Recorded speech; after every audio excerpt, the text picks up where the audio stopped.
Heaven, hear me now. I'm lost without a cause. After giving it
don't know how, if I'm gonna make it.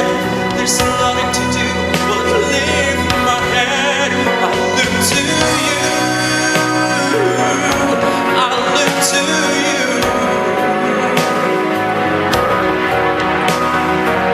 After all my surrender's gone, in you I can be strong. I look to you,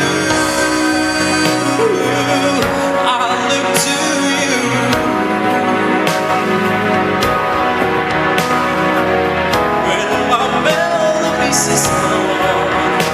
In you I hear a song. I look to you.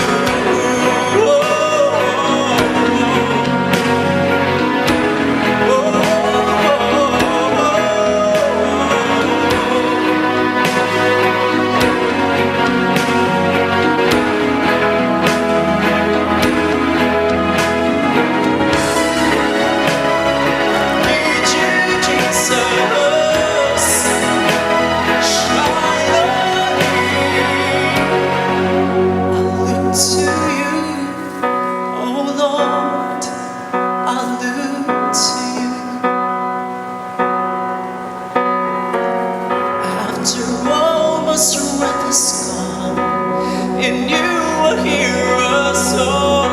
I look to you, I look to you.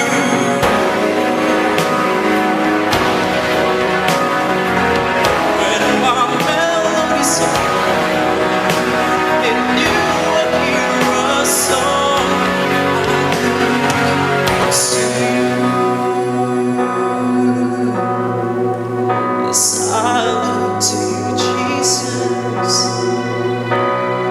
Oh Lord, I look to you. Oh Jesus.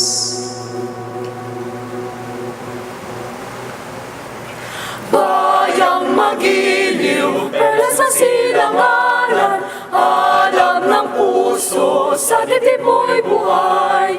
Lupang hinirang, tuwing ka nang magiting, sa manlulupig, di ka pasisihil, sa dagat at bundok, sa simoy at sa langit mong bughaw. May dilag kang tula at tawid sa paglayang minamahal, ang kislap ng watawat mo'y tagumpay na nagdidingding, ang bituin at araw niyang kailan pa may di magdidilim.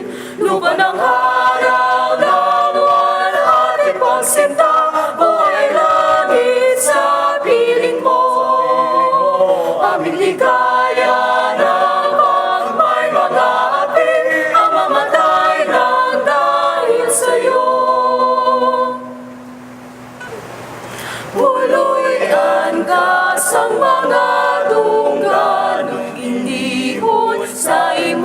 digmang binihon, namatan sa mga baganihan, nakigbato para sa kahilwayan, tunang mangga sa amon kinaman, manggaran sa kulturang kinaatman, may maragtas nga matinuakon, pulawanon ng mga palanublihon, Iloilo, Iloilo, dakbano akong nahamutan, Iloilo, Iloilo, bugal magpatulong din man, tambad nga magpabilin sa imo, tungod pa lang ako nakpanwa, Iloilo, bugal ko, impit nga gugma sa imo ihalat, sakdagon ang imo katuyuan, itim o nga kauswagan, padayon nga maangkon ang katinaran, Iloilo, Iloilo, dakbano akong nahamutan, Iloilo, Iloilo, bugal magpadulong di man, tampad nga magpabilin sa imo, tungod pa lang dako, dakpan mo ang Iloilo, bugal ko, Iloilo, Iloilo, dakbano akong nahamutan, Iloilo, Iloilo, bugal magpadulong di man, tampad nga magpabilin sa imo, tungod pa lang ako dakpan wang Iloilo, bugal ko, tampad nga magpabilin sa imo, tungod pa lang ako dakpan wang Iloilo, bugal ko. And now, let us welcome our host for this morning, Jerwel Salvador and Mariel Abilo. Good morning, good morning, good morning. Welcome to Central Philippine University and welcome to PAG-AMLIGANAY. The first Iloilo Mental Health Summit, and this is the pioneering initiative of the Office of the CPUR President. Once again, I'm Jerwel. And I'm Mariel, And we are your hosts for today. So partner, this is the first ever Iloilo Mental Health Summit, which means that we will be talking about mental health, of course. So this is a once in a lifetime moment because this topic is rarely talked about, di ba, partner? Yes. I know most of us ginalikawan ang topic about mental health, and this time, suryanta ni siya, and I believe it's uncomfortable to talk with, pero importante gid ni siya para may knowledge kita about mental health. At this moment, to formally start this program, let us welcome the President of Central Philippine University, Dr. Chidore C. Robles, for his opening remarks. Good morning, everyone. Thank you for your presence this morning for a very important issue that each of us should be aware of. And we are grateful that we have this program initiated by our CPUR President, J.M. Suelo, and of course, with the assistance of our CPUR officials. And of course, we also have the presence of our guests today who came from the different sectors in our city, from DOH, from the City Council, and they will be introduced formally later. Sometimes we take some issues, we take them for granted. And some of these issues are caused by our own actions, the problems that are caused by our actions. And one of these is the mental health issue. It is very important that even when we are very young, we should already be aware of what the implications of this to our life, to our relationship with each other, with our family, with our friends, with our classmates, and those who have influence in our lives, even our teachers. So today, we will be enlightened by our speakers, and hopefully there will be questions that you will ask to be clarified for anything that you may be hearing from them. And we hope that this is just the beginning, that we should continue to work with each other, listening and also talking with each other, so that eventually this kind of problems that I said we have taken for granted will be come to light and to our benefits. I know that in one country, 20% of the people have mental problems. So count from yourself, 1, 2, 3, 4. I think the fifth person has a mental problem. I'm just joking. So what this means is this is a prevalent issue that are not only present in other countries, but also especially here in our own school, in our city, in the whole country. So we are grateful that this conversation will be here today, so that each one of us will be able to participate and be enlightened, and hopefully can contribute to the solution to the problems.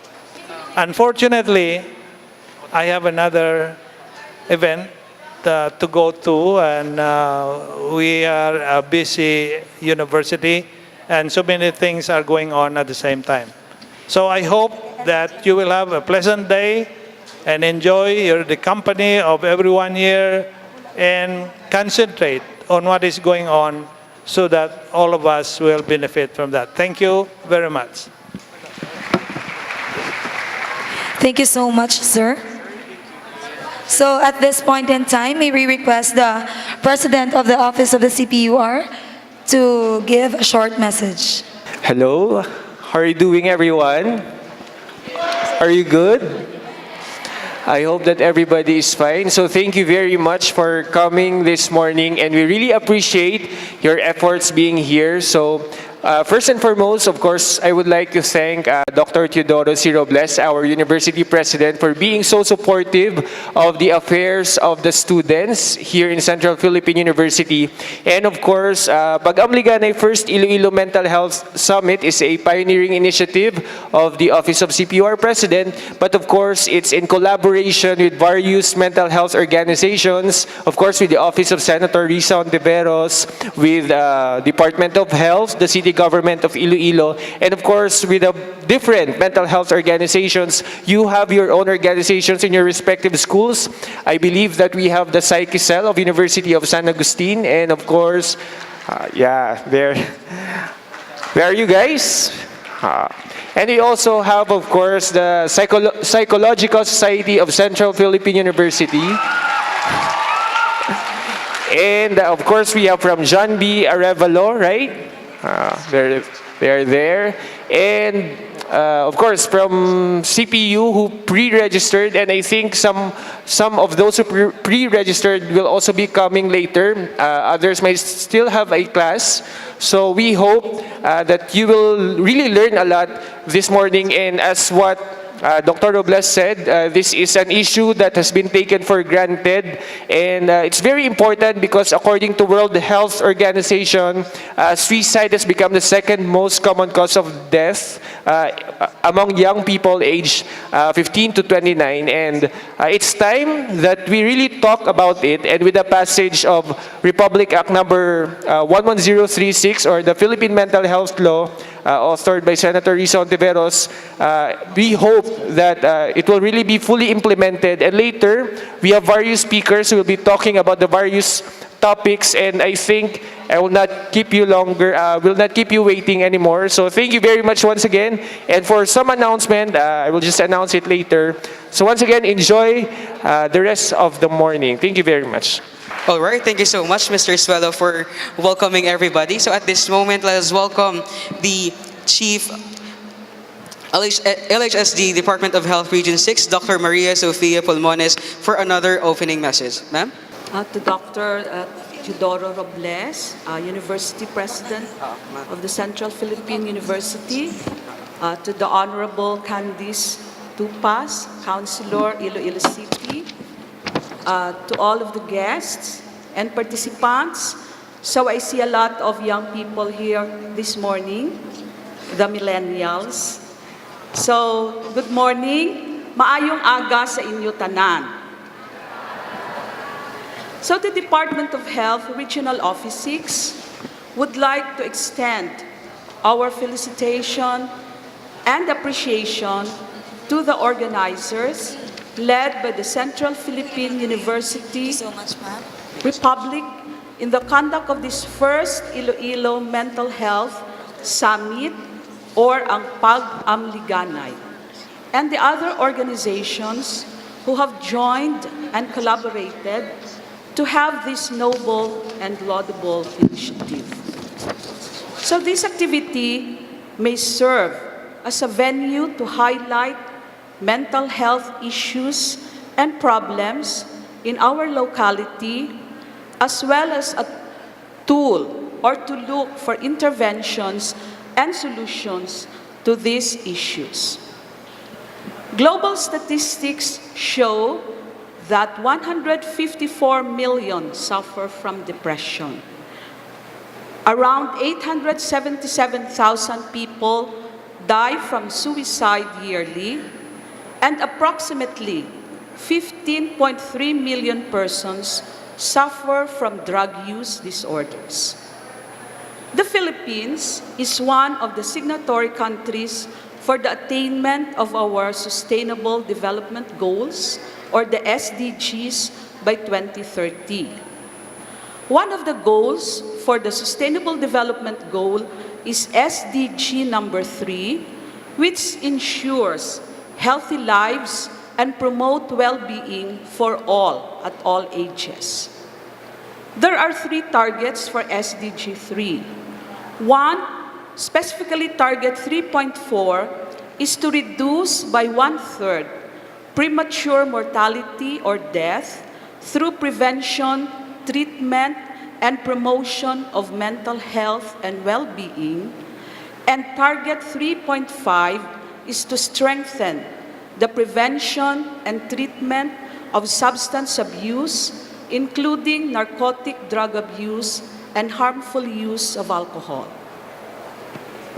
To ensure a comprehensive and integrated public health program to address mental health issues, the Department of Health Mental Health Program aims to, number 1, promote mental health and well-being, prevent mental, neurologic, and substance abuse disorders, and other forms of addiction, to provide care and enhance recovery, and to reduce morbidity, disability, and mortality of persons suffering from these disorders, cognizant of their human right to access quality health care.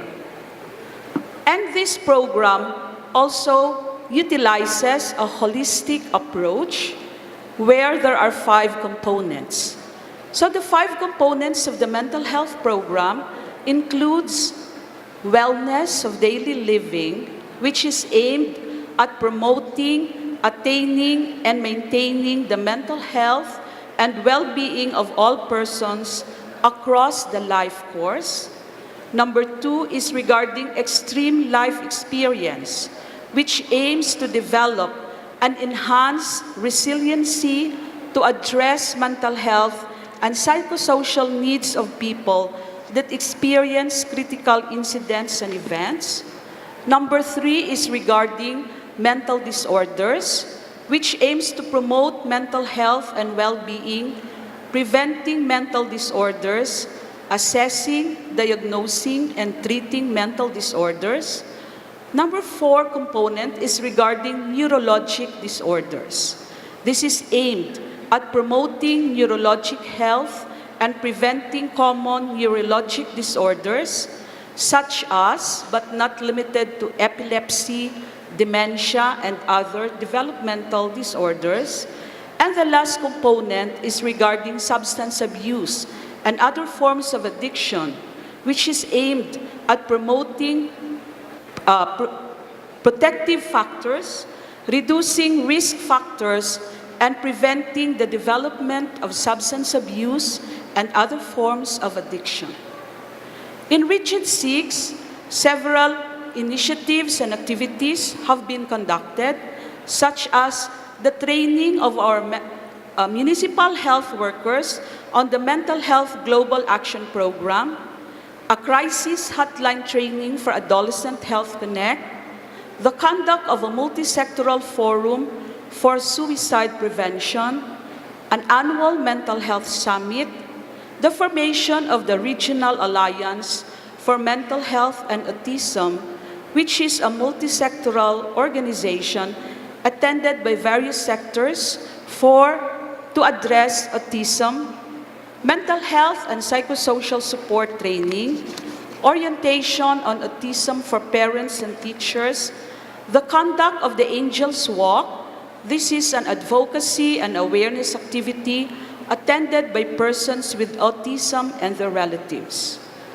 These activities that have been conducted are through a strong collaboration with our partners, such as the local government units, such as Iloilo City, other national government agencies, non-government organizations, the academe, private organizations, and other establishments.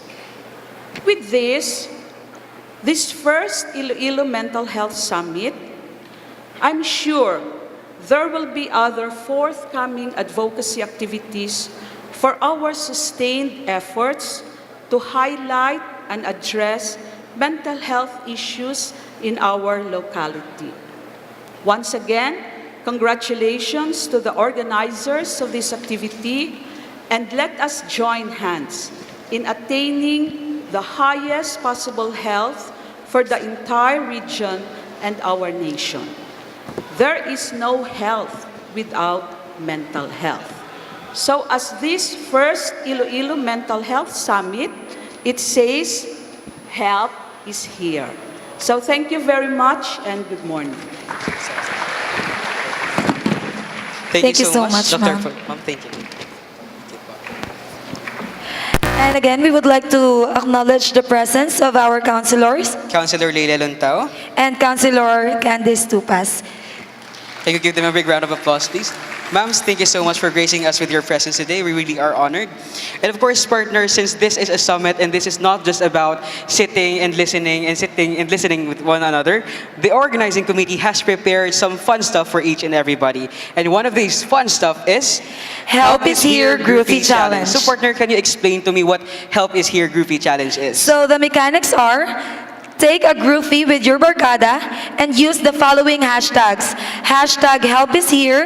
And hashtag PAG-AMLIGANAY 2018, all in uppercase letters. For the caption, explain how helping each other can help one survive depression. And since partner, this is a contest or this is a challenge everybody could be participating in. So most importantly, most probably may prizes gina. So the organizing committee has prepared prizes for each and everyone nga mag-participate sa aton nga Help is Here Groovy Challenge. And of course, 5 lucky winners will be receiving gift certificates and gift items from our sponsors and partner organizations for this day's summit. That would be amazing, partner. Yes, and I know everyone is excited. Gid nga makakuha bala sang prizes kay gift certificates ba naman ka gift items, di ba? And the winners will be announced through our official Facebook page. So make sure that you like our page, PAG-AMLIGANAY on Facebook. And of course, once again, PAG-AMLIGANAY, the first Iloilo Mental Health Summit, is brought to you by the Office of Central Philippine University Republic President.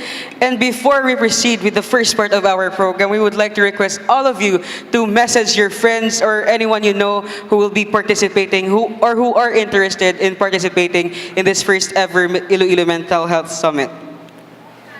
Okay, so at this point in time, may we request Ms. Jinea Valdeverona to please take over.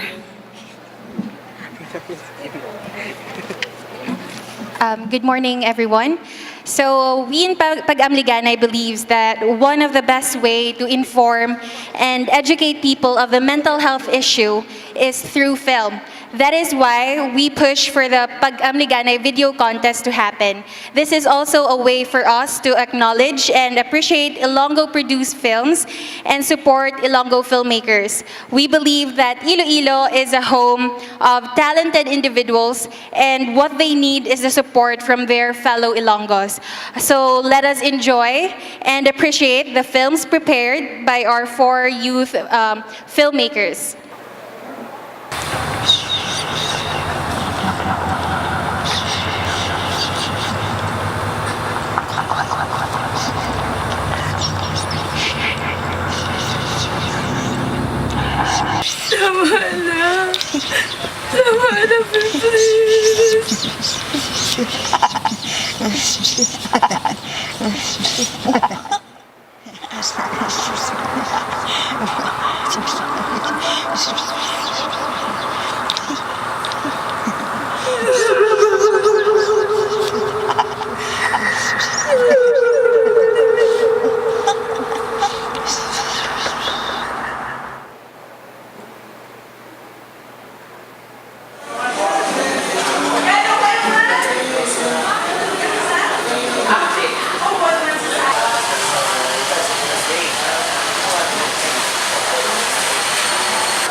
Grabe, ano na siya man?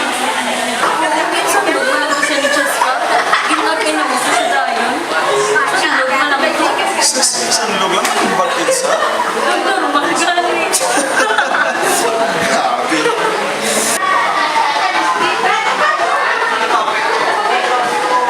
Abi ko may hambal ka mo, hambal niyo sa akon. Hambal niyo sa tubang ko. Hindi niyo ko pagliba ka. Oh, ara naman sa ako. May ilang pagsapakat kay siya mga yapon mo yan.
Pwerte siguro kasakit pag sumbag mo kay Cheska ay tumubog siya eh.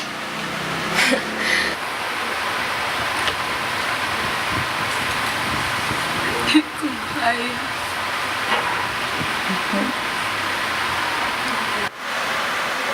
Kaya mo. As long as buhi ka pa, kaya nun mo gid. Para sa amon nga palangga asin mo. Para sa kaugalingon mo. Palangga ka namon, bisan ano ka pa. Kay mas kilala ka namon kaysa sa ila. So, di na mag-give up ha.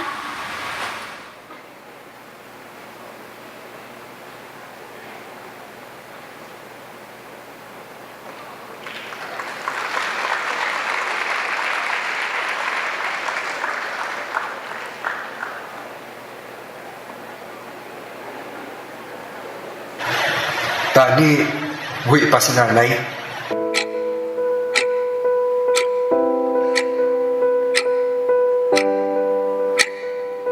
Alas 6 na. Hinahanglan ko na magkaon.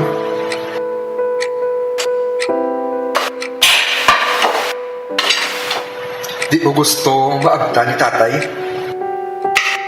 Sigurado gid ko, sisaon niya lang ko. Kag mangkuton niya ko, nga manubo na naman akong mga grades.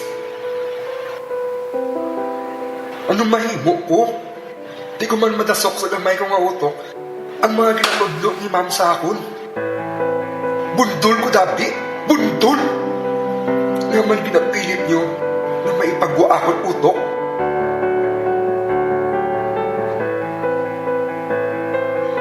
Sakto man sila siguro. Wala ko iba na balaan, kundi basketball. Sa bola lang ko mayad. Isang ganda ko ba ko sa ila pananaw, perde man ko Japon. Naman, nangain sila haw. Wala ka suporta. Mga wala ka pasilabot. Makaintindi pa ba sa akon? Di ko na mabalaan, ano ako ni Muon? Daw permi na lang may gabantay. May mga gautik. Tama na! Sakit ulit ako. Hindi ko kaya protektahan kaugalingon ko man. Pero hindi na lang po napakalubo. Ang isingisilan ko. Pero kapoy-kapoy na gid ko yan. Bayaan na ko ba eh? Man daw, wala na yung bilin para sa akon. Ano mahimo ko? Lahat ko. Wala akong makaistorya. Wala man may makaintindi sa akon. Gusto ko singgit. Bugat-bugat na ang akong kamatsyag.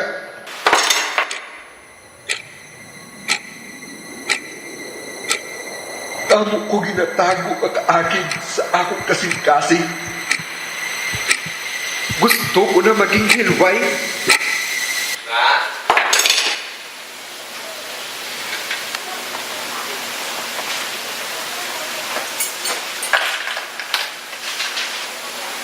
Puli ko temprano na. Kung di mo ito, kung kuhaan na yung glass. Oh. Hindi na ko tani. Pero, balaan niya galit.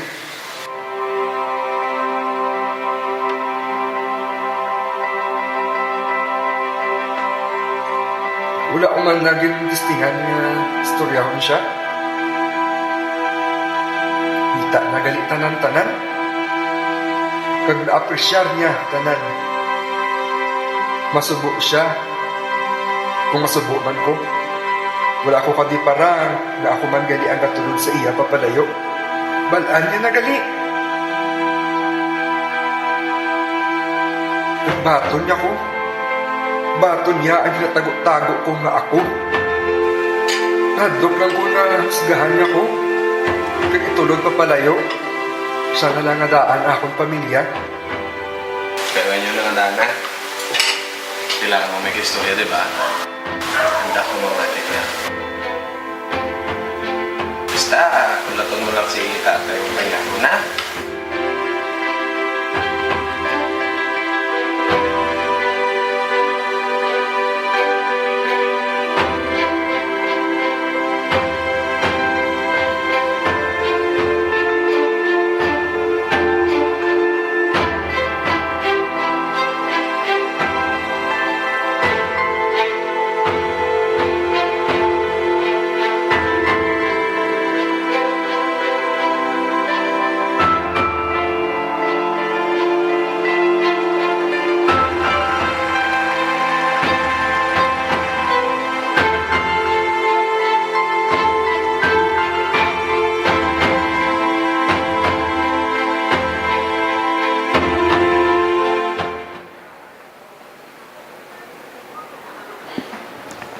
So there you have it, the winners of our first Iloilo Mental Health Summit Film Festival, partner. And again, we would like to congratulate those who participated in the video making contest of PAG-AMLIGANAY. And once again, congratulations. And of course, this event will not be possible without our partner institutions, namely Central Philippine University, the Department of Health, City Government of Iloilo, Iloilo City Local Youth Development Office, and of course, SK Federation, Iloilo City. and I think we guys are ready for our first session for this morning's Mental Health Summit. May we call on once again Ms. Jinea Baldevarona to introduce to us our first speaker for today's event. Ma'am? Our first speaker is the #1 City Councilor of Iloilo City, is the Committee Chairman of Health, Sanitation, and Hospital Services, Committee Chairman of Tourism, Culture, and Historical Affairs, Committee Chairman of Trade, Commerce, and Industry, and beloved wife of former #1 City Councilor, Dr. Lex Tupas. She is a loving mother to her children Alexa and Lex Tom. Please all welcome Dr. Candice Magdalene A. Tupas, diplomate of the Philippine Board of Radiology.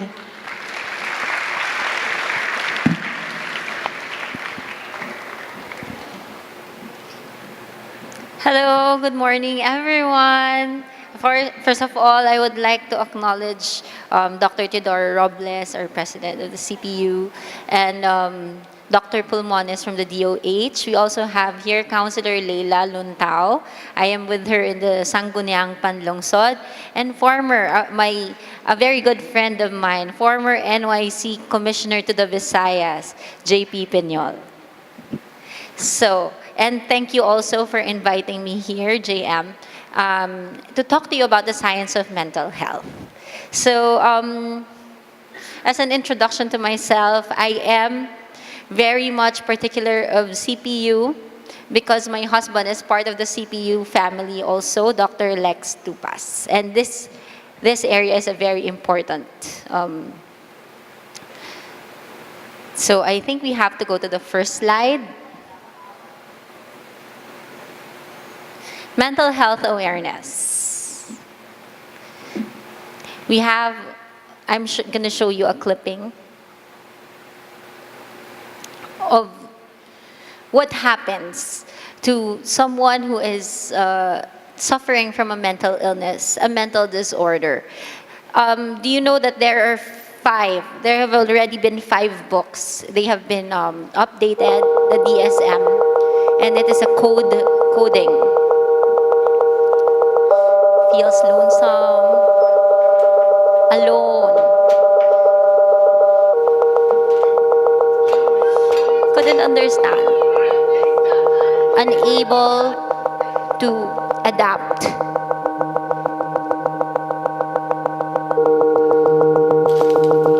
And then distress. When I was studying psychology in my pre-med, next slide. When I was studying psychology in my pre-med, I had to memorize 3 things. What exactly is a mental disorder? Number 1, you lose your functionality. You're not able to study well, not able to wake up for school. Number 2, unable to adapt to the environment. Your classmates don't think you're normal. They leave you out. You're unable to join activities. And number 3, you are in significant distress. You don't understand why you're feeling tired all the time, why something's bothering you all the time. You just don't understand yourself. So those 3, once you have those 3 and you suffer from it for a long period of time, like more than 6 months, well, maybe it's time for you to seek help. So mental illness, the signs and symptoms would include feeling sad, down, confused thinking, reduced ability to concentrate, and so here, inability to cope with daily problems or stress. Next slide. When to see a doctor? If you have any signs or symptoms of mental illness, see your primary care provider or a mental health specialist.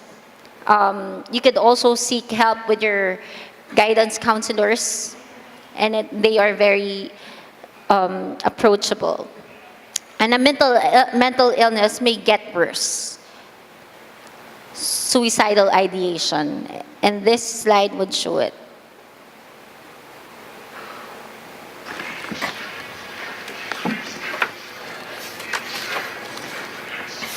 Hanging. Actually, in psychology, women, females, and males attack it differently. So usually, when females do suicide, they protect their face. While males, they don't protect their face. Sometimes they do jabs on their faces, they blow up their faces, but usually females would do caustic ingestion or do sleeping pills. So if you have suicidal thoughts and behaviors, call your local emergency number. I will share with you later. Call your mental health specialist. Seek help from your primary care doctor. Reach out to a close friend or a loved one.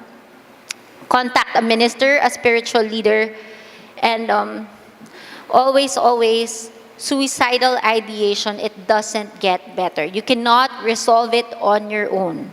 So reach out. So this is what happens. The part of the brain to responsible a for brain memory and that emotion has chemical is the hippocampus. imbalances. If you have It is a here mental that disorder, depression you shows have up. a chemical imbalance. What's So fascinating in is that depression, the it is hippocampus in already depressed proven. people behaves That's why differently we have than the hippocampus medications that are in those available. without the illness. So there is such a thing called as a norepinephrine hypothesis. So in depression, you have a decrease of norepinephrine. What is a norepinephrine? It is your sympathetic neurotransmitter. It enables you to have a heartbeat. It enables you to feel excited.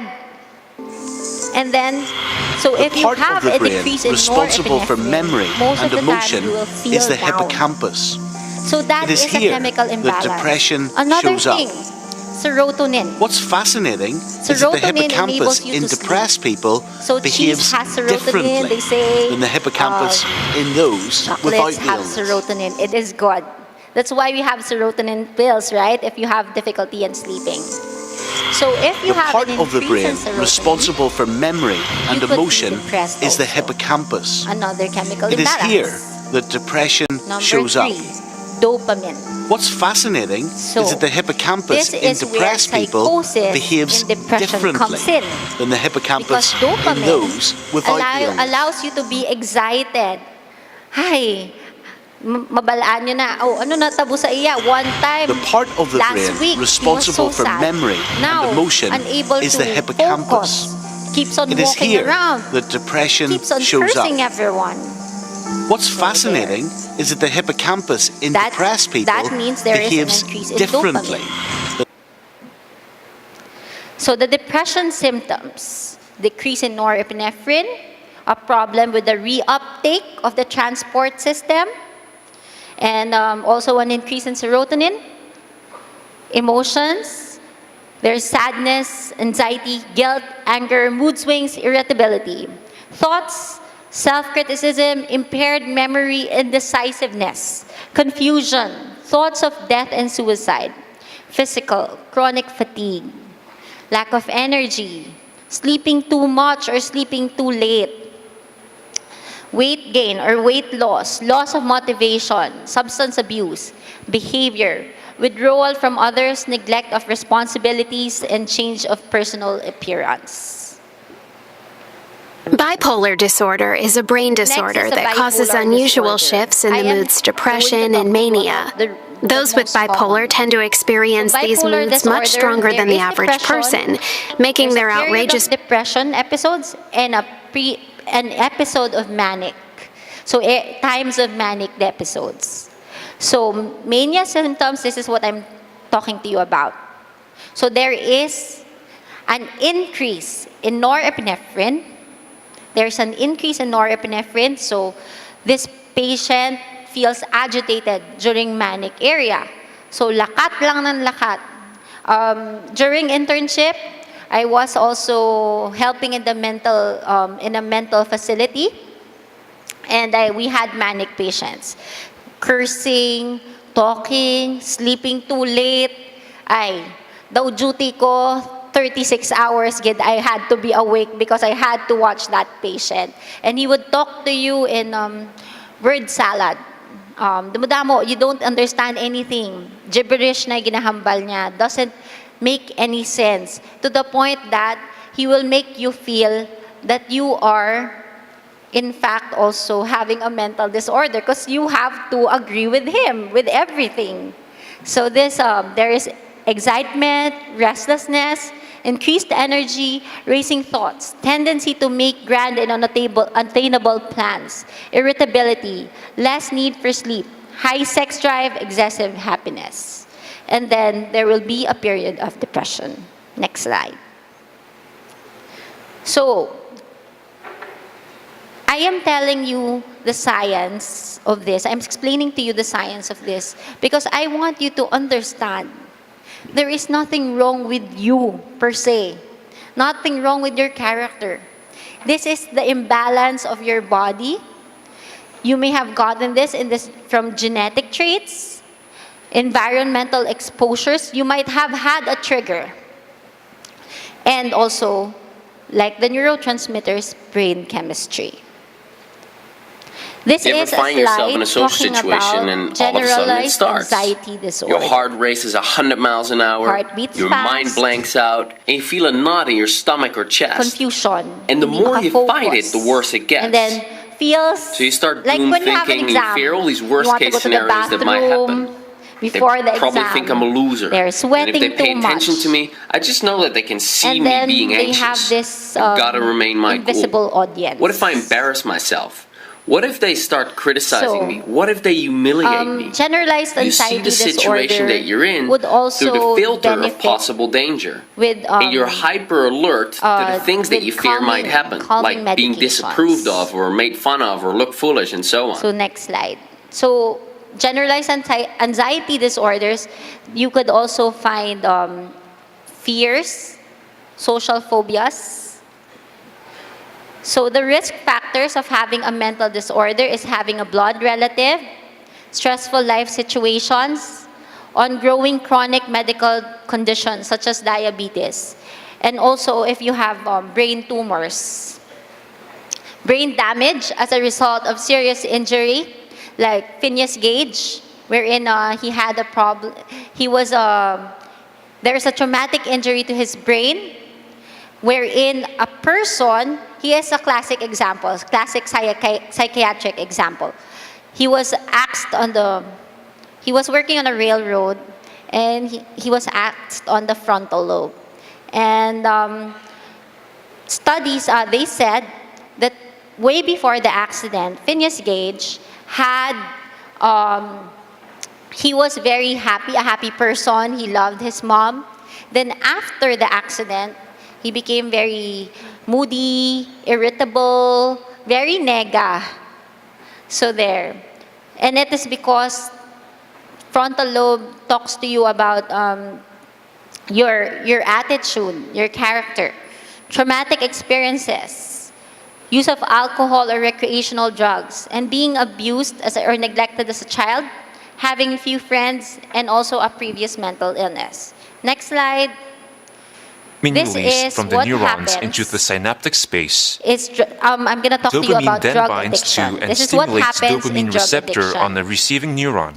So you have dopamine This stimulation by receptors. dopamine is believed The to produce natural the way pleasurable is feelings for the or rewarding dopamine effects. to go through the Dopamine receptor molecules are then removed from the and then synaptic space makes and a transported synapse. back into the transmitting neuron by a But special if you protein do called take either dopamine transporter. cocaine or methamphetamine Most drugs crystals, of abuse increase the level of dopamine in the methamphetamine reward crystals pathway. and the cocaine would Some block your drugs such as alcohol, your heroin, receptors. and nicotine And then, indirectly excite so the since the block, dopamine-producing there would be neurons an in the increase of VTA synapses. so that they generate more And, action potentials. The receptors Cocaine acts would at the go nerve with terminal. It the binds to dopamine dopamine receptors, transporter and they and would just blocks the increase and reuptake of increase. That's dopamine. why nahahay sila. Methamphetamine A So there, psychostimulant that's a acts similarly methamphetamine to crystal. cocaine in Block. blocking dopamine removal. Yan. In addition, Tapos, and it then can enter the neuron into the there would be dopamine-containing more vesicles, dopamine receptors where it with the triggers dopamine methamphetamine release crystals even and in would the come absence up of in the action synapse potentials. area. Different And drugs more act in dopamine different would be ways, produced. but the common outcome Next. So, substance addiction in the DSM-5, of course, there is the substance related, but now they have process related disorders, not just substance, and that is a gambling disorder. So, next slide. Process addictions could be sex addiction, gambling, video games, shopping, internet, work, exercise. So, if you are unable to function without your phone, diba? The fact that you forgot your phone and you become too anxious, maybe you are addicted. Maybe. So next. Biopsychosocial factors in development and maintenance of addictive behaviors. Biological, either pharmacological impact of excessive use of alcohol. The tolerances would be increased frequency and use of higher doses over time. And then, if you do stop, you would have withdrawal symptoms and higher risk of developing specific physical disorders. So, this is just a questionnaire from the DSM-5, just for you to be able to check if you are in fact having a substance use disorder. Are you taking it in larger amounts or over a long period of time? Persistent desire or unsuccessful efforts to cut down or control the use. A great deal of time spent in activities necessary to obtain and recover from its effects. Craving, recurrent use resulting in failure to fulfill major role and obligations, and continued use despite having persistent or recurrent social interpersonal problems.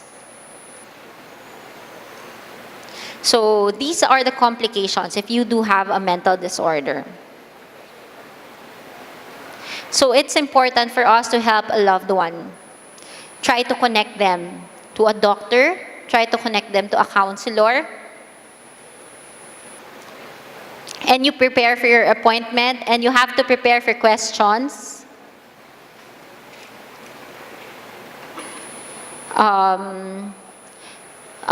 Prepare for what questions. What mental illness do I have? Ask your doctor. What can I get over mental illness? And how do you treat my type of mental illness?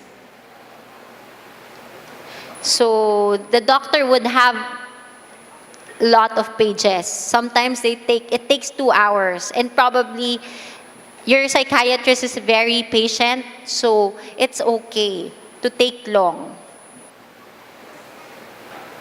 So there would be a physical exam, lab test, a psychological evaluation, a neurological evaluation. The mental status exam would be given to you.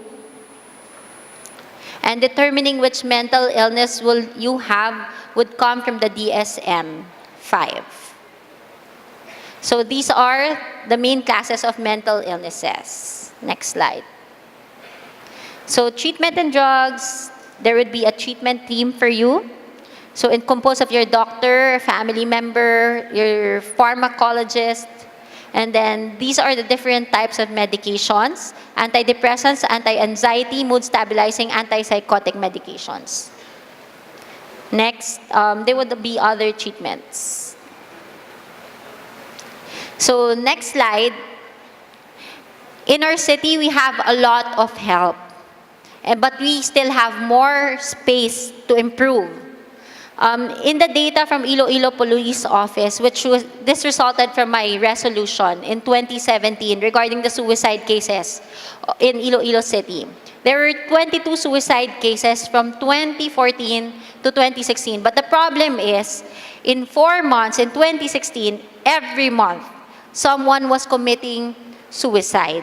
And they are successful attempts. Okay? and 5 attempted, and then the 14 years old was the youngest victim. He hanged himself because he was reprimanded by his mother. So, where to go? If you have a problem, go to the Western Visayas Medical Center, West Visayas State University. There are 30 psychiatrists here in Iloilo in Region 6. And we have programs in Iloilo City. We have the Violence and Injuries Prevention Program to stop suicide. We also have the Center for the Care of Mentally Ill Patients. This is under the Office of the City Mayor, and they treat, schizophrenics there. And the Community Change Center. This is our outpatient rehab for drug addiction. And last year, we had graduates, and the city was able to give them jobs right after. And for us, who do we call? We have the DOH Connect, call the Adolescent Helpline, and they have a Facebook page. Also, the National Youth Commission had Usap Tayo, wherein you can go to their satellite offices. We have one in the DOT, in the DTI, sorry, and you can go there. So out of your vulnerabilities will come your strength. So all the time, there's always hope for everyone. And you should always seek help, you should not just seek hope from others. Seek hope from yourself. Your brain is beautiful. It's just being so imaginative, so great. That's why something is happening there. So all you need to do is seek consult with a doctor. So thank you very much and have a great day, everyone.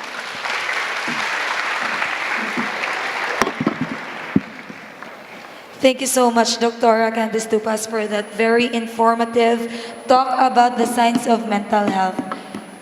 So may we request Dr. Tupas to stay on the stage, for we would like to award the Certificate of Appreciation to be given by our CPUR President.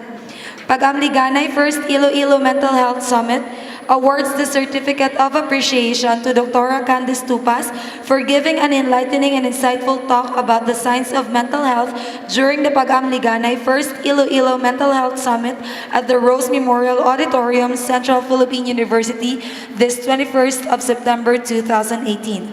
Signed, John Michael Suelo, CPUR President, and Dr. Chidora C. Robles, the CPU University President. Let's give her a round of applause.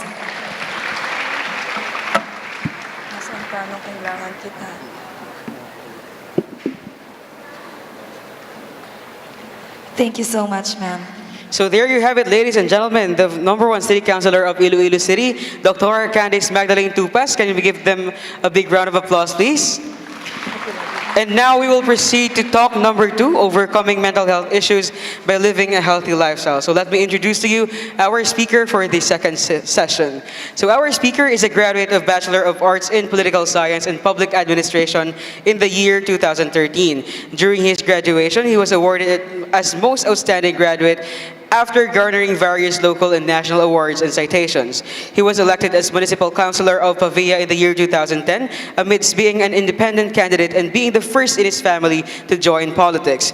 His victory proves that politics could be redefined when someone has pure intentions and his intentions are done in good faith. He was recognized by DILG as the youngest councilor of the Philippines during his term. In 2013, he was chosen by 2nd District Congressman Arcadio H. Goriseta as Chief of Office Operations in the House of Representatives. At age 22, he was the youngest to take this post. Shortly a year after, he was appointed by then-President Benigno Aquino III to the national government as Commissioner to the National Youth Commission at the age 23. In 2016, he finished the Emerging Leaders Executive Education at Harvard University, John F. Kennedy School of Government at Massachusetts, USA, and in 2018, he finished the Peace Building Executive course at Nagasaki University, Japan. He is the CEO of the Juniors for Progress movement, which sent hundreds of Pavianhons OSYs to schools, provided them skills trainings, and eventually jobs. Because of these contributions, he was conferred with Doctor of Humanities honoris causa in February 2018. Now, he is a philosophy professor, a baybayin instructor, and author of 4 books: Leadership Next, Guide for Emerging Leaders, Books 1 and 2, Pinoy Ako, Understanding Culture, Society and Politics, and Philosophy. He is no other than Dr. Joe John Paul J. Piñon. Sir. Let's give him a round of applause. Thank you very much, Mariel and Jerwell, for that very warm introduction. And I thank Central Philippine University and all the other schools who are here for the warm accommodation. First and foremost, allow me to greet fellow workers in the government, fellow builders of this nation, mga pag-asa ng bayan, mga kabataan, guests, ladies and gentlemen, happy Youth Day. I always start my greeting with saying Happy Youth Day because today is your day. Whether you are young or once upon a time young, or you consider yourself always young, today is your day. What we do today is a reflection of what we want to see tomorrow. What we do today will make or break our choices, or will not give us the possibility of having a good life for the future. Let me start by saying that life is a fleeting moment. And within this fleeting moment, I will make my life to its fullest and to its best. Ang sabi nila, everything happens for a reason. 27 years ago, Ilonggo parents Jane and Joel gave birth to a fat organism. Unfamiliar of everything, he started from scratch and built his life story from there. I am that person, and this is my story. Firstly, allow me to tell you that I am not a dietitian. I am not a medical physician, but I am not also a gym instructor. Next, please. Next, please. All right. But I am a person who lost a dramatic amount of weight. Next, please. This is who I am now. I maintain that weight.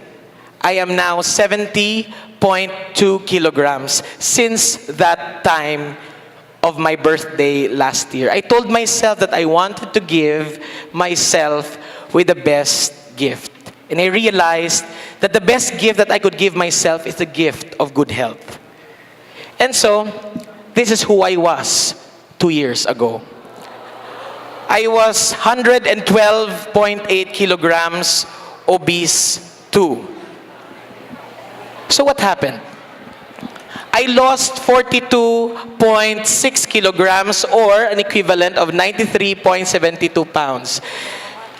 Here, I have here very familiar friends. We have here your CPUR president, J.M. Suelo. We have here Dr.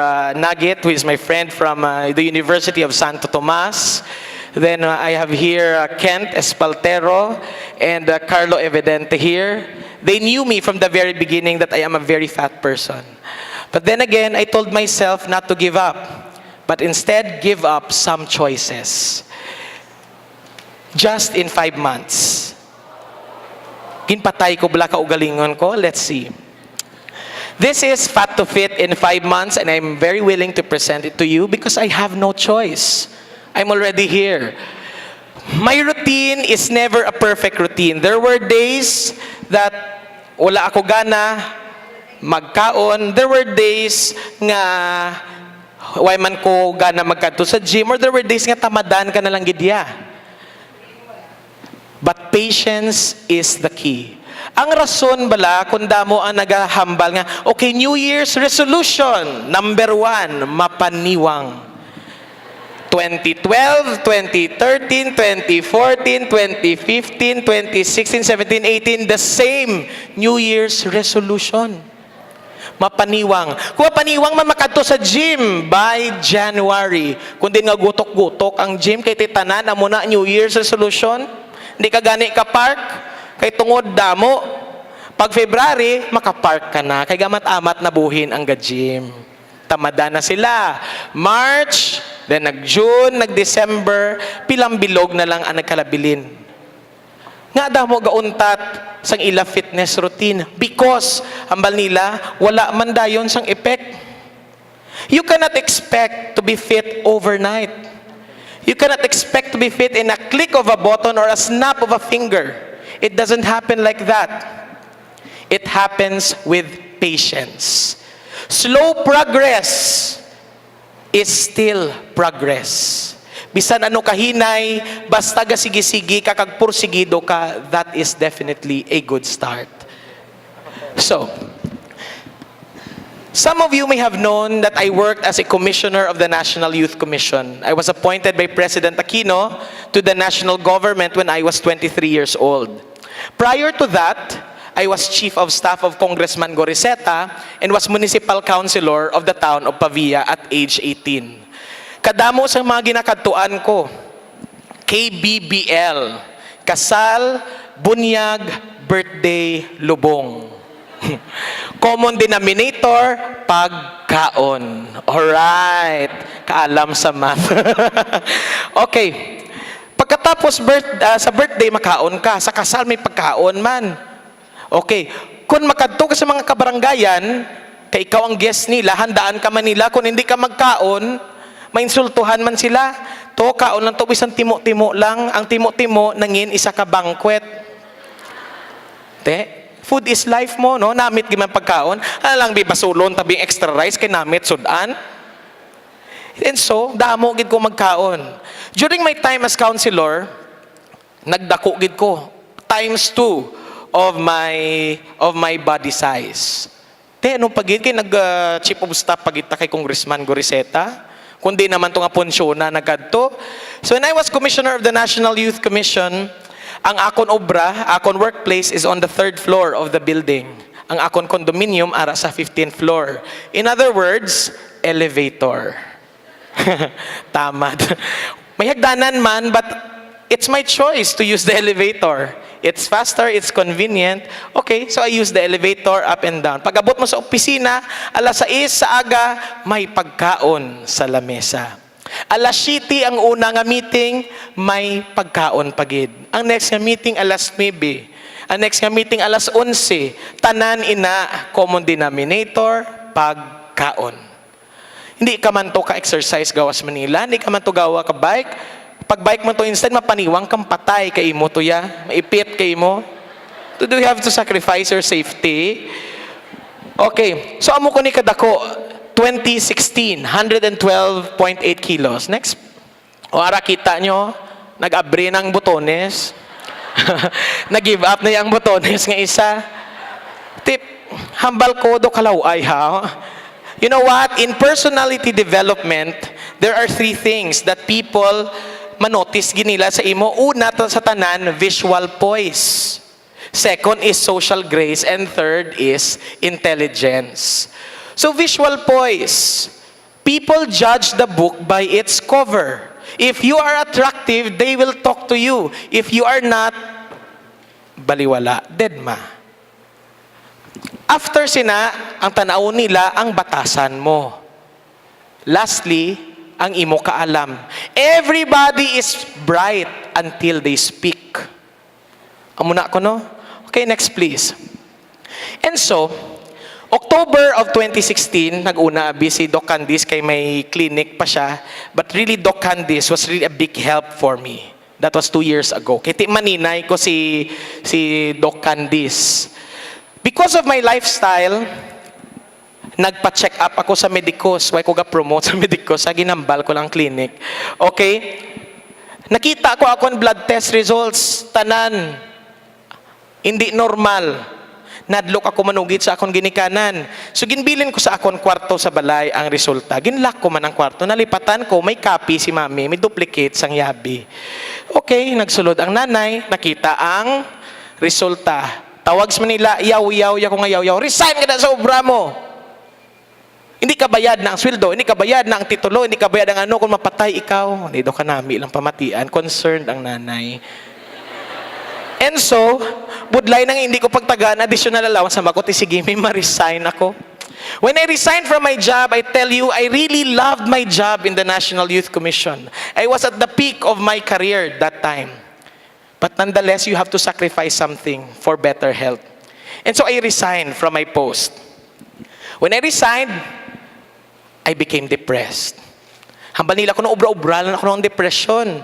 But I tell you, if you cling on to something that you are not ready to give up, malain gid buot mo. Parehas man malani. In October of 2016, I suffered mild stroke. I could not walk. I could not talk. But here I am now, standing in front of you, sharing this story. 2 years ago, I had this girlfriend from Zamboanga. When I suffered mild stroke, she left me. Only to discover that she is in the hands of another man. So I became more depressed. But then again, I told myself, sige lang, kung mangita ka man ng isang miga o kung karelasyon, hindi mo malang pagpangasawon, hindi ka na lang magmiga. Kamu man nga mga babae, never mind, just balis ka dalang. Okay. I told myself to change my lifestyle. Ang nila malain ko ng change, but I tell you, change is good, especially if change is in the right direction. Next, please. So, here, hamba ko kay Doc Candice, Doc, gusto ko gid bala mag-bike-bike. And so Doc Candice organized this biking event here at the city of Iloilo, and I joined. Ara si Doc Candice, ara ko, Dobutete. Next, please. Okay, then I started to bike from home to school. Classmate ko si CPR President, John Michael Suelo, sa College of Law, but I stopped. Because I don't want to force myself into something that I'm not really into. No? Ang gusto mo lang nga mag-College of Law ko, ang nanay ko, but I told my mom, Ma'am, what if hindi ko mag-abogado? Lipay ka man. Ito na, migid ako mag-abogado. Hamo ko ikaw, abogado eh.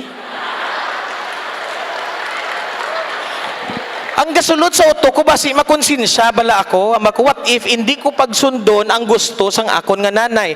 Kung tanan kita mapatay ha, pero what if mapatay una ang nanay ko? Mapatay ang nanay ko sa uto ko, why ko siya napalipay? Promi, napamangkot mo bala ko, what if ako una mapatay? Konsensyahon ka gid nga ginpilit mo ko sa bagay nga hindi ko gusto. And I told my mom, hamakomi, hindi ko ya mag-abogado because really, my dream is to become a teacher. And so now I am a teacher at Iloilo Merchant Marine School. I also bike to work. But you know, in your course of biking, accidents will always be part of the game. No pain, no gain. Paano wala magtubo ang muscle kung sa gym ka, matubo wala na muscle, nga magikon mo lang, kaya hindi man. Amo na galing kasakit ang imo na nga kamot, kitungod, may sore, di blag, CPR President Suelo. Meaning sina may pilas, and dira nagasugod, gatubo imo muscle. Okay, next. I told myself to prove, I want to prove myself. I want to exceed my biking limits. Balay, hasta lang ko sa may plaza, pila na ko katubig. Mako sige-sigihon ko ni. I bike from house to Miagao, back to Pavia. 100 kilometers. Masang iban, basigin sakay mo, jeep. Basigin dala mo sa lakyan mo, ginsulod mo sa salakyan mo, imo bike. Okay, I want to prove you another one. Next, please. Ara. Sa sobra ko ka-bike-bike, wala na ko kapangita. Migate mo na nakupaan ko eh. Next. Many people underestimated my capacity, but really, you cannot compare yourself with others because the best person you should compare to is the person you were yesterday. You are your own competition. If you failed, it is you who will be blamed, not others. If you succeed, then you also have to reward yourself. I always end up proving them wrong. Kung may mga tao gid gahambal nga hindi mo kaya, kailangan labuton mo gid na kay pagbalik mo, smile ka lang sa ila do tampa ay na mo. Okay, next please. My dream with my bike is to circumnavigate Panay Island. Libuton ko ang Panay Island with my bike, more than 700 kilometers. And so, I did it in 3 days.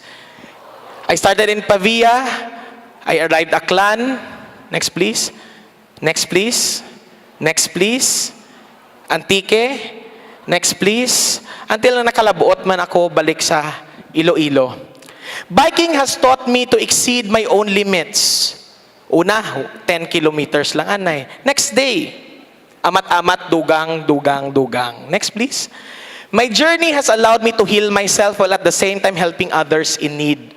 Samtang nag-bike ko, syempre nagniwang ako, I ate the right kind of food. And so, after 10 years of waiting, I donated blood again. And in fact, today is another blood donation program of our school. Next, please. So, hambal ni JM, mahatag ko na ako basic tips. Tibig hambal, di sa dalom nga time is up. Hama ko, dali lang, dali lang. Okay, basic tips. Number 1, fitness is not made in the gym. It is made in the kitchen. 80% is from your diet. 20% is your exercise. Anong tang sagi dalagan kung kadagabi sa punsyon ikaw gakaon sa tanan nga kalanaan, mga birthday, kasal, bunyag, lubong. Basi ikaw ilubong. Next. Don't starve. Hindi magpagutom. Kaya kung nagpagutom ka, hindi ka papayat. Papanaw ka. Next. Of course, sa isa ka week, nga sige-sige mo, paniwang, kung ma-achieve mo imo goal, you have to reward yourself. Amo na tawag ta nga cheat day. Nila nga cheat day, nga ma-cheat ka lang Kay 1 week ka, nga gin-maintain mong imo food intake, on the last day, reward yourself man para mai-look forward ka man pagka next week. Next. Weigh every morning. Ako nagbakal ako na sa may Lazada sang weighing scale bala na 142 nga discounted ang glass. Kada adlaw alas 6 sa aga gatungtong gid ko na da. Siyempre ubahon pati brief mo kay do hindi ka mag pati nga do ay gahalinaw hasta brief mo ubahon para nga makita mo lang nga nagnaba. Hindi ka kontento nga way gahulag imo weight and so you have to do something on that day so that manaba man ang weight mo. Pero mamakati, James, do way naman nang daba weight mo? 2 years ago, I was 70 kilograms. Di ko nang balong ko subong 20 kilograms na lang ko, be. Ano na lang ko to kung 20 kilograms ko? At some point of your life, you will experience that way plateau. Nga hindi na maghulag ang imo weight, ara lang na da. And you have to maintain it. Next, please. Eat in small containers. Kaon ka sa gagmay mga pinggan, platito. Kay kung dako imo pinggan, kung gakaon kay sa bandihado, butaon mo man ang bandihado, kag maubos mo man na. Kay karon hambal nila, kung hindi mo maubos na, damo gakagutman. Di kun kanon ko, ni mabusog sila. No? Okay. So kung gusto mo, gamay lang imo kanon, sa platito lang ibutang, kag amula na kana, subong. Next. Okay, brush teeth after meal. Not only that you get rid of the unnecessary kiki, but if you brush your teeth after meals, tamadan ka na magkaon liwat. And so, okay, nakakapanot brush na ko, hindi na ako magkaon liwat Di ba la? So kung ang imo diet routine, masunod mo. Next. Drink plenty of water. Next please. 8 glasses daily So ay ginaya ka, so kung gadala ka sang pila ka linitro na, ayos lang na, kay tungod kung gahambal ako, gauyang ko laway, gahambal ko di gatulo ako, nga balhas. Kung gapangihi ka, gadulaan ka man tubig, kapin pa kung galupot ka. Tignan mo damo tubig, gabuhin sa lawas mo. Di maglilingin ulo mo kung kulang imo tubig sa lawas because our body is composed of 70 to 80% water. Di kung hindi ta na pag-replenish ang tubig, malingin ulo ta. Amo na gani mga chismosa nga permi lang gahalambal da, gauyang sang laway, galingin ulo nila. Okay. When ako sang inog-share kay tips na to, but nonetheless, I really thank you for this opportunity. I hope and pray nakabay kong tani ang akon nga gin-share sa inyo, may mabulig, mamisan sa gamay-gamay lang ang pamaagi. Well, once again, thank you very much and good morning. Thank you so much, Dr. J.P. Peñol. Sir, let's stay behind for the awarding of certificate. So may we call on the President of the CPR once again, and this same certificate is given to Mr. J.P. Peñol. Sir?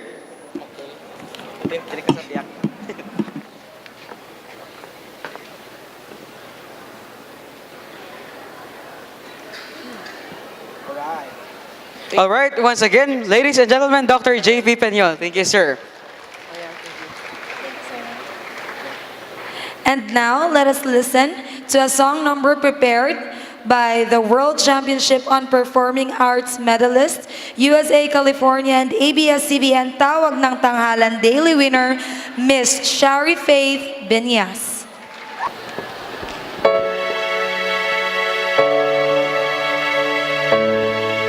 If you know the song, please join me.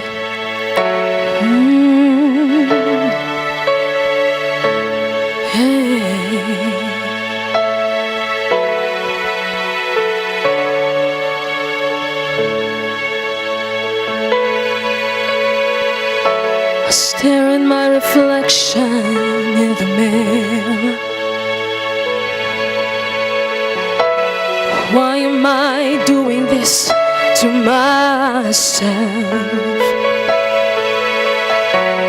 Losing my mind in a tiny error. I really lost the real me on the shelf. No, no, no, no, no, no. Don't lose who you are in a blur of stars. Seeing is deceiving, dreaming is believing. It's okay not to be okay. Sometimes it's hard to follow your heart, but tears don't mean you're losing. Everybody's bruising. Just be true to who you are, who you are, who you are, who you are. Brushing my hair, do I look perfect? I forgot how to do to fit the mold, yes. The more I try, the less it's working. Hey, 'cause everything inside me screams, no, no, no, no, no, no. Don't lose who you are in a blur of the stars. Seeing is deceiving, dreaming is believing. It's okay not to be okay. Sometimes it's hard to follow your heart, but taste don't mean you're losing. Everybody's bruising. Just be true to who you are. Yes, goes, egos, fake shows like, whoa, just go and leave me alone. Real talk, real life, good love, good night. When it's mine, that's my own. And it's mine, oh no.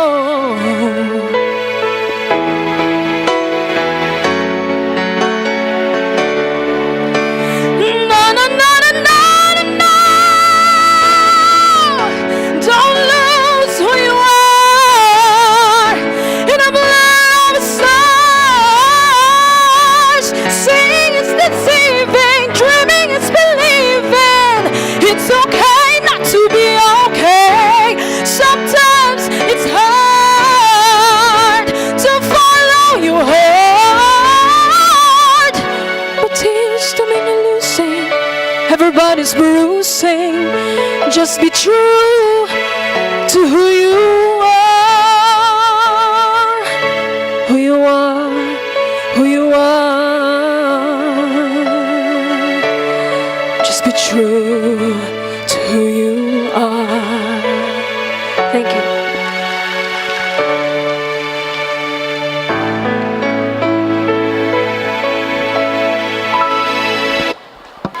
Ladies and gentlemen, once again, let's give a big round of applause to our singer, Miss Shari Faith Binyas. Thank you so much, ma'am. And now we will proceed with our third talk for this morning. Let's welcome the senior pastor of the CPU University Church, and he was born to a family of 10 children, and he is the oldest among his siblings. He was born in a home located in the middle of a sugarcane field in Himamaylan City, Negros Occidental. He finished his BS in psychology at West Negros University and took diploma in theology at Convention Baptist Bible College and finished his Master of Divinity at Central Philippine University. From 2007 to 2009, he did a clinical pastoral education program at Baylor University Medical Center, a 2,500-bed hospital in Dallas, Texas, while also working as its resident chaplain. He was assigned as chaplain to the departments of oncology, ICU, and non-invasive cardiology. He was awarded by Texas Southwest Transplant a certificate of recognition because through his compassionate ministry, few families decided to donate the major organs of their deceased relatives that were given successfully to recipients. He is also on the process of finishing his doctoral studies at CPU with concentration on pastoral care and counseling and pastoral supervision. Reverend Shan pastored several churches under the Convention of Philippine Baptist Churches. He entered CPU in 2001 not as a pastor but as guidance counselor. He was assigned in the then College of Commerce, now College of Business and Accountancy, and high school. At present, he is the senior pastor of the University Church.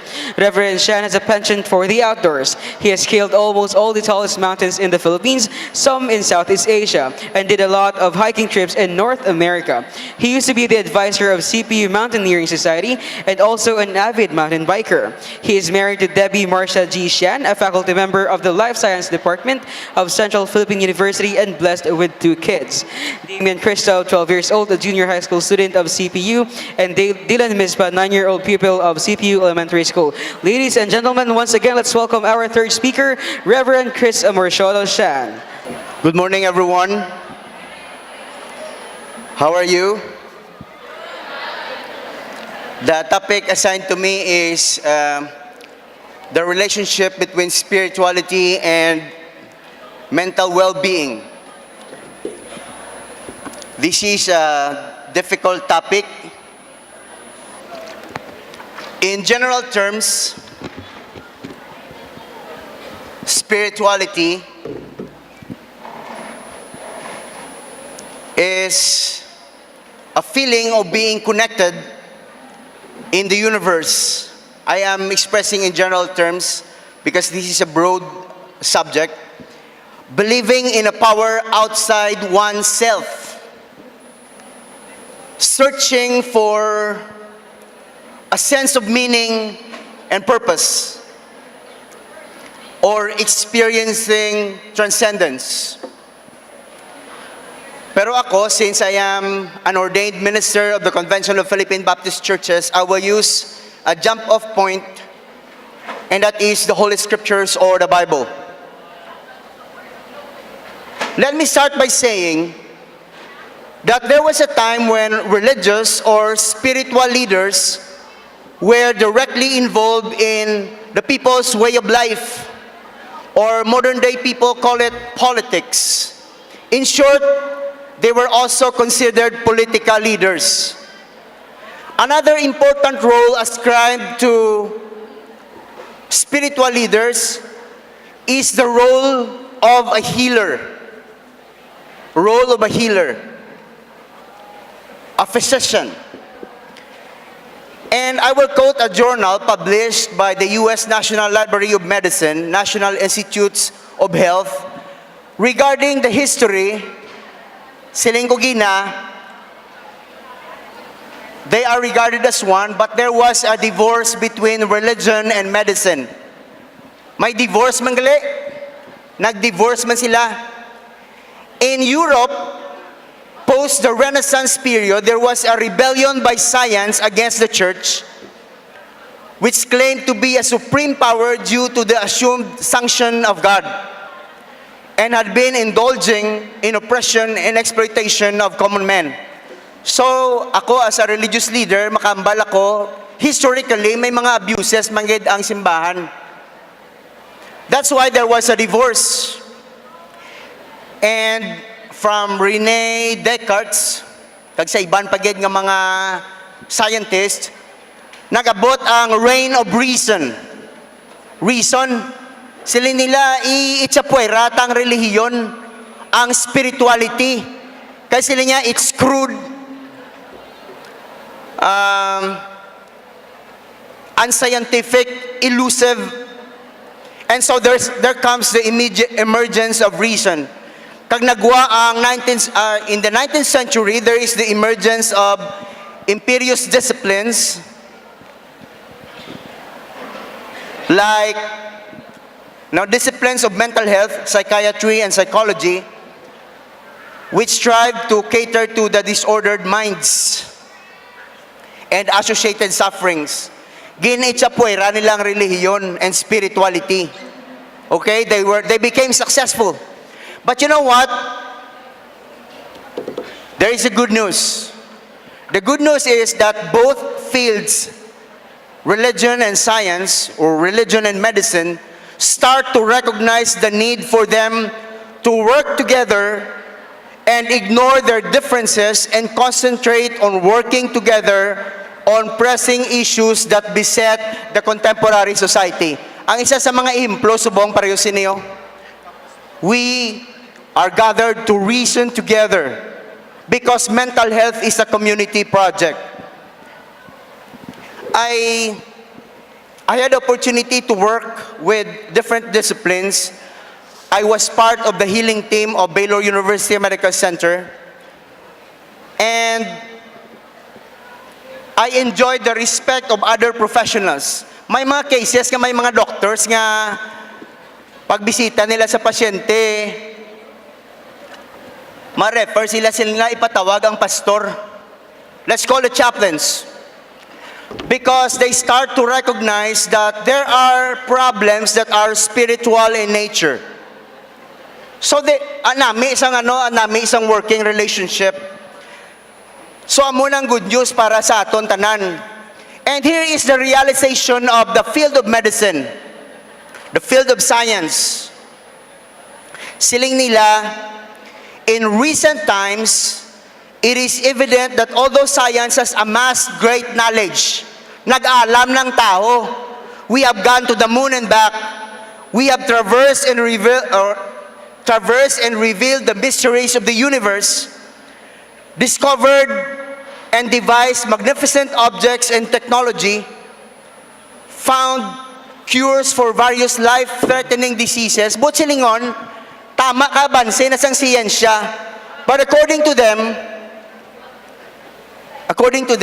this is from the field of medicine and science, though we have solutions for economic, technological, political problems, emotional breakdowns, inner voids, and ethical, moral transgression are challenging humanity.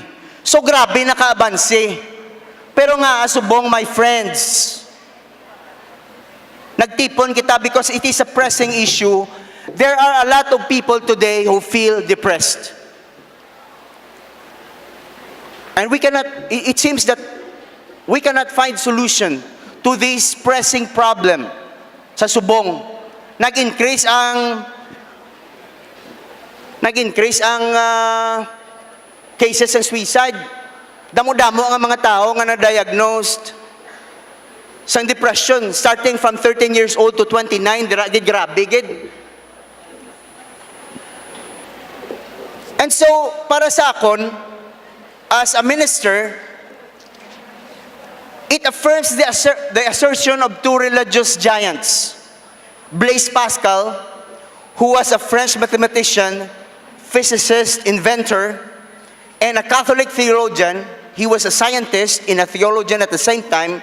He said, there is a God-shaped vacuum in the heart of each person which cannot be satisfied by any created thing, but only by God, the Creator, made known through Jesus Christ. My friends, ang moderno nga tao, ginsipa yang Diyos, rejected God at His own expense. That's why Blaise Pascal said, there is a God-shaped vacuum in a human heart that only God can fill. And Saint Augustine said, thou hast made us for thyself, O Lord, and our hearts are restless until it finds rest in thee. That's why it calls us to go back to the basic, to redeem our souls by coming back to God. Amo ni ang challenge sa aton. So sa siyensya, ang medicine, ang ila findings nga importante to integrate spirituality or faith or religion in our quest for healing. Sa science niya,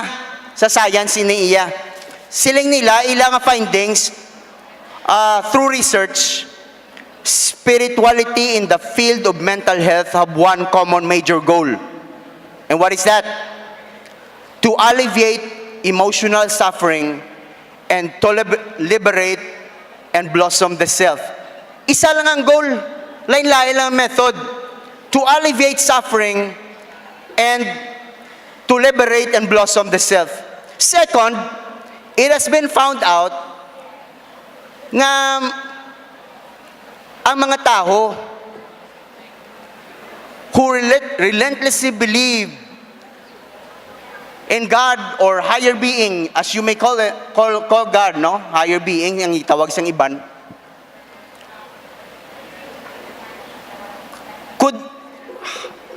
has a good spiritual well-being or mental well-being.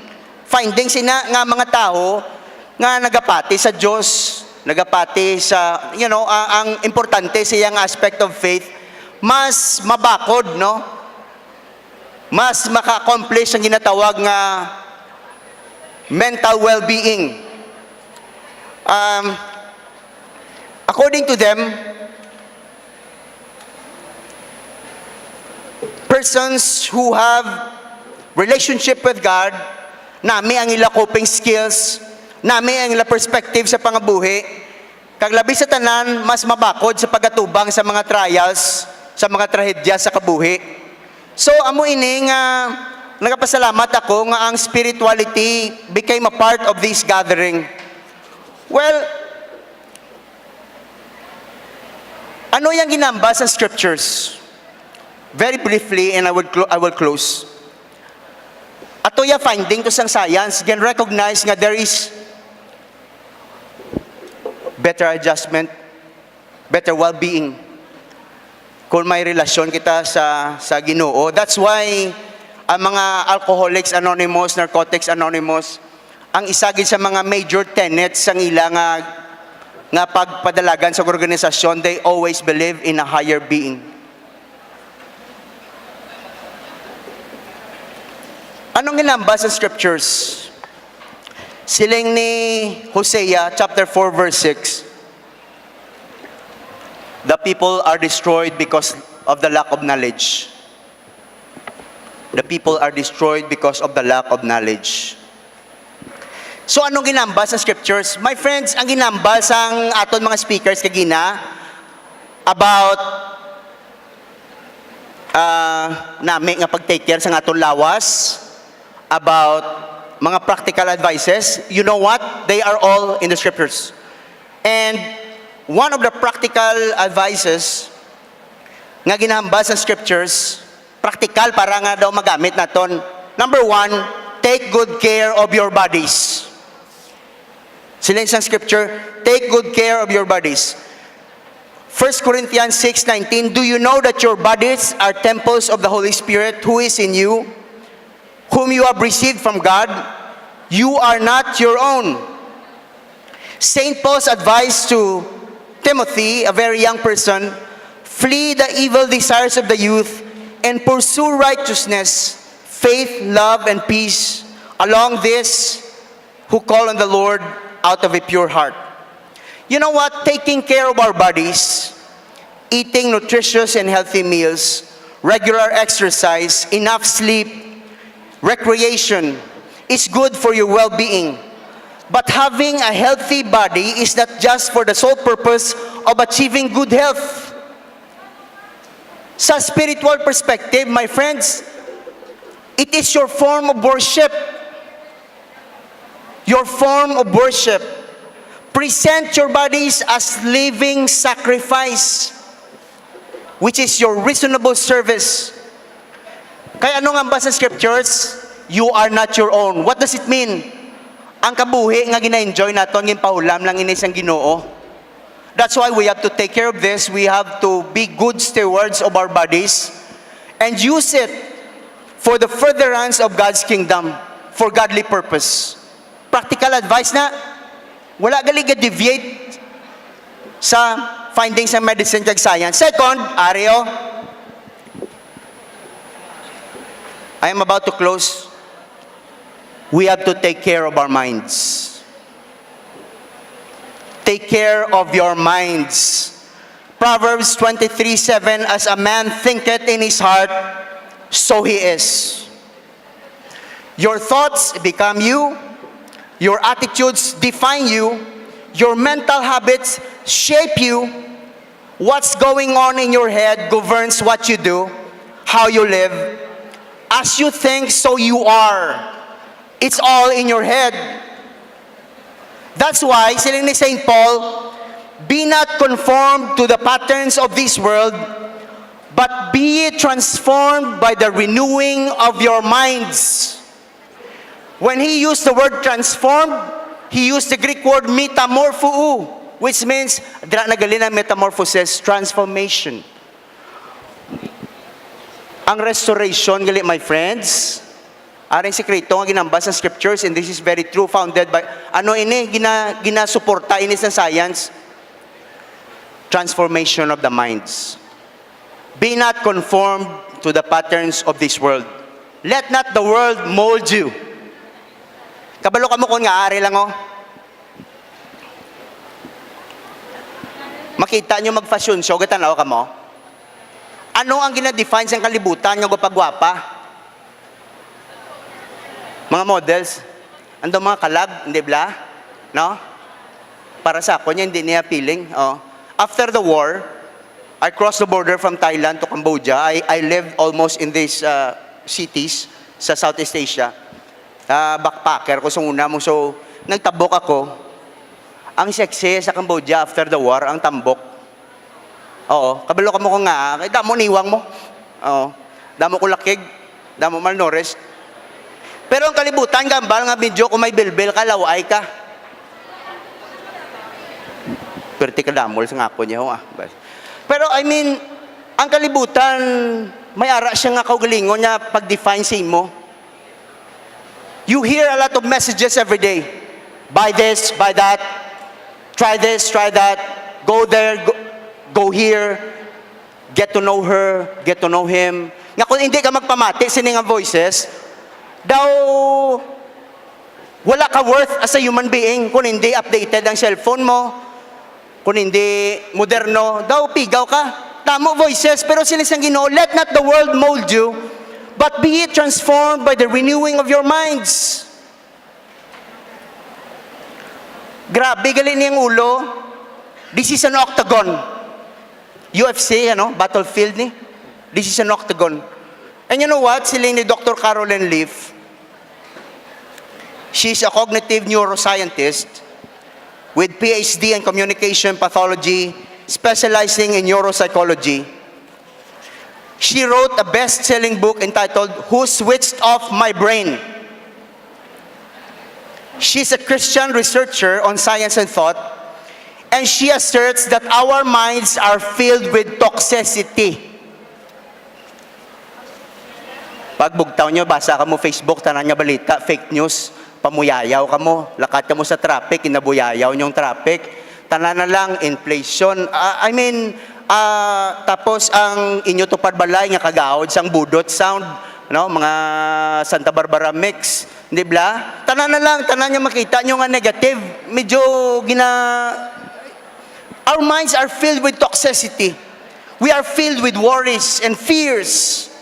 Sila niya, dirty dase na nagatak sa aton, toxic thoughts, toxic emotions, toxic words, toxic choices, toxic dreams, toxic seeds, toxic faith, toxic love, toxic touch, toxic seriousness, toxic health, and toxic schedule.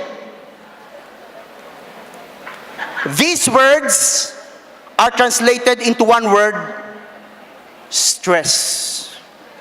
Tatlo man lang kuno ka S ang patay sa tao, sugar, salt, and stress. harms the body, the mind, in multitude of ways. Nga ang tanan nga problema naton kuno kadamo sa mga problema digestive, respiratory, even mental health issues nagahalin sa aton nga thought processes. But the good news is, according to her, I am about to close, the good news is, if our bodies are programmed, kung ang aton mga brain makahalit sa aton lawas, it is also programmed to heal our bodies. Ginprograma inasang Diyos nga aton panguna-una, pwede niya kita mahil. We can be transformed, according to the scriptures, by the renewing of your minds. Amo na mga friends, Ecclesiastes 11:10, sila niya, refuse to worry and keep your body healthy. Okay? Kung medyo dutay mo palaligban, healthy ang lawas mo. That's why si Jesus sa Matthew chapter 6, sila niya, do not worry about the morrow. Wala siya nagimba nga, hindi ka mag-prepare. But do not worry. Some of us are booked up with fear and worries, mga hindi man bala praktikal. May tao lang nga namudamo sa ginakadlukan, napatay lang siya, ang tanan niya ginakadlukan niya, wala gin matabo. Nadlok siya nga maglaon siya, tinakapamana man siya gwapo. I mean, we have lots of fears. That's why, sila isang Proverbs 4:20 to 23, pay attention to what the Lord says. But silingon, my friends, basi mambal kamo pa, man lang ang spirituality, but for me, this is our root. Root ini. Sila isang balanya kasulatan, in Him we live and move and have our being. Without Him, if our lives are not grounded in God, everything we accomplish is our proverbial Tower of Babel. I tell you. That's why sila niya, practical advice, Proverbs 40:23, my son, pay attention to what I say. Turn your ear to my words and not to the world.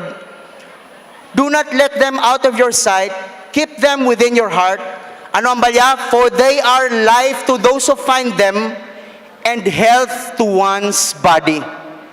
And he said, above all else, guard your heart, for everything you do flows from it. Ang ambal ni St. Paul, Philippians 4:8, whatsoever things are true, whatsoever things are honest, whatsoever things are just, whatsoever things are pure, of good report, if there are any virtues, if there be any praise, think about these things. Ti for once mga utod, tatapon tama ng aton mind. Ang aton pagkabuhi puno sang hatred, unforgiveness, bitterness, negativity. Siling sang Ginooya sa Bible, take care of your minds. It's a battlefield. It could make or unmake you. And lastly, kita naton gina sa film, let us be there for each other. Ang balaan niya kuslatan, nagatudlo gid sa aton to be there for each other. To be a community. Okay? Kanami gina sa message ang film, be a friend. Let us create a safe and compassionate community. Though dira lang nagagika ng atong paglaom as a community. So kabay pa, it is my prayer that God will give us the grace. Give us the spirit of healing. Okay? Thank you very much and good morning.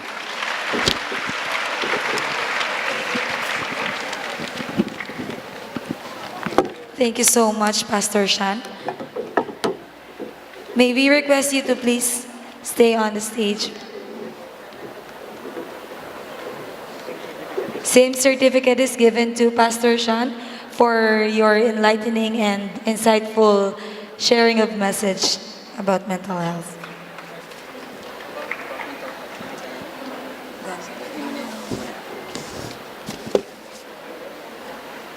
Thank you so much, Pastor Shan. Let's proceed to our next speaker. She ranked 10th in the board exam for psychometricians last October 2017. graduated cum laude and leadership awardee of class 2017 of BS Psychology at Central Philippine University. A former board member of the College of Arts and Sciences Student Council 2015 to 2016, President of CPU Psychological Society 2016 to 2017, an executive board member of Psychological Association of the Philippines Junior Affiliates or PAG-AMLIGANAY 2015 to 2017. Presently working as full-time professor in the Social Sciences Department of the College of Arts and Sciences at Philomer Christian University. A Sunday school teacher for youth, and she has this mental health advocacy, namely Messenger Ministry, Messenger Counseling to reach friends who need social support and care. Let us all welcome Professor Rafa G. Cortel, RPM. Let's give her a round of applause. Good morning, everyone. Bugtaw pa? Yes, of course. Thank you for that very nice introduction. But first, I would like to thank the Lord for this activity.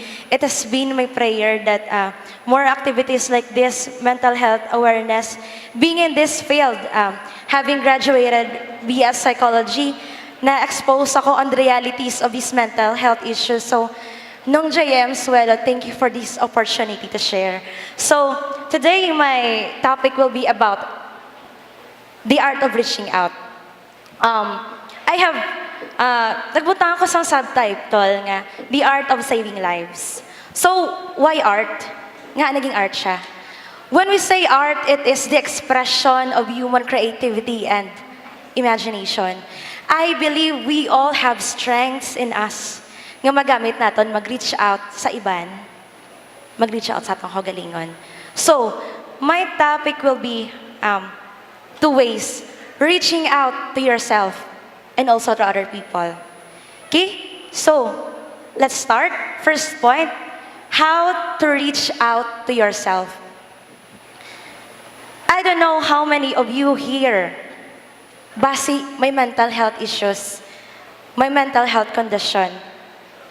Kung may ara man or wala, I would like to commend you for coming here today. It takes courage to say that you need help.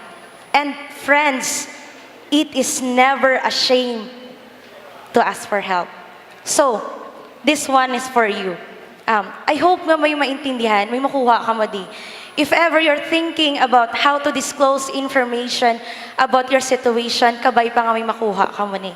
So first, why should we disclose about our situation? One reason is to receive encouragement from our loved ones. So, you may have mixed feelings kung isugid mo hindi. Pero in your journey, you need encouragement. Simply talking to someone else improve your mood and stress levels, right? Disclosing to other people. And also, you may want to ask for concrete support, like asking, pwede mo ko updan sa appointment ko with my doctor. We need other people. We need their concrete support. Next one, and when to tell. Sa noo naton kinanglan ihambal ni. So, please take note nga, in other times that you are not well, when I say you are not well, you are in the episode nga, you are in danger. Sa muna ang mga sitwasyon, you really need to contact the most supportive person in your life. Seek help immediately. But otherwise, it is going to depend on three things. First, when you're well, it's because when you're well, you can say about your condition objectively. Second, when it serves a purpose. Example ng friends mo gahambal, nga adoga pinalayo ka na. Sa amon, nga wala ka nag-hangout. So that they will understand. And when you're ready, disclosing is a personal decision. Next one. Sino ang kinanglan kasugitan? Make a list of the people you're considering telling. Consider the names. Because you ask yourself, sino sa mga close friends ko, sa mga family ko ang makaintindi ayhan? Sino ang makahataghag kung kinanglan ko? Sino ang mga good listeners? Because not everyone is emotionally skilled and can give emotional support, right? You say, family and friends, they accept me, they know me, but pilion kung sinong makahatag man niya help. Next one. How do you tell specific people? Isa ni siya sa mabudlay. It's your family. What if wala sila kabalo anong imong kondisyon? So, you schedule a time and place where you can talk comfortably about it. Also, you ask your parents their experiences about mental health because basi diri sila makarelate, kaagi kaayhan nga grabing stress mo, muning na feel mo. It prepares you for the conversation you're going to have. As someone, kung feel mo bugat, budlay, nga mag-disclose sa family mo, you can have other people to be with you. Basi may iban ka na nasugidan nga una. Our school counselors, nami sila nga updon so that you can disclose your situation sa family mo. They are trained to listen and to help you in times like this. And also, when you tell them about your condition, you ask support sa ila. Mapakinanglan ko kamo sa akong journey nga ni. Kinanglan ko kamo. Next one. How about your friends? So first, you find out their attitude towards mental issues. Basi, they are too stigmatizing, you think they cannot help. Maybe you should think twice. Makabulig sila ayhan. Also, you find a place where you can have privacy and enough time to talk, and you let them know ano nga mga details ang gusto mo confidential, you clarify it to them. And it's normal nga mag-worry ka sa magiging reaction nila. When friends stay as friends, colleagues stay polite and interested, dira ta mahambal nga ang disclosure ta nami ang iyang outcome. Next one. How do I tell it in my workplace? Siguro there are working people here. Know that in your workplace, before you share your information about your condition, you should learn about your legal rights. So, I was hoping nga tani ang aton nga mental health law, praise the Lord kay may mental health law na ta today, nga anong provision niya? If you have condition, anong mga special accommodations mo sa work? Anong pwede nila mahatag sa imo? Next one. So, how? Paano kag anong ihambal mo kung you think you're ready to talk about it? You consider 3 things. First, how to begin the talk. Pwede ka kambal nga, sample sa friend mo. Friend, I'm feeling not okay. Pwede ta ka maistorya. Subong mo lang mga inadlaw, do hindi ko katulog mayo, do feeling ko hindi gid ko ya okay. Kinanglan ko tani understanding mo. Pwede ta ka istorya. You ask for empathy so that you prepare them for the conversation. And when you talk about your situation, you give concrete examples kung paano ang imo condition ga-affect mo.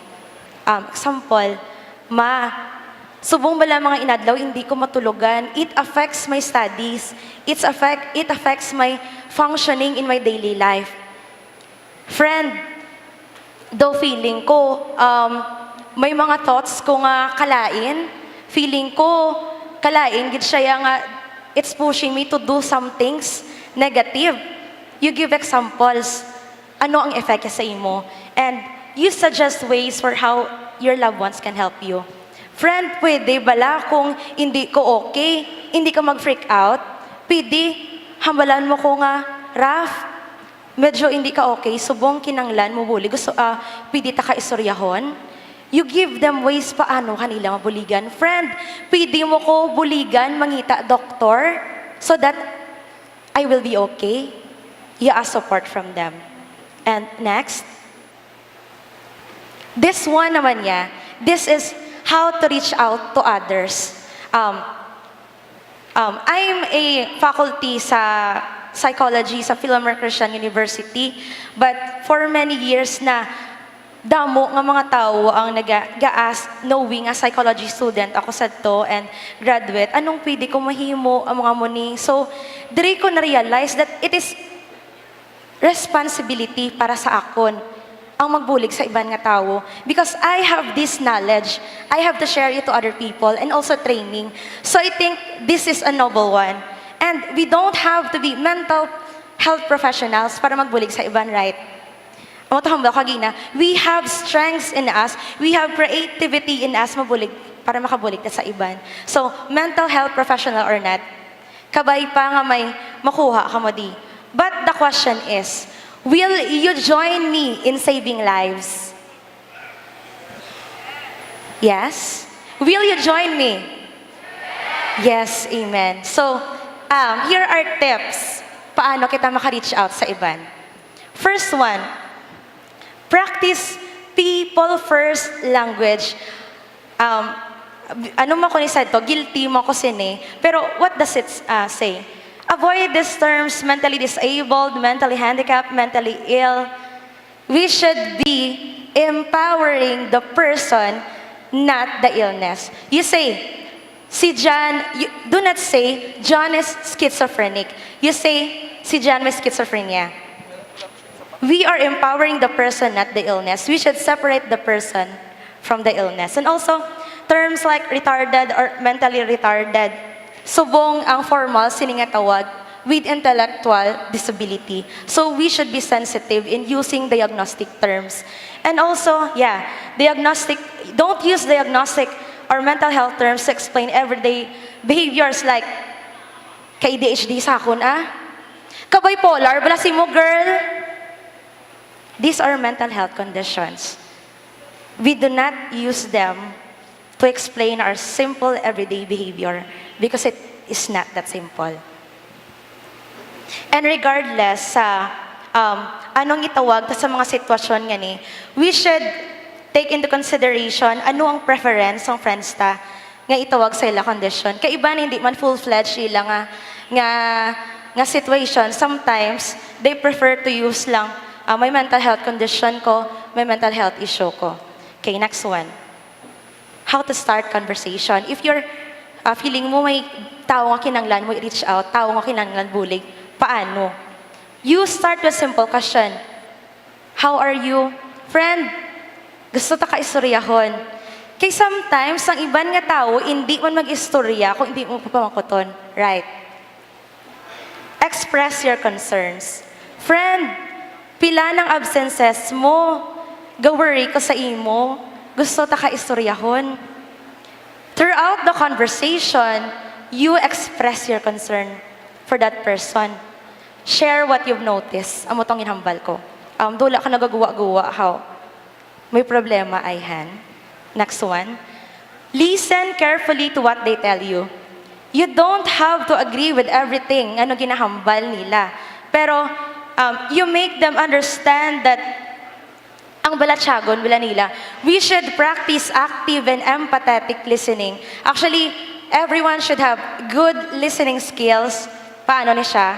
Tips like rephrasing, clarifying, repeating. Ano ginambal sa imo ka istorya? It means gapamati ka. Kag naintindihan mo siya. And let them share as little or do not pressure them kung anong i-disclose nila. Because waay ka lang kabalo basi first time nila maghambal about sa condition. Do not pressure them. And also, inform yourself about sa illness kina-face ang friend mo, sang family member mo. Get the truths, not the myths. Next one, ensure you have contact numbers. Sang psychologist, psychiatrist, sang doctor, so that in times nga unwell siya, mayara ka dayon tawgan. And if you are concerned about suicide, please take it seriously. Take it seriously. Next one. So, ari may hotline kita on suicide prevention. This is, kung mga time nga unwell ang inyong loved one nga gina-reach out. Next slide. And this one, offer them help in seeking professional support. Make your friend feel nga hindi na iya shame mag-asang help. Because in times sa mga may mental health condition, sometimes kinanglan gid ya sang bulig ya, and our psychiatrists, our psychologists, doctors, sila na ang trained para makabulig sa ila. But muni, kita ari para magbulig sa ila, makapangita sang bulig. Next one, this is very important. Look after yourself. Maybe in the times nga, gabulig ka sa iban, imo ko galingo na left out mo. And please, do not take it personally. Tingala ka, tinuig na, binula na niya ako na istorya sa friend ko nga, hindi siya okay. Hambas ang song kagina, it's okay not to be okay. Do not fix your friends or loved ones' condition. Be there. And do not take anything personally. Be there para sa iya. Pero, take care of your mental health too. Go out, still do your mga things you love. Number 8, and also you reach out to someone you trust. Kaya sometimes, hindi enough na ikaw lang. You reach out, sinong pwede pagid makabulig. But you ask your friend, confidential, would you like to remain confidential?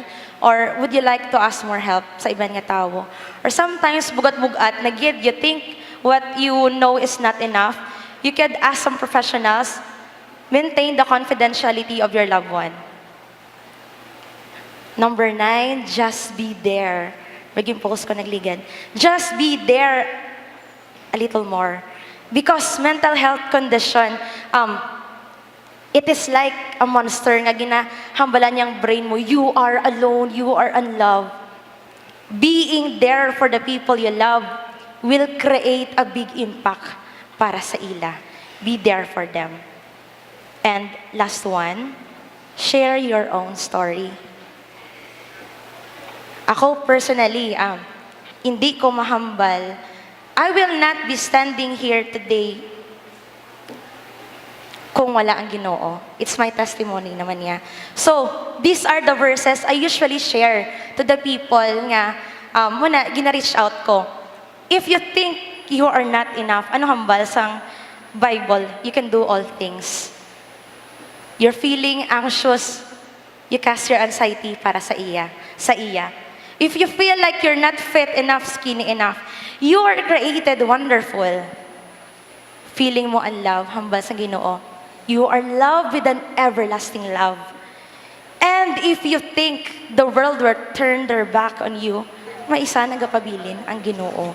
More than all the theories, the training I have learned in my profession, amo niya ang nagpabilin sa akon, strong enough to be here today and reaching out sa ibang nga tao. So I hope and pray that after we will go out sa sining nga lugar, we can be heroes to ourselves and to other people. To God be the glory. All right, thank you so much, Ms. Rafa Cortel, for sharing with us your thoughts on the art of sharing. And now let us present to you this certificate of appreciation to be awarded by me. All right, thank you. So the same certificate is given to Ms. Rafa Cortel for serving as speaker for this first Iloilo Mental Health Summit.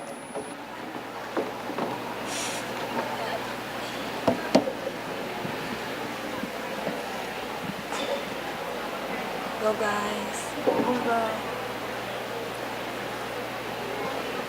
Thank you so much, ma'am. Ladies and gentlemen, let's can you give a big round of applause to Ms. Rafa Cortel.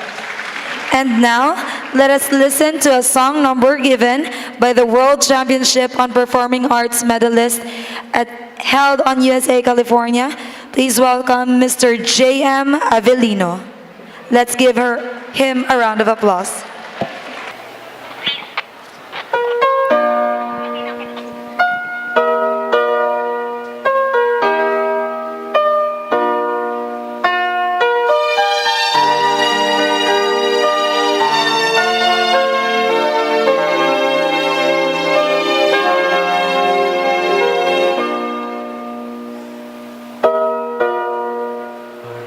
To sleep at night, we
So there you have it, ladies and gentlemen, Mr. J.M. Avelino.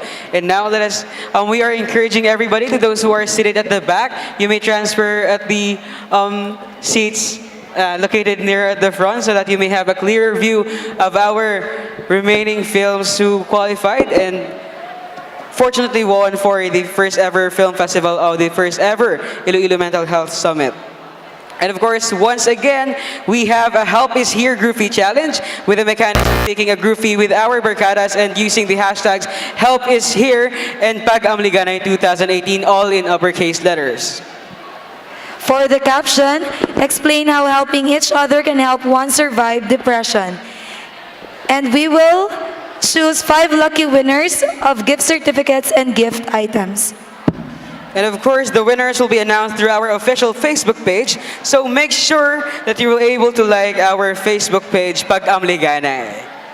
And of course, we would like to thank the following sponsors. We have SBB Media Production, Grand Sing Imperial Hotel, Festive Walk Mall, Philine's Gift Shop, CPU Alumni Association Incorporated, Akadsok Iloilo, Iloilo Mission Hospital, LMH Medical Supply Distributor, Coca-Cola, Jollibee, Iluma Construct at Aganan Pavia, New Lucena Mayor Christian Sorongon, Isa Skincare and Beauty Experts, Body Experts, Euphoria Fitness Gym, Tibiao Fish Spa, Beauty Essentials, and Manulife. And this event will not be possible without these sponsors. And of course, for those who would like to avail of our official summit shirt, you may be able to purchase these shirts at the back later on at the exit, right?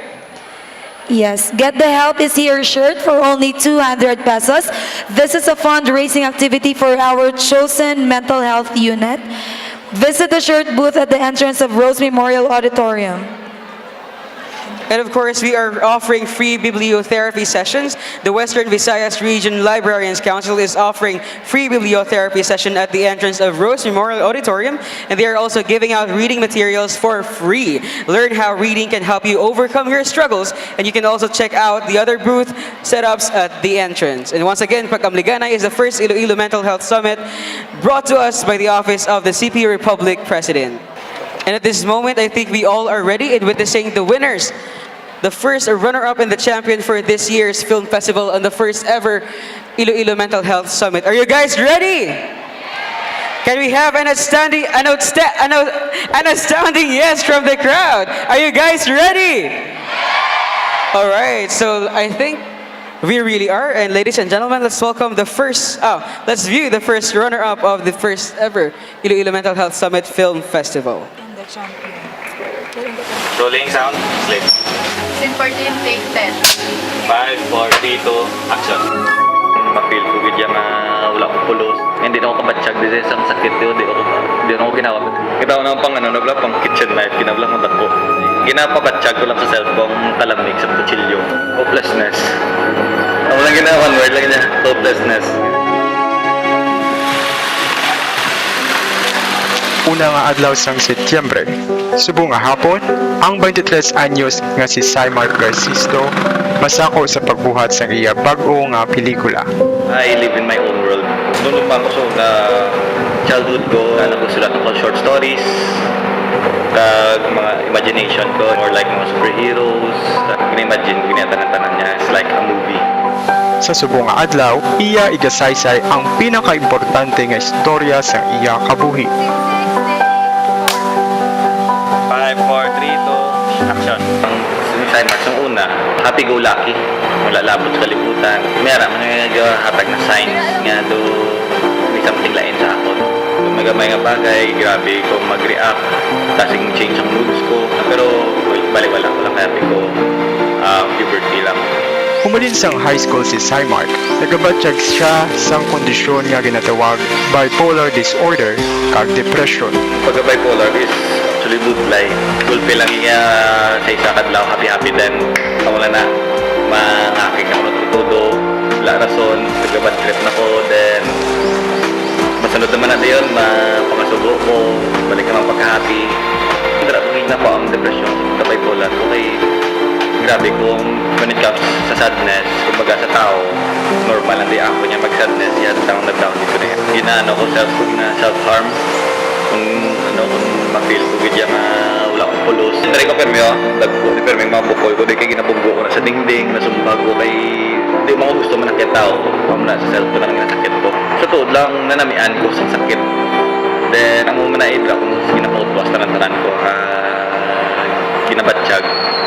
Apang ang sakit niya iya ginabatsyag, nag-abot sa punto nga hindi na niya masarangan.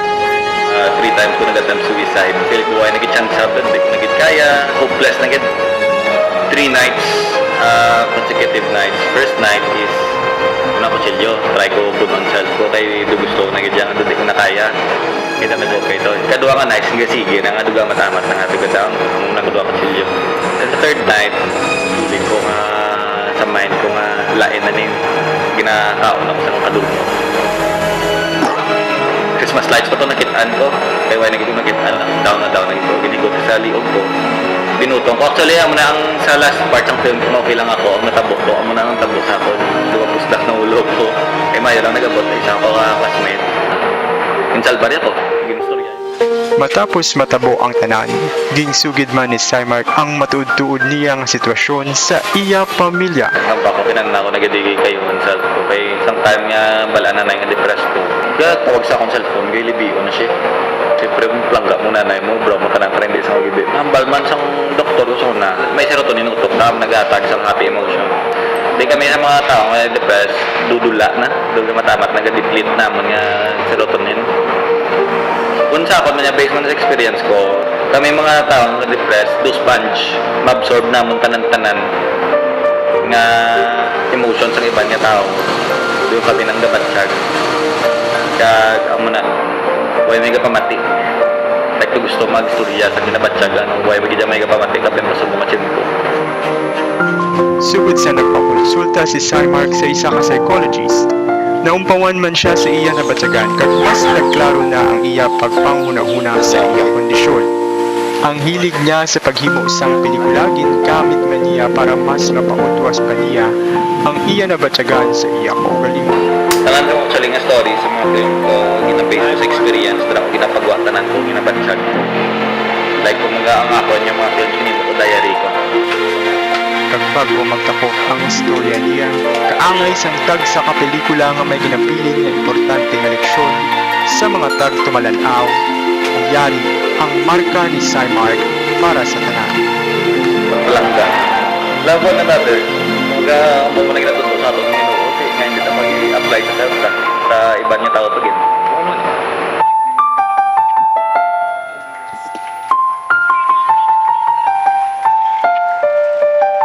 So alright, there you have it, the first runner-up of the first Iloilo Mental Health Summit Film Festival. And now are you guys ready to find out which film made it to the top?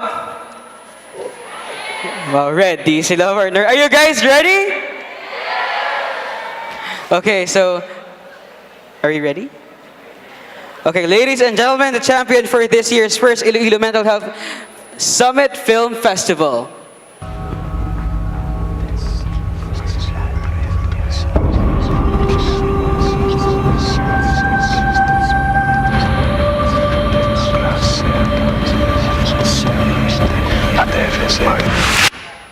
Kadulong, mga nagsari-sari ng tika nalulupad sa akong dalunggan.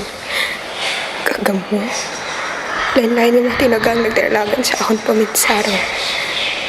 Buang, amoy na ang hambal nila sa akin.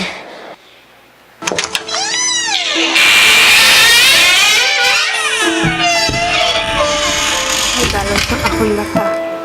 Nagapuyo ang mga sugilano niya hindi ko mapabutyag. Mga tinaga nga preso sa sulod sang akon huna-huna. Ka mga balatyagon nga gusto ko sa asa mapao sining tingog. Apang ako isa lamang kanawong sa ibabaw sining duta. Ano bala nga akon mahimo? Nangin pala naguan ko ang madulom nga siyo. Dito ginaputos ang kadulman ang palibot nga daw mga tanom nga amat-amat gakamang sa akon pagkatao. Mga hutik sang akong panumduman nga nagahagad nga mabatyagan ko ang kahadlok ko bawadan sang paglaom sa kung anuman nga dala ng akong pakaduan. Wala ka pulos. Hindi ka maisog. Tata na lang ang kabuhi mo. Tapusan na. Ano ba lang ginhalinan sang tanan? Sa nubo ko nga score sa exam? Tungod sa ginhandom sang akong ginikanan nga wala ko nahimo. Kay lain ang akong gingusto. Kay wala ako sang abiyan nga handa magbulig kag maglaygay sa akon sa tiun sa pagkinahanglan. O kun, tungod kay nahadok ako mahibalan sa mga tao nga ang sangsan o nagapanguna, subong sa ulihin na sang linya. Rason man bala ang kapait sang resulta sang sobra nga paghigugma. Gaisahanon ako nga gapanglakaton. Ginapangita ang nadulang nga parte kag ginatistingan nga ibalik sa akon pagkatawo. Kaling ginuba sa mga hambalanon sang tawo ang pader nga akon ginapatindog para sa akon kaugalingon. Nagaisahanon lang gid ako sa panglakaton nga ini.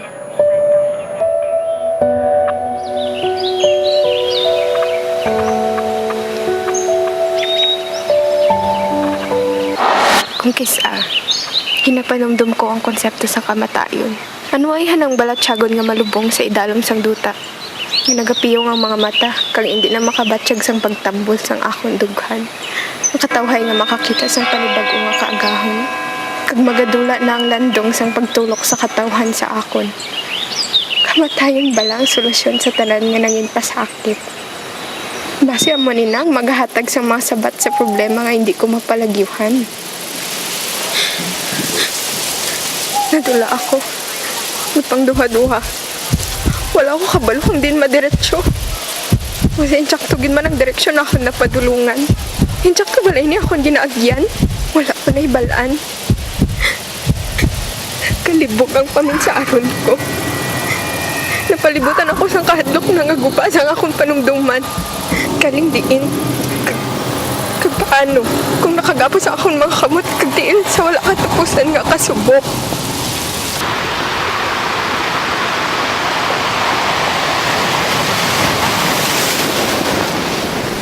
Kung tani, umabot ng adlaw nga mabatian kaliwat ang hinis sa mga mapaskod nga balot. Ang mainit nga pagtandog sa adlaw sa akong tani, ang makapagusto sa paglusong sa dagat nga wala sang pagduha-duha. San upaayahan ako manginhibuway.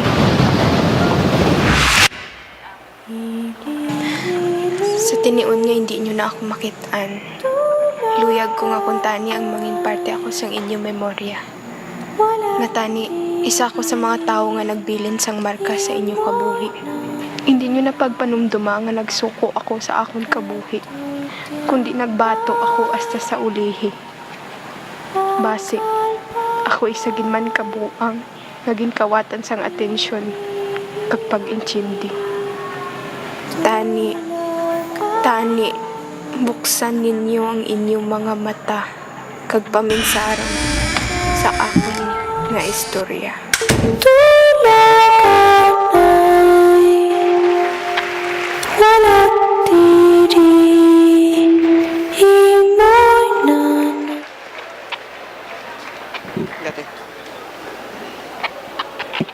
Alright, so there you have it, the winner of the first ever Iloilo Mental Health Summit Film Festival.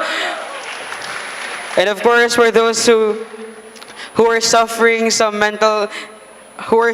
at the moment, we have available guidance counselors at the back who are willing to help you guys overcome the struggle. And of course, at this moment, I think we are ready to the next portion of our program, which is Pagtuad, Stories of Struggle and Survival. So, Pagtuad is a Hiligaynon term for sharing. And of course, let us welcome our first speaker, or to give his testimony of becoming a warrior. Let's welcome Mr. Simark John Garcisto. Okay guys, good morning. Morning, bugtaw pa. Ayo. Ako Grace Simark, independent filmmaker, 23 years old, and I suffer from bipolar. Nakita niyo to gina sa documentary. Bago ko lang to actually nakita ang documentary. Kaya gusto ko magdugang ang story ko pagid. Warriors never backs down. Why ginayaga back down ng warrior? Yan amo gusto ko i-share sa inyo subong how I became a warrior subong. Bali, amo na imagine ang life film. May beginning, may climax, may ending. So bali nakita niyo ng glimpse ang beginning kung paano ko nagano Ari naman tayo subong sa climax kung paano ang turning points ang life ko. So bali, 2 years ago, 2016 ako, 2 years ago, ayon ako sa points ang life ko nga gusto ko na dulaon life ko. Hamo taon ba ako gina sa documentary is 3 attempts ko mag-suicide. First 2 attempts, dako nga knife, kitchen knife. Third attempt, ang ano siya, Christmas lights, ginhigot ko sa liog ko, then binutong ko. Nga, stand din ako kabati. Di ko bati, di ako ginawa, sorry. sorry. Ang bago lang yun. Then, muna nga, before sang third attempt ko, ang feeling na blang ka-cliche sa nga ara ka sa CR, gapaligo, gahilibion. Pero tuod na, gilibion ko sa CR. Nag-kiss ko kay nanay ko malakat, then gatuluha ko, kaya ko last ko na nga kiss sa iya. Nagkadto ko sa opisina sang namon that time. Then di ko nagitugwanta, nagstorya ang friend ko sa akon, one of my close friends. Abi okay ko, makuha sang soft drinks sang kay wagi ko kinanan. Pagbalik ya, drayan ako kita nga mahigot na sa liog ko, ginabutong ko na hindi na ako kabatsyag. Then naman na, way ako ginbutong, ginpilit, pahalinon, ginstorya lang, ginstorya. Hasta ang mabuyan ko na din ang feeling na abla nga piyong ka mata pero makita ka sa nagsanag. Kasanagan ng kabuhi. Then dito ko na-realize nga purpose ko. Nga gusto ko magbulig, nga may pareha sa akon, kaya di ko sila gusto mag-agi, ang maagyan nila, ang ginagyan ko. So bali dira ako nag-start nga build up liwat life ko. Why pa ako nagpa-check? Why pa nakabalo ka ni nanay ang una ginakabalo ang friends ko. Pero may times nga sige magyapon nga balik-balik nga si nanay amo to ara sa US gilibion na ang kita ina mo na ginabatsyag ko. Then nag-decide una kanay magulang ko nga ipa-check ko nila. Pero nang hindi ko. Then amo na one time diyon nagka-love life o na. Pero makita ko man ang burden nga ginhatag ko sa iya nga may chindi sa akon nga amo na blang times nga kita nga may amo nga sakit. Hindi ta may chindihan nila kung kisa di ta man may chindihan self ta. So bali siya gin struggle yaman pero why gid siya nagbuya sige nga inchindi lang sa akon hasta sa uli na realize ko nga para sa iya, para man sa family ko, kinahanglan ko na help. Then dra ako nag-start sa nag-seek ko help. Then dra ako na-realize nga kag nabalaan nga diagnose ako bipolar type 2. Amo na. After that, gin-start ko na rebuild liwat gid yang akon purpose, gin panindugan ko gid nga which is to help people. Amo na nga lipay ko subong sa muning event sa CPUR, thank you gid kay kami nga mga victims, we have a voice. Diba? Plakpak be?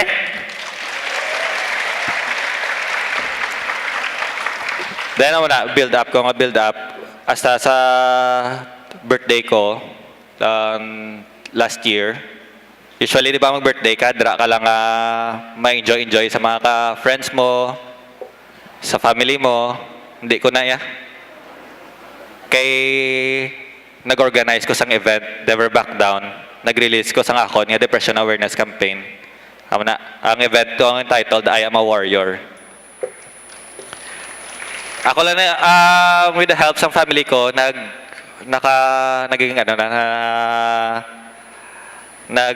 successful man ang event. Then gina-try ko rehab self ko. Una, try ko music. But then, di pa ang music. Then, nga na-realize ko, kita ang may mga, unique taya. Hindi taya may sakit, yung victim, unique taya kay tungod, unique mind ta, creative ta. Gapati ka mo tag-isa-isa ta, creative. Kaya mo na, dive in ko sa filmmaking, then, dira ko naghihimo sa gina-share kong stories ko. Last film, entry sa Film Fest ang University of San Agustin nga amo na ang akon story entitled Okay Lang Ako, which won Best in Editing, then also na featured sa Sinikasiman 5-4. Basta mo na. So bale, sorry guys. Bale, amo lang ang story ko is hasta subong, amo na ning akon nga ending my chapter nga ari ko di subong gatindog sa inyo. First Mental Health Summit sa Iloilo na share kong story ko. Before ko i-end ang akon nga testimony is gusto ko lang mag-share sang poem ko sa inyo nga ara sa film ko nga Kung Magdulom ang Langit. Aring sa ang adlaw man o gabi madulom gid ang langit, maghalong kay basi idagit. Hindi man mabaktan kun saan umagwa, preparado gid kag buksan ang mata. Madulom ang kabuhi, malamig kag mga init, kung ara na siya kasanag ang makabali. Thank you. Thank you so much, Mr. Mark John Garcisto, for bravely sharing your experience. And next, let us proceed to... And before I proceed, let us award this certificate of appreciation to Mr. Mark John Garcisto for sharing his story of struggle and survival and for inspiring the participants of PAG-AMLIGANAY First Iloilo Mental Health Summit at the Rose Memorial Auditorium, Central Philippine University, this 21st of September 2018. Signed by Dr. Teodoro C. Robles, University President, and John Michael Suelo, CP Republic President. To be assisted by Mr. Nigel Libor. You are Senator.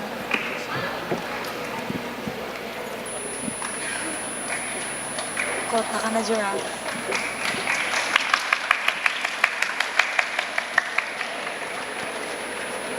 Ladies and gentlemen, Mr. Mark John Garcisto. Can you give them a big round of applause, please? And now let us proceed to our next pagtuad stories of struggle and survival to be given by Mr. Carlo Gabriel Evidente. Let's give him a round of applause.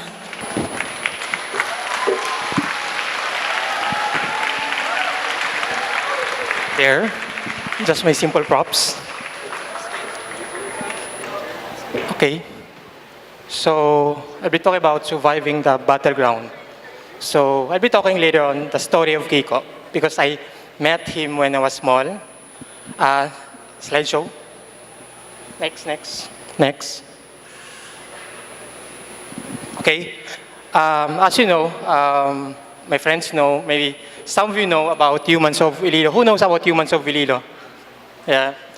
So these pictures are, I took these pictures for many, many years.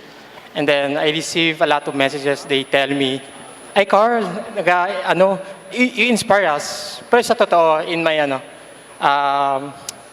kung ako lang isa, gahambal ko sa self ko, no, these people na take ko na pictures, they're the ones inspiring me because ako mismo may story ako, and then I met this guy named Kiko when I was small. Next slideshow please. Yun. When I was small, excited ko makato sa sa school, kay sa ako niyang school, it's a big playground kisya bala. So kay mag-isa lang ko sa wala ko kapatid, mag-isa lang ako. So sa ako niya, I want to make friends. I want to have brothers. I want to feel na may mga sisters ako. So to me, yung school is a big playground for me to meet new people, to learn something. Ayun. So one time when I went to the playground by myself, I met this kid. So actually this picture, I took this picture sa Iloilo. So parang na-remember ko, may na-meet ako na guy named Kiko. So, he's crying. Nang nakita ko siya, gaibi siya. Hambali nga, bako siya. Ato hindi man to, kay bata kami. Bako, Miko, nga, gaibi ka. Kaya hambalya, siya, kigan sa teacher niya. Bako nga, kay hambal sa teacher niya, hindi siya gabagay sa school, kay manggo siya mo. Mango kagid mo nang balya sa akon, mango ko no siya. So muna yung first na experience na gina-reject siya pala sang teacher. So rather than na school ginatudlaan siya na muna na to accept different kind of people, whether kung mango or maalam or kung so na feel yung muna. And then muna sa next day naman, nagbalik naman ako sa playground. And then, I saw him naman sa swing. So, muna, nambali na gid siya, as in, super gahibi na gid siya kay feeling niya, though hindi siya gabagay sa school kay ang ginabutang nila like this one. They put post-it notes sa kanya, so they post weird.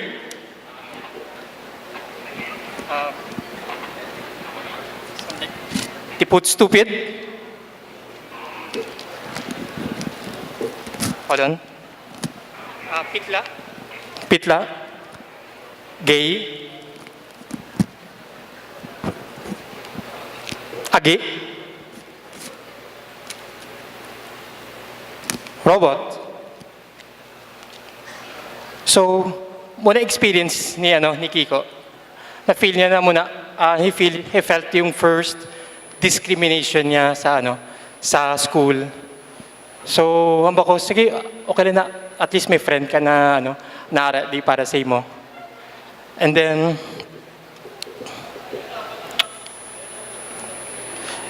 yun, hambali pagkid, ingkigan pagkid sa sang teacher kay, mahilig siya sa art pala.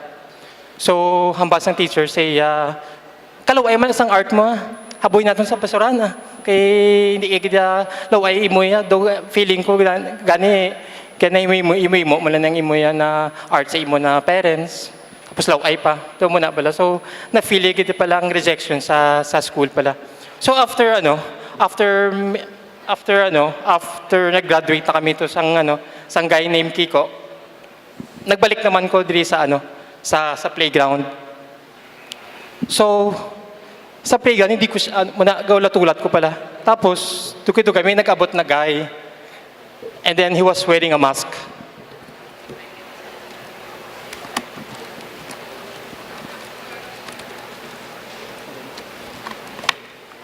So, something like this. So, bako aga-wear kasang mask. Hambal ni Kiko. Kay, feeling ko, pag nag-mask ako, parang, do feeling ko, do safe ako sa society, kay wala may gahambal na nabuang ako, wala may gahambal na stupid ako, wala may gahambal na Kiko ako. So, do feeling ko, do this may parang safe haven sa ako na muni, parang I have my own persona. So, ako, kamusta naman ang kabuhi mo? Bali, okay man. Actually, first time ko nihambal sa mo, I fell in love with someone. Pero muna nahuya ako kay something na society does not like na muni pala na gawi pala. Kay yung someone na I like, it's a man, so same sex ha. So samba ko ano malain ta. Baga niya. Ambot kani pero muna hambalya one time when he told about his sexuality sa dad niya, ang kigang gid sang dad niya, balya, wala kaya sang agi na bata ya. Wala gid kaya sa agi na bata ya. Mas mayo na yan na wala ka na lang tatay ya. So muna, na-feel niya po na biskan dako na siya, na-reject siya. So, sang later sa balya, masiside na lang ako. Kay do feeling ko pala, wala ako accept sang family ko, wala ako gina-accept sa mga tao. So muna I got his number, and then he messaged me. This is just quick. Sabi ko, sorry friend, I can't handle my life anymore. Please pray for my soul. Thank you for being a friend. Thank you for loving me. I leave this world full of disappointments and breakups. Please contact my family. Please contact all my friends. I'm ending my life. This is the end. Actually, that guy ni si Kiko, that is me. Thank you guys. Thank you so much, sir. May we request you to please stay on stage? And may we request MP Tony Bactol to hand the same certificate given to Carlo Gabriel Evidente.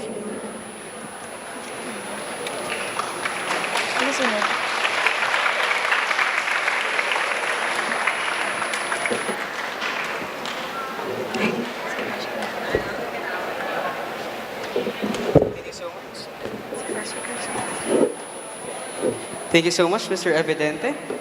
And of course, at this moment, we will be moving on to the third testimonial to be given by Mr. Rex Amor. Sir? All right. Good morning, big crowd. So, thank you, by the way, for the short introduction. So, I first would want to thank CPUR for inviting me here today to be in front of you and talk about my personal experience and hopefully to break the stigma around mental health. So, let me personally introduce myself. My name is Rex. I'm in a working class, so I'm one of those you call probably corporate slaves, as we know them. I am in my 30s. I don't want to be very specific with the number, but let's just say I'm an adult. So, if you look at me, you probably see that I'm normal, right? I'm probably okay. You look at me and you probably say, yeah, he's fit, and he looks athletic. But that's just all tip of the iceberg. I was clinically diagnosed of PTSD or post-traumatic stress disorder. I also have depression, and I also have anxiety disorder. So, you see, mental health problem can be in anyone. It does not know age, it doesn't know gender, it doesn't know fame, and it doesn't know wealth. It does not know the color of your skin. So it could happen to any of you. It happened to me. So you'd probably ask me, when did I know? So I used to be a very outgoing person. I used to go out with friends. I used to go out for coffee. I used to go out for dinner with friends, of course. I also consider myself a party goer. And I have one hobby, and you know, I've been doing workouts for the last 9 years without miss. And then things changed. Things suddenly changed. You know, piece by piece, I felt like I'm being drifted away from myself. I woke up one day and I felt like it wasn't me anymore. I always find myself staring blankly at the wall. I used to have a very nice pompadour, but I woke up and I shaved it. I stopped talking to my friends. I avoided people. In fact, I'm always nervous and I'm always anxious whenever I'm around anyone. So, there will be times when I could be sleeping 12 to 16 hours a day and I can continue if I'd like to. I ate once or twice a day at max and I've lost so much weight. And so, you see, I quit everything I could in life except work because now I have bills to pay. So, I continued life and I pretended I'm okay. So I dragged myself to work and, you know, tried to be normal as I could. But I know there's something wrong inside me. There's something wrong with me. For a time, I'm actually familiar with what I'm going through and what I'm already feeling because some of my friends have anxiety disorder and depression, but I pretended that I was not one of them. I pretended that I'm okay because I'm afraid. I was very nervous that if people would know that I have depression and anxiety disorder, they will stop inviting me for dinner. They'll stop inviting me for parties. Nobody will invite me for coffee anymore, and people think that probably I'm different. I'm probably a person of no fun. I'm probably a bummer. And so I also did not tell anyone at work because it could, you know, compromise that promotion I've been working for some time. They probably say that I'm not fit for the role. They probably see me as somebody unfit for the job. And I'm not very stable to work for it. And so I hide it. So for quite some time, I've been hiding that to myself. And for quite some time, I continued losing weight. I continued to be antisocial. I continued what I was feeling for quite some time. And then it dawned on me. I realized that I am bigger than my hesitations. I am stronger than my doubts. And I am more important than the opinion of others. And so what I did was I manned up. I recollected myself. I mustered all the courage to walk in the clinic of a psychiatrist. I waited very patiently in the line because I know I needed help. And then when I got in, he was there. My psychiatrist was there waiting for me. And I told him everything. I told him about all of my experiences. I told him about a time when I was a kid, probably I was 5 or 6 years old, when my grandfather, who was very close to me, took his own life by hanging himself in the shower. And I was very devastated. They said he was depressed, they said he had problems, but he did not get any help, and so we lost him.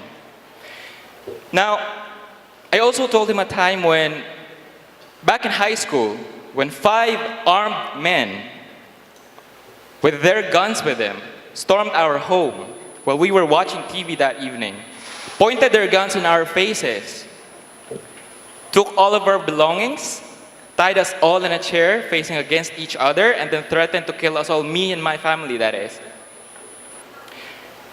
I also told him a time when someone abducted me and forced me in a car and threatened my life by pushing the tip of a screwdriver against my neck. And so you see, I survived all that experience, but I was broken. I never felt safe anymore. I never felt safe until now. And I don't ever know if I will ever be safe. So, when I got out of the clinic, the very first people that I told about my condition was my family. And then I was very surprised to know that I was not the only one in our family. I was not the first as well. 2 of my other first cousins has mental health problems. They also have depression and anxiety, and I'm the third one. We are all seeing our own psychiatrists, and we are all taking our different medication, or a cocktail of medications, from antidepressants to antipsychotics to cholinergics and to clonazepams to help us sleep. It was then that I realized that my condition is more genetic and hereditary. And all of that experience may have triggered me to become anxious, to become depressed.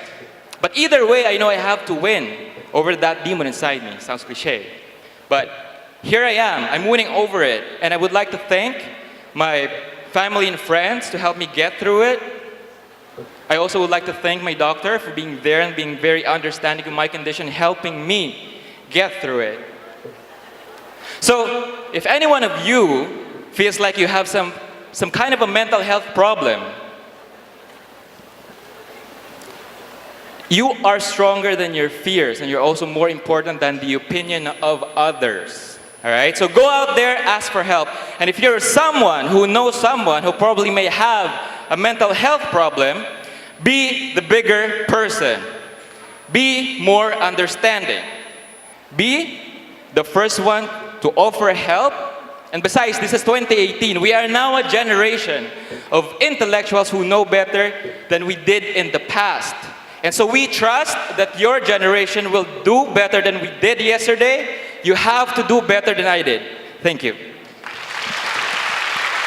Thank you so much, Mr. Rex Amor. May we request you to please stay on stage.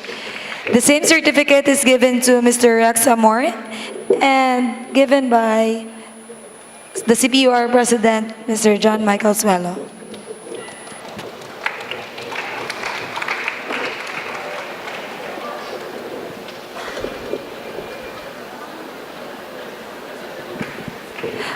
Okay, for our next pagtuad stories of struggle, may we call on the CPUR Senator Mr. Nigel Libuan to introduce our keynote speaker. Again, ladies and gentlemen, we would like to announce that 1 p.m. we will have a roundtable discussion calling all unit heads, administrators, directors, presidents of government offices, associations, organizations, student councils to join us for the exclusive roundtable discussion with Senator Risa Ontiveros this 1 p.m. at the 4th floor of the Henry Luce Library, Conference Room 1. Please proceed at the registration area before leaving the auditorium to sign up your names. And thank you. And again, what are you waiting for? Get the Help is Here shirt for only 200 pesos. This is a fundraising activity for our chosen mental health unit. Visit the shirt booth at the entrance of Rose Memorial Auditorium. And again, let us all welcome Mr. Nigel Libuan. Good morning, everyone. So our speaker for this morning is Senator Risa Ontiveros. Akbayan Senator Risa Ontiveros is a health and women's rights advocate, a proud activist, and a champion of the basic sectors. She brings the voice of ordinary citizens to the Philippine Senate. Senator Risa has been fighting the good fight from an early age. She organized a student group that campaigned against Bataan Nuclear Power Plant, or the BNPP, while in high school at the St. Scholastica's College in Manila. During her college days, she led advocacies for peace and social justice as a student council leader. In 2001, Senator Risa received the 10 Outstanding Young Men Award for Peace and Advocacy for her work in the peace talks with the National Democratic Front, or NDF. She was also one of the 27 Filipino women among 1,000 women worldwide who have been nominated for the Nobel Peace Prize in 2005. As Akbayan Party List's representative during the 13th and 14th Congress, then Congressman Risa fought for the passage of people-centered legislation like the Cheaper Medicines Law and the Comprehensive Agrarian Reform Program, Extension and Reforms Law. She also led civil society groups and fellow advocates in working for the passage of the Reproductive Health Law. A landmark legislation provides women and families access to reproductive health and modern family planning services. Senator Risa also served as a member of the Board of Directors of the Philippine Health Insurance Corporation, or PhilHealth. She pushed for expanded benefits and coverage specifically for indigents and senior citizens. As a chairperson of the Senate Committee on Women and Gender Equality, Senator Risa pushes for legislative measures to address social injustice and inequality, particularly in the areas of healthcare and women's rights. Senator Risa vowed to pass laws to expand the maternity leaves for working women and impose heavier penalties on hospitals that continue to demand a deposit as a prerequisite for the admission or medical treatment of an emergency patient. Also part of her commitment is to push for better benefits to be given to barangay health workers, our frontline healthcare providers in the communities. She is also pushing for the passage of anti-discrimination bill on the basis of sexual orientation, gender identity, and gender expression, or the SOGI, which reached the Senate plenary for the first time after nearly 2 decades of lobbying. Senator Risa graduated cum laude with a Bachelor of Arts degree in Social Sciences from the Ateneo de Manila University. Before her career as a lawmaker, she was a community organizer and peace advocate. She was also a successful television journalist and news anchor who has worked for major news networks. Senator Risa is also a dedicated solo mother to her 4 children and shares them her love of music, culture, and art. So, ladies and gentlemen, let's all welcome in our midst Senator Risa Ontiveros.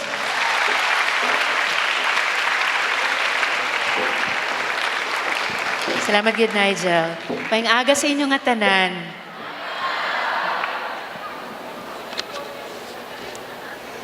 Thank you so much. Damo gid nga salamat for being here quite early. I'd like to acknowledge Dr. Konsehala Candice Tupas, Chair of the Committee on Women, so my fellow woman leader and advocate. Also, Konsehala Leila Luntao, the SK Federation Chairperson. Alam niyo po, I'm always glad to meet an SK leader kay Akabayan Party is a champion of the SK Reform Law. Gayon din kay Reverend Chris Amorsolo Sian. Of course, J.M. Suelo, the CPUR president who very kindly invited me to this assembly. And kung okay lang sa inyo, special na pagbati sa mga kasimanwa ko halin sa Rojas City, kag sa lain pang lugar sa probinsya sang Capiz. Kay mga si daddy ko, mga parientes, halin man sa Rojas City, bukod sa Tangalan, Aklan. So hello mga kasimanwa. To my fellow speakers, especially the one who will be speaking later, Dr. RJ Nagit of the Youth for Mental Health Coalition, and of course, all the students here today. Salamat, Gid, for having me with you. I'm here to talk about mental health and our newly signed mental health law. This is the first truly national policy on mental health, and it's important for at least two reasons. One, it affirms that our mental health should be given the same weight, urgency, and importance as our physical health. And two, it instills mechanisms to help fight the serious misconceptions about mental health which contribute to stigma against those who struggle with mental health conditions. Sa atin kasi sa Pilipinas, there's still a very strong sense of denial around mental illness. And because of this, accurate statistics can be difficult to obtain because the cases are often underreported. But here's what we do know. According to the World Health Organization, as of 2015, as many as 300 million people suffer from depression around the world. This was higher than the previous 10 years by 18%. The WHO also estimates that around $1 trillion worth of productivity is lost because of depression every year. Here at home, the Philippine Statistics Authority reports that mental illness is the third most common form of disability in the country after visual and hearing impediments. The Global Burden of Disease study in 2015 said that 3.3 million Filipinos suffer from depressive disorders and that our suicide rate sits at 2.5 men and 1.7 women per 100,000 people. On the response side, we currently have a ratio of 1 mental health professional for every 250,000 people, according to the Philippine Council for Health Research and Development. These figures only tell part of a story. I think the more important story is what happens from person to person. The worst possible outcome for someone struggling with depression is suicide. That the person was driven to a point that he or she decided to take his or her own life. Whether it happens to one person, to 10 people, or 100 people, it doesn't diminish the fact that if the proper intervention had been made, if the stigma wasn't present, that person would very likely still be alive, which is why a mental health law is so important. Under the Mental Health Law, Republic Act 11036, no person shall be deprived of access to health services, psychosocial care, and treatment, and that they are able to find work and education free of discrimination. The law also shifts us away from yung concept ng dalhin natin sa mental or confinement of patients in a mental institution by strengthening mental health services at the community level. Yung idea kasi dito is to help the person reintegrate into the community so that he or she can contribute positively and so that the stigma is addressed at the community level. My training din for mental health professionals because as science moves forward so that we, lalo na when it comes to mental health, because let's face it, we're more familiar dealing with physical illness.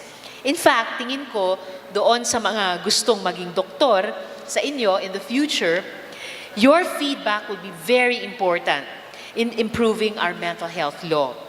It will be the experience on the ground that really turns the tide, and it will be the efforts of our guidance counselors, our teachers, and staff in schools that can really make a difference doon sa pagtanggal ng stigma sa mental health. Puwera biro, young people spend so much time in school. Being in school is a major part of socialization, making friends, and learning to deal with other people, especially when you're young. So if there's a place where the stigma can be fought early, this is one of those places. So never undervalue the value of peer groups and your extracurricular activities. You know, my start in activism and social involvement came from an extracurricular activity way back in high school sa Saints Co, Manila. I attended a symposium organized by the Nuclear Free Philippines Coalition, and that was it. It opened the door to what I would eventually commit my life to. So in the same way, yung mga peer group and orgs here in school can not only open a path to what you want to become, but they can also be the avenue for you to participate in social development. And because this generation is the generation of social media and the internet, mental health is one avenue where your skills, your understanding of technology, and its effects on our lives can mean the difference between life and death. It's never too early to care about the world you live in. Never. And there are many avenues where you can help. You can be a doctor. You can be a lawyer for people who struggle with mental health concerns. You can work with your local government to come up with programs to give education on mental health. Kasi it's not only the patient who needs treatment. Very often, pati yung community kailangan ng tulong.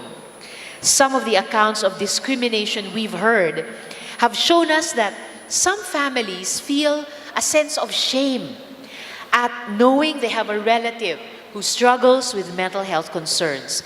And because they don't know how to respond or how to deal with that situation, they end up treating their loved ones very badly.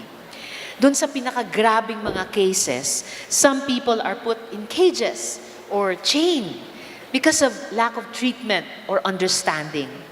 I really believe, at walang halong biro, that your generation is on the threshold of something very important. Because as you become professionals, it will be your perspectives lawmakers will tap.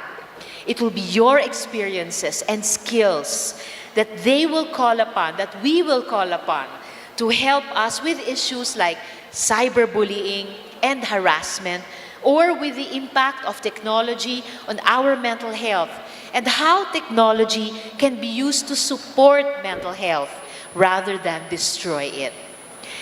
Each generation has its defining moments. Each generation has a place in history to take on the struggles of its day and to make a difference. This, I believe, is one of yours. So seize the moment and help us spread the message that those who suffer and struggle in silence don't have to anymore. Help us show them that they aren't alone. Damogid nga salamat sa inyong tanan. Mabuhay ang kabataang Pilipino. Onward to better mental health. Mabuhay po tayong lahat.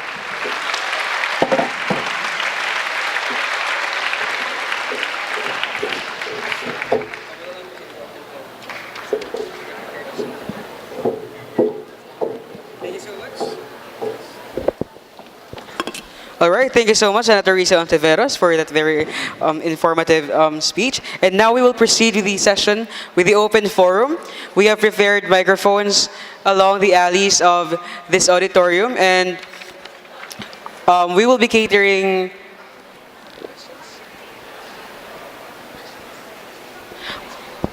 Okay, so we will be accommodating as many questions as we can, and each person is entitled to one question and a follow-up question. So who would like to throw the first question?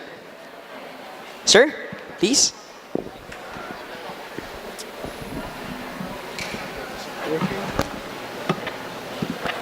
Hello. Hi, Miss Senator Risa. Good morning. So, by the way, I'm Jeff Michael Palomo, a UPV student and also a PMC delegate po, 2018. Yeah, I was there. So, sa question ko po, in terms of the implementation policies po ng MH law, does this also involve entertainment industry?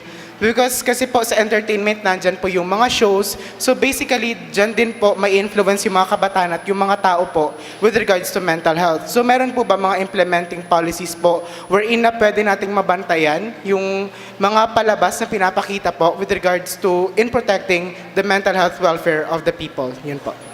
Salamat yan. So right now, sinusulat yung implementing rules and regulations ng mental health law. It's being led by the Department of Health, ibang national government agencies, and very importantly, yung mga stakeholders, lalo na sa civil society, kasama yung Youth for Mental Health Coalition. May general call threading throughout the mental health law na kalabanin yung stigma and discrimination, particular sa mga schools, lahat ng campuses, may isang focus advocacy yung Y4MH na magkaroon ng mga on-campus anti-stigma and anti-discrimination programs. And that call to decrease and eventually eliminate stigma and discrimination ay yung general message ng buong mental health law to all of society, including all our institutions, not just the educational institution, not just the workplaces kung saan may particular na mandate na inuutos yung mental health law, but other social institutions to include media. So, walang particular na pag-uutos sa kanila, unlike to schools and to the private sector, but definitely through the initiatives of Y4MH and other stakeholders in these different settings, the school setting, the workplace, that message can be further amplified also to yung mga kababayan natin na artists and cultural workers. Kasi tama yung nasa loob ng tanong mo, yung stigma and discrimination, or the opposite of these, the spirit of inclusiveness, the spirit of equality, of respect for diversity, and respect for every human being, ano man yung health status natin, is something na pwedeng i-approach through the arts and culture. Ang last na lang po. So, ang magiging part lang po ba siya ng pag-address po, pero hindi po siya pwedeng maging part ng policy with regards to the IRR? Yun lang po. Actually, dahil sinusulat ngayon yung IRR, as long as it is generally suggested by specific provisions of the law, pwedeng mas i-articulate yon. And we know, for example, may mga campus-based student organizations kasama ang mga teatro, kasama yung mga student publications. So ito, ngayon pa lang sa educational stage of life ng isang young person, ay mga avenues already for arts and cultural struggle, kung saan dito rin nga pwedeng simulang buwagin yung stigma at saka discrimination. And then, from the strength that is gained by different stakeholders sa pag-engage sa schools, sa workplaces, at down hanggang sa community level sa mga barangay, stakeholders like Y4MH can also therefore gain more capacity na i-address yung iba't iba pang mga sektor, including our mass media and yung ibang mga arts and culture institutions natin. So, dahil isang komprehensibong batas yung mental health law, you can, kumbaga, take that ball and run with it. Dalhin pa sa iba pang mga larangan. Thank you po. Thank you. Thank you very much for that question. So may we have our next two questions? Siguro before Senator Risa will answer the questions, we will have two questions and then she will answer it together. So may we have, sir? And another one, please. Approach the microphone here. Another one? Anyone? Okay. Okay. Sige, sir. Please state your name and from what university. Okay. Hello. Good. Ano oras na? Good morning, Senator Hontiveros. I'm Juan Gabriel Shansha from UPV Sais Miagao, current president of Samahang Psikolohiya Organization. Given that the current IRR is still in the works and we now have the enabling law for establishing a national mental health system, would this have an implication on how the war on drugs is being perceived about the issue from the drug issue shifting from being a criminal problem to a public health problem?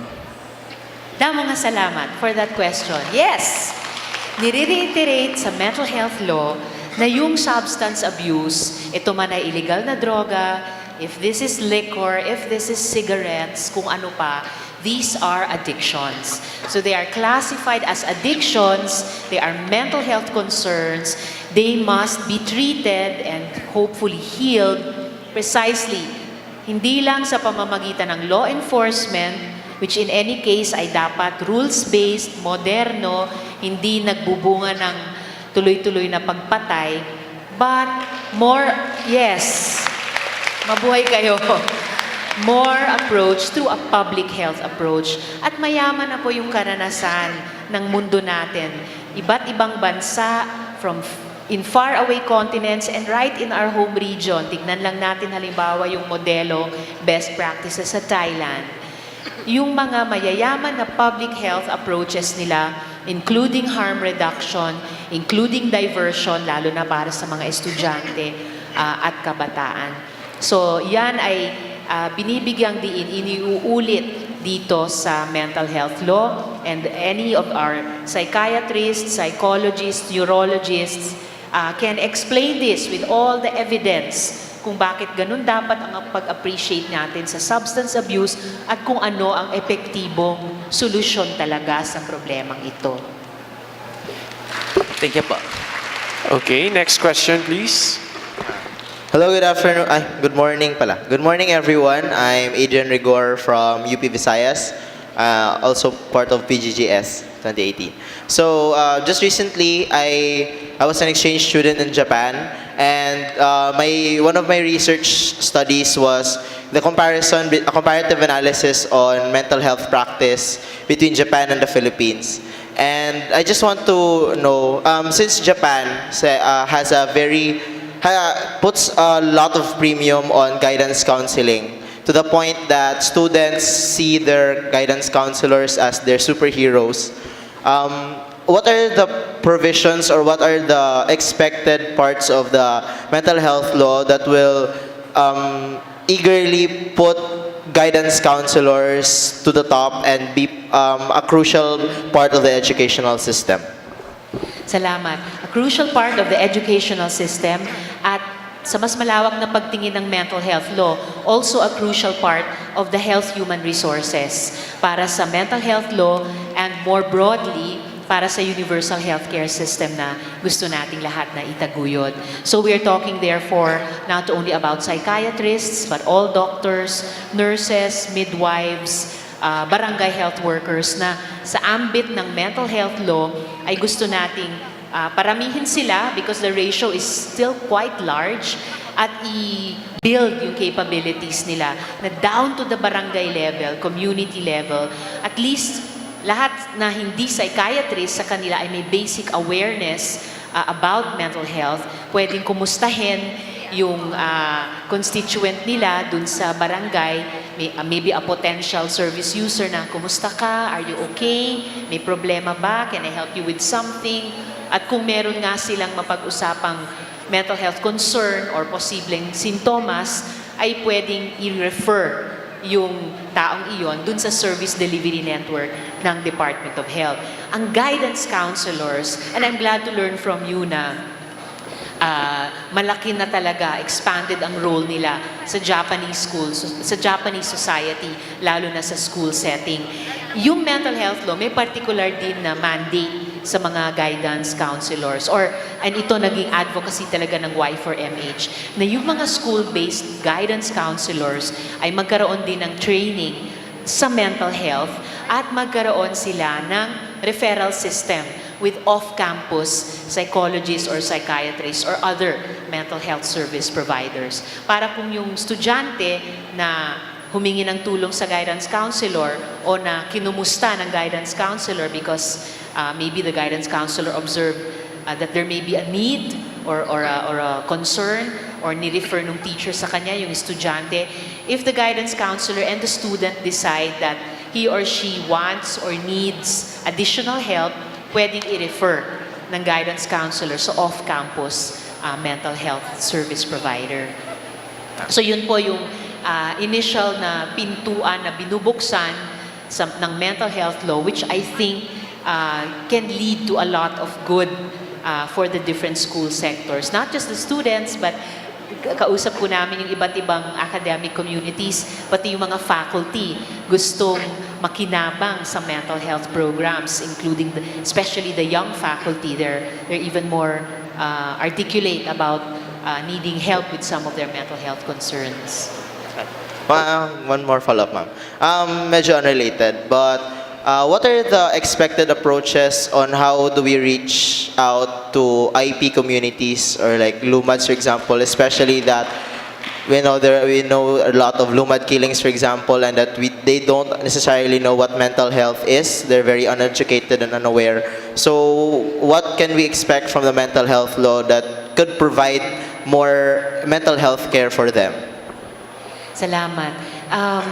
So it's always important, mula dun sa kaninang tanong about war on drugs and an alternative, a public health alternative to the war on drugs. Tapos ngayon yung usapin ng karahasan sa mga katutubong Filipino, including yung mga lumad sa Mindanao, na how can a mental health approach and a public health approach really ease the suffering of individual persons, at the same time mabigyan ng alternatibo yung karahasan na danger talaga sa iba't ibang sektor dito sa ating lipunan. I think first of all may perspective sa mental health law na yung indigenous peoples, yung mga anak nila na hindi pumapasok sa ating public educational system or hindi kalahok sa ating alternative learning systems ng DepEd, they may not be schooled, but they may have a different kind of education. So, I think yung isang importanteng nire-research ng ating mga mental health researchers and scientists ay ano yung mga indigenous ways of mental health at mental healing na mayroon yung ating mga katutubong Filipino. That should also inform the particular design at saka implementation ng mental health law, lalo na sa mga ancestral domain nila, lalo na sa mga barangay nila. So, ang mga mental health service providers, yung mga doktor hanggang BHW sa barangay, yung mga guidance counselor sa mga eskwelahan na nasa sa loob ng mga ancestral domains or kung saan may mga naka-enroll na indigenous children and youth, ay dapat sensitive din na mag-reach out, lalo na kung yung katutubong Filipino ay nandun sa mga GIDA, geographically isolated and disadvantaged areas, na talagang to always go the extra mile. Ito ginagawa araw-araw ng mga BHW natin. Go the extra mile na ma-reach yung mga kababayan nating katutubo para ma-extend din sa kanila yung health service at yung mental health service na ito with the necessary sensitivity and respect na meron silang, sabi nila, since time immemorial na indigenous lifeways sa maraming bagay, sa governance, sa economy, syempre sa mga kultura at sini nila. Also, I believe in the matter of health and mental health para ma-consider ito bilang bahagi ng mga mental health programs na i-deliver. And for sure, dahil historically naman ang mga katutubo natin, they are concerned not only with ancestral domains, not only with sustainable development, not only with genuine autonomy and cultural integrity, concerned talaga din sila sa paghidain. And we have to work with the indigenous people also. How do they realize mental health and mental healing? And how do they realize peace? An end to the violence lalo na kung kaharap nila ay development aggression or other forms of human rights violations. Thank you, ma'am. All right, may we have, I think, last two questions. Okay? Last two questions. Hello po. I'm Hazel from Amnesty International, Region 6. So my question po is there any provision in the mental health law that ensures active participation of local governments in the implementation of said law and the furtherance of such programs? Yun na po. Ngayon na, or with the second question? Okay, maybe we have the second question para sabay na lang sasagutin ni Senator. Yeah, your question, please. Sige, good morning everyone. Good morning Senator Risa. I'm JD Cristofelis from Y4A and also a mental health advocate because since I am also a part of NYP 11. My questions is, kasi po hindi ko po pa nabasa lahat ang mental health law ng ating bansa. Tatanong lang po sana ako, Senator, kung ano po yung authorized na government agency na if in case na may mga mental health problem po tayo ng mga kapatid, dyan po natin i-refer. Because I am also a former barangay kagawad sa aming barangay and probably this is also our main concern sa aming barangay kasi may mga kapatid po tayo na pag-alagalan na may mga mental health problem. So, kasi po dinadala namin ito sila sa mga DSWD at yung DSWD ay hindi naman po tinatanggap at binabalik po sa amin sa barangay at sa mga family. Like for example, may residente po kami na abandon, siya lang po mag-isa at may mental health problem. So, hindi naman po talaga namin sa barangay araw-araw na mga kailangan niya, hindi namin nabigay. So, ano po yung specific or authorized na government agency para dyan po natin ihatid yung mga kapatid natin na may mga mental health problem. So, yun lang po ang aking tanong at maraming salamat po. Namagid mo salamat man. So it turns out related yung dalawang tanong ni na Ms. Hazel at ni JD. So ang papel ng mga LGUs at paano talaga sila magre-responde sa mga particular na needs ng mga kababayan natin sa barangay level and in relation sa mga national government agencies. Ang lead agency po sa pag-implementa at oversee sa pag-implementa ng mental health law ay yung Department of Health. Lalo na sa itinatayo nilang service delivery network sa konteksto ng advocacy natin ng universal healthcare system. So dahil sinasabi natin at sinasabi din ng Y4MH, there's no health without mental health. So pati po yung aspeto ng mental health ay nais i-integrate sa buong service delivery network at sa pagtaguyod ng isang universal healthcare system. Ang mandato po sa mga local government units ay nandun sa pangalawang major provision ng mental health law na all the way down to the barangay, sa community level, magparami ng doktor, nurse, midwives at barangay health workers na may access yung barangay sa kanila. Kung hindi man sila based doon, ay in charge. Kumbaga, no barangay left behind. Bawat barangay, ideally nga, pag tinitingnan natin eventually yung universal healthcare system, ang gusto natin no family ay walang isang health service provider na at least nag-o-oversee sa kanya. So dito sa mental health law, gusto natin na hanggang sa bawat barangay, either may nakabase doon or may responsible doon na doktor, nurse, midwife o BHW na at the very least may training sa mental health, pwedeng may initial na sensing kung may possible symptoms of mental health concerns at kung kailangan, mai-refer yung tao, yung potential service user, dun sa mental health service delivery network ng Department of Health. Ngayon, yung mga particular na mga sitwasyon, yung mga kababayan natin na pag-alagala, minsan tinatawag na taong grasa or yung mga nag-iisa na lang, halos abandon, gano'n, nag-iisa sa bahay, walang kasama sa buhay, and then may mental health concerns pa. Yung isang magandang trend dito sa mental health law at nakikita natin pati sa mga kababayan nating staff mismo ng National Center for Mental Health sa Mandaluyong, which is one of only 2 national mental health institutions in the country, ang trend po talaga ay de-institutionalization. Dahil sa pagtingin, pareho ito sa datos ng Department of Health, pati ng World Health Organization, only a very small percentage, maybe 1 to 2% ng mga kababayan in any given country, pati sa Pilipinas, na may mental health concerns ay mangangailangan ng institutionalization or ng inpatient care, ng confinement. So of course, under the mental health law, na for the first time may specific budget for mental health sa national budget ng ating gobyerno taon-taon, of course, sisiguruhin natin may sapat na budget dahil kulang pa ang NCMH. But dahil ang trend ay de-institutionalization, mas magbibuild, hindi lang ng capabilities ng mental health service providers, pero mas magbibuild ng isang service delivery network that is based on a larger percentage of services and programs na hinahatid sa tao through community-based through outpatient mental health programs. Maybe 8 to 10%.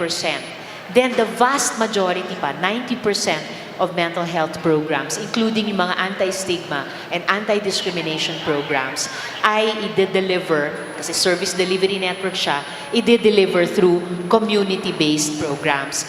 At yung pagbibigay ng importansya ng mental health law sa community-based programs, hindi lang yan parang wish lang.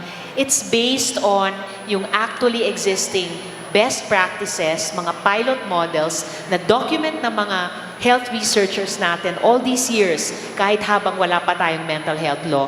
At doon nila tinukoy yung, sabi nila, key role of families and communities in mental health and mental healing. Meron na palang marami-raming mga community-based mental health programs talaga. Even though wala pang national program noon, wala pang national law na nagmamandate sa DOH, itong mga community-based mental health programs which took care of people like yung mga pagala-gala sa daan o yung naabandona na mag-isa sa bahay nila, they did that by the coming together of concerned citizens, mga highly motivated na mental health professionals dun sa sarili nilang barangay, mga enlightened sections ng private sector dun sa lugar, yung mga enlightened na local government officials na at that time sabi nila, naku, paano ba tayo magre-responde dito sa ating mga kababayan? Wala pang malaking programa ang DOH, wala pang batas. They put their heads together and all these years pala, may mga ganitong nagpapatakbo ng community-based mental health programs and they evidenced a high rate of healing from mental health concerns and even illnesses.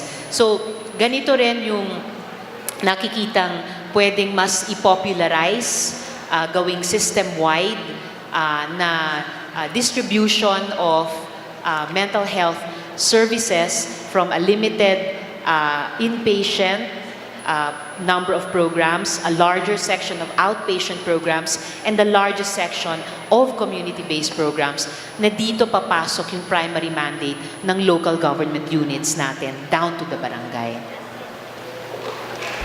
Thank you po, Madam. Thank you very much. I think that concludes our open forum. But then again, if you have questions, you can write it on a piece of paper and the answer of Senator Risa Hontiveros will be posted on our PAG-AMLIGANAY page. Will that be okay, Senator? All right, thank you very much. Let's give a big round of applause to Senator Risa Hontiveros. She has activities, she still have activities for this afternoon, and we will still have roundtable discussion with her at around 2 p.m.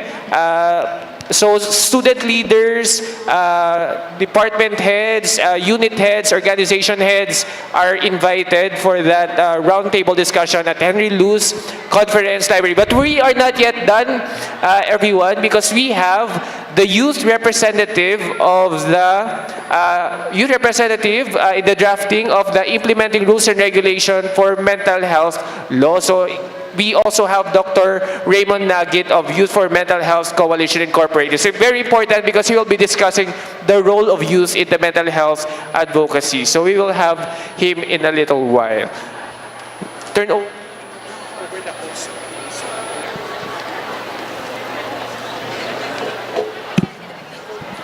Okay, requesting everyone, may we have a group photo with Senator Risa Ontiveros. So, Senator will just be here, standing. Can you come closer here in the center siguro para we have a one big group shot? Okay, transfer kay, please transfer here at the center, please. Alright, we'll have a group picture first. And maybe dito na lang po tayo.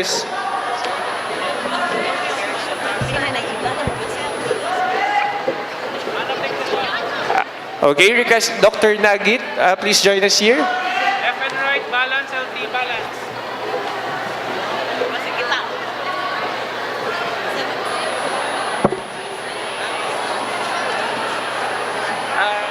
Dito na crowd. Okay, we're not yet done, everyone. We still have Dr. Raymond Janagit afterwards. Okay, everyone join in. Please join in.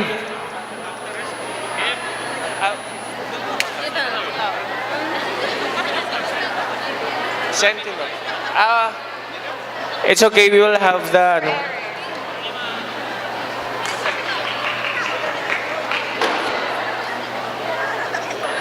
May we give a big round of applause for Senator Risa Ontiveros.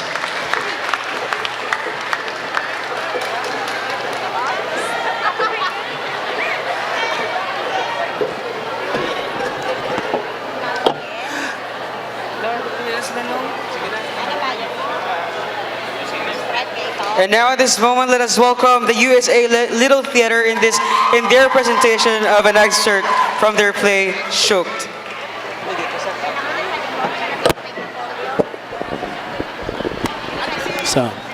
Good morning, everyone. Mayong aga sa tanan. May we ask everyone to kindly take a seat? In a short while, an excerpt from our play called Shocked, and we would like you to be part of it. So, as we prepare to begin with the production, may we ask our Little Theater members to spread balloons to this wonderful crowd. Okay? All right. Mayong aga sa tanan, I'm Eric D. Vinagracia from the USA Little Theater. The university as we know it is not safe as far as mental health is concerned. We may see the university as a privileged society, as a privileged institution, but in our midst are a lot of young people who are, as they call it, shocked.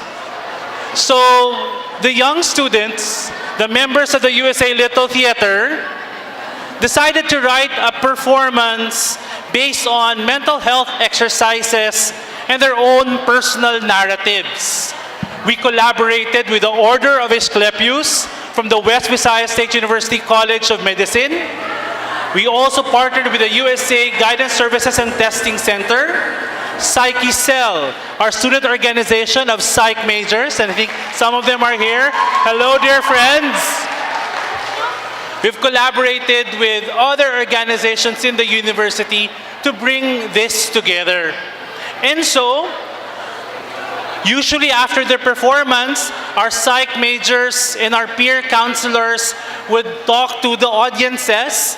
But in this particular case, since we have this mental health summit, at least this brings into context our performance today.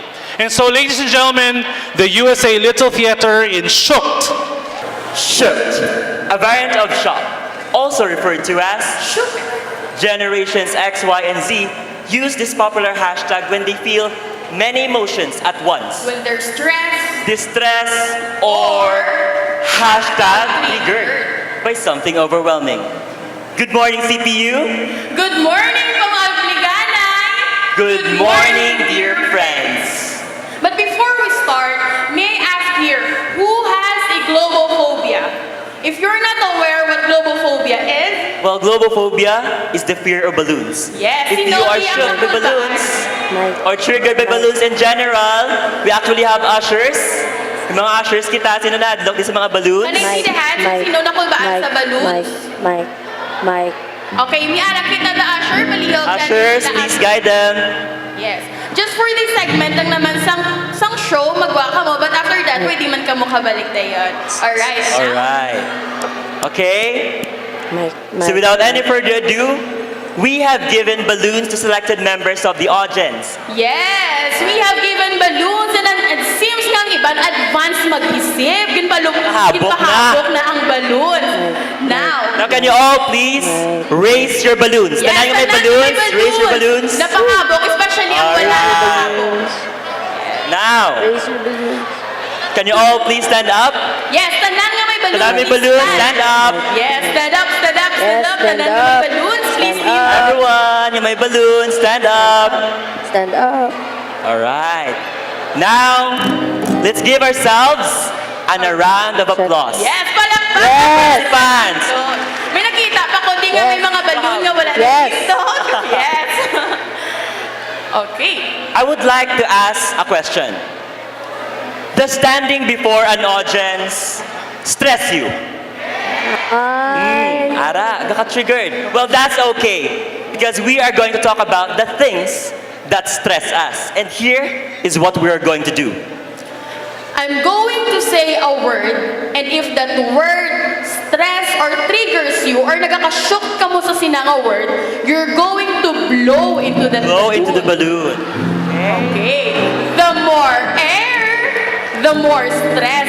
Na ang iban, advance na gid magpahabok, stress na sila, wala pa nag-start, bongga. The amount of air is dependent on how shook you are. Okay, clear sa aton. So Clear? kung maghambal ako sa word, no part, kung maghambal ako sa word, mag-blow kita sa balloon. Ready? For example. Kwarta! Sino ka-stress kung wala kwarta? Yes, hindi ko malibre si Crown. Diba? Oo.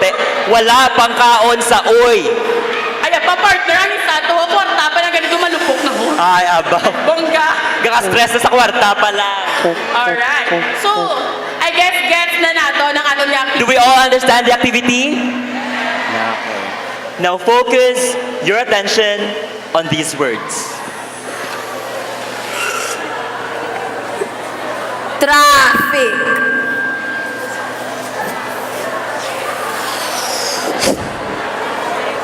Gobyerno.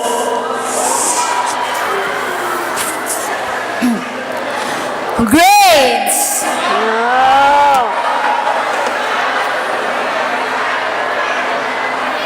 Maestro.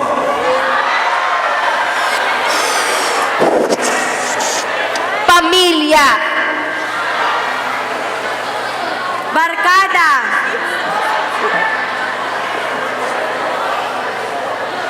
Love life. Nice. Pag love life ka, nikahabok tayo ng balon. Abi ko galing part, may malupok na nga balloon. Now, can you all please tie your balloons? Higtangin yung mga balloons. Tie your balloons. Okay. Now, tuluka ang inyong mga balloons. Yes, Tuluka niyo yung mga balloons. Butang sa front, yung tulukan. Alright, now these balloons represent how shook you are or how much stress you've gone through. Amo ka muna ka-stress subong. Amo na stress ka na batyagan nyo. Okay? Bong, gatong isa do malumpok na gid. Malumpok na gid, yeah. Super triggered na gid siya. And now, what we're going to do is we're going to pop that the balloon. But wait, hindi anay. Hindi anay pagbalok pa. Basta advance na naman kita ha. Before kita magpalupok, please miara kita dapat sa mga sharp objects kita or like for example pencil, ball pen, kita dapat para magpalupok. Pwede man pong kuan or labakan sa maglupok. Okay, are you ready? At the count of 3 everyone, sabay-sabay na palukpo ng balloons, okay? And 1, 2, 3, pop your balloons! Okay, pop your balloons! More! Okay, na pa, wala na pop. And ginhawa. Ginhawa lang dalo. Just breathe. Now, what do you feel? Are you still shook?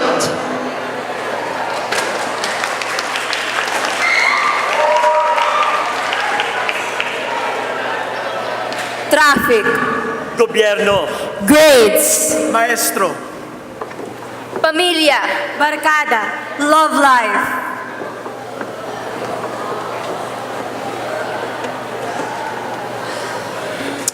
Traffic. Sang mga salakyan. Red lights, permeto lang makitaan. Kakapuni sa mga salakyan. Klasiko, di ko na makitaan. 50 kilos of drugs enter Negros Occidental monthly. Activists submit testimonies versus Duterte to International HR Tribunal. US to slash number of refugees allowed into the country to 30,000?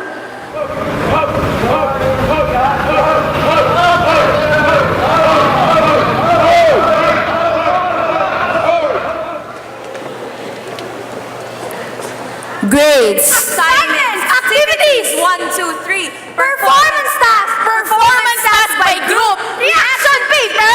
Critique paper. Essay. 500 words. Conjunctions not included. Projects. Deadlines. Quizzes. Research. Qualitative and quantitative. Exams. Modified true or false. Card day. Grades. Maestro.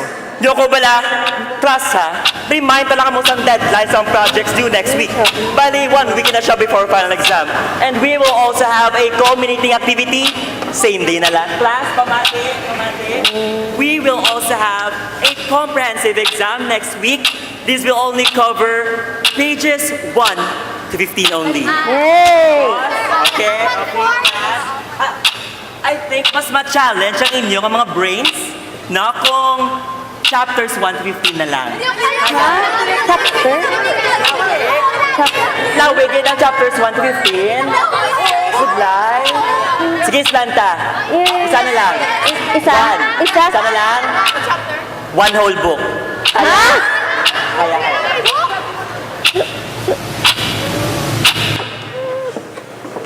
Pamilya. Patawag mo samon. Dra ka na sa barkada mo. Te! Ano oras kay mo ya mapuli? Duman mo may driver ka para magsugat si mo? Ginpadako takasang maayo kag kung diin ka naman nabiga-biga. Hoy! Hindi ako namumulot ng pera para sa mga game cards mo, ha? Ano to? 85? Mahiya ka naman sa atit kuya mo. Running for dean's list sila. Eh ikaw? Ano pa matsyagan mo sa akon yaya nga sundon tanan mo ngayon nagyan? Barkada. Man pala kita Meg ara ka lang ako okay pero kung ako gani din ka. Kami na lang mapaumod. Grupo. U-turn. Miguhay. Sulod sa ako. Love life. Ano na nakilangan mo? Hindi o ikaw! Hindi mo nag-break up! Hindi ko kayo magkulang din mo ka! Masalat ka mo! Balik! Kulang balitanan ha? The strength and will to keep on.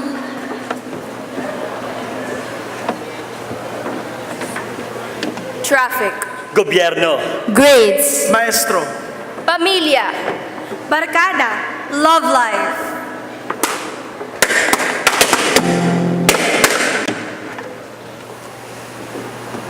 Ginhawa.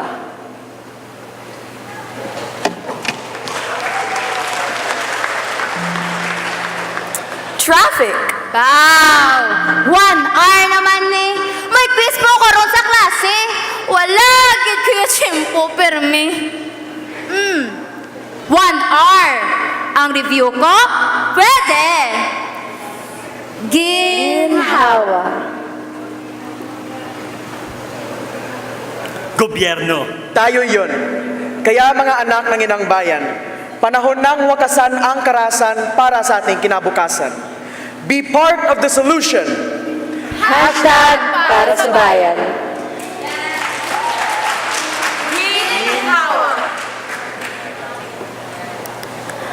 Grades could be better if time management, read and study, exercise, get a good mentor, hobby, relax lang baladay, mati, music, sleep, laugh, cry a little, and breathe. Ginhawa. Maestro. Siya na mo. So first things first, be proactive. Tomorrow until Friday, do term papers. Then by Saturday naman, culminating activity and rehearsals. Then by Sunday, study for comprehensive exam. Kaya ni sir! Ginhawa. Pamilya. I need to give time for my family, not just my friends. I need to inform my family whenever and wherever I go. I need to consider my parents' advice. I should save money to help my parents. I just need my siblings to help me, not to compete with me. I should be a responsible child to my parents. Barkada. Sunggod git! O, budyo-budyo! Sige ah, mabawi ko. Libre ta ka mo. Ano gusto nyo? Pizza! Pizza! Pizza! Pizza! Alright! Sigurado ka mo pizza lang? Vikings na bala! Money! Arcade. Love life. Amo na ang nadula sa amon. Masakit, pero wala akong maobra kundi bato nun. Mga mga subo, pero hindi magsuko. Marapok ba? Kay kung hindi man maging kita subong, pwede later.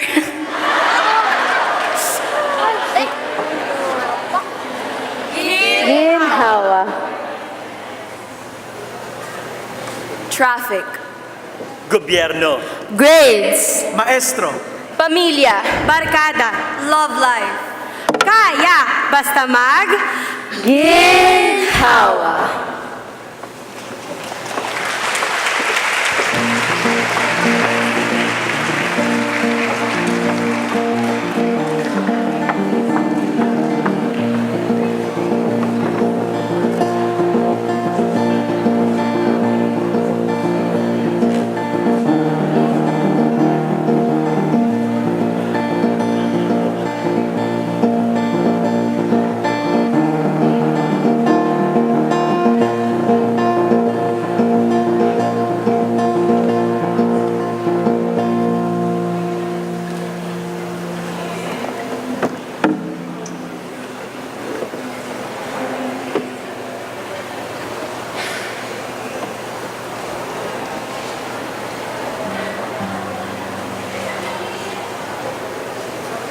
Hey, I need your help. Hey, I just got your message now. Call me back when you receive this.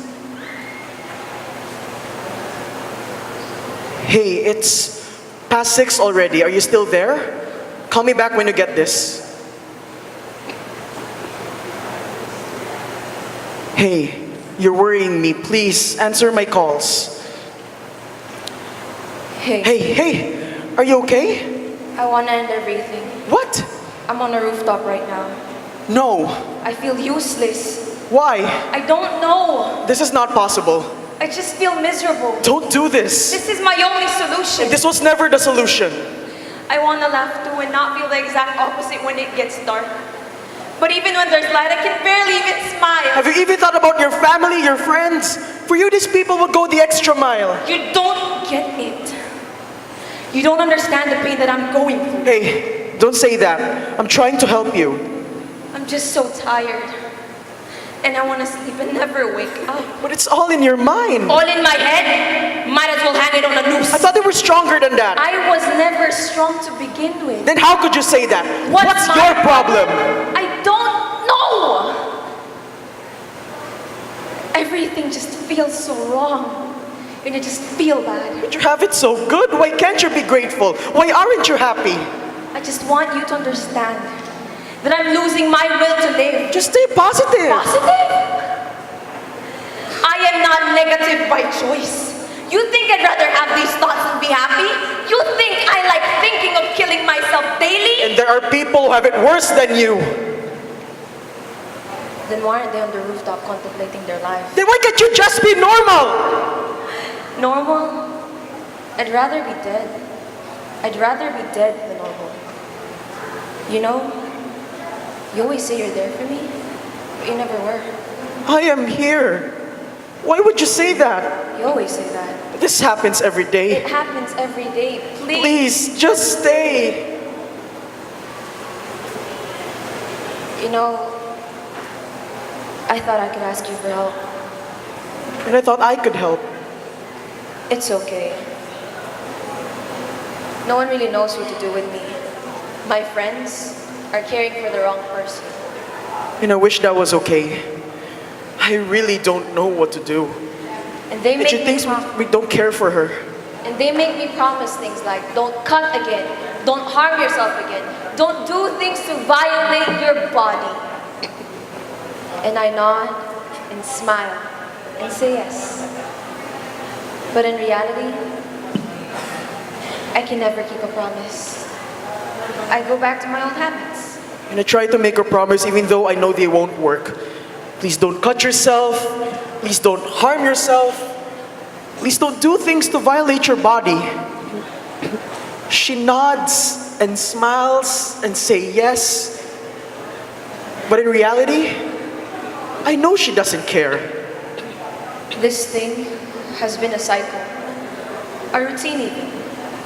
It's always here, and it won't leave.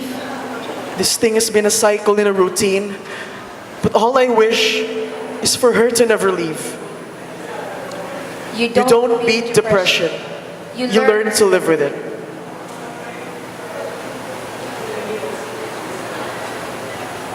Hey, Hey, I'm sorry I can understand you. it's fine. No, it's not fine.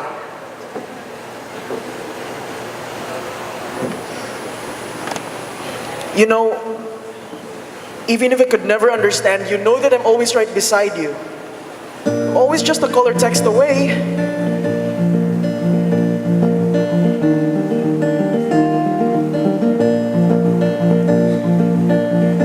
All these people telling me to be strong.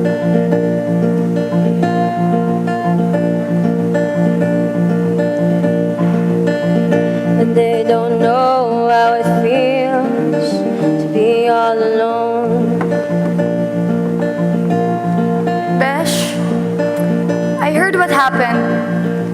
Ari lang ko di ha. All these faces smiling at me.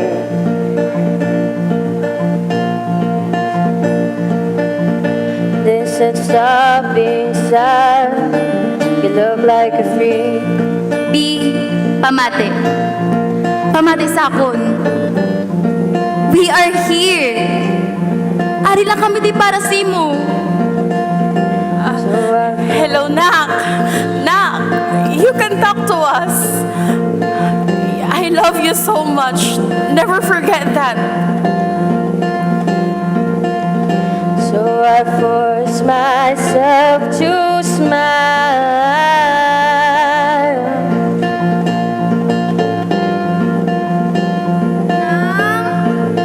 Nang balan mo, balan lang ko di ka kasturya sa akon nang. Ari lang ko di balan nang. Langga tagit kaya bala. Even though I don't feel happy.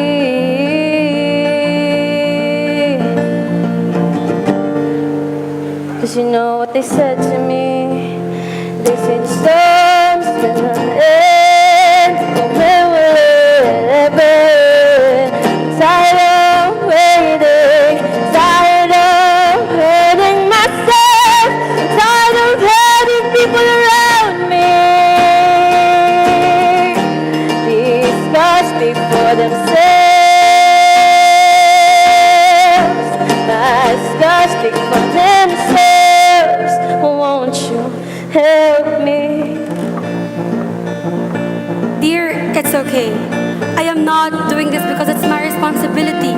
You can always approach me. I am just in the faculty room. B, patambayan ta?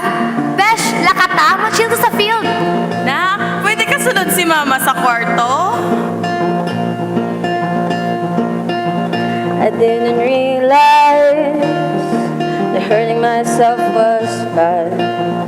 Hello, this is Mom Charlotte. You can visit our office anytime. The guidance office is more than willing to accommodate you. My dad saw my scars and I felt sad. 8044673 Suicide Prevention Hotline. May I help you?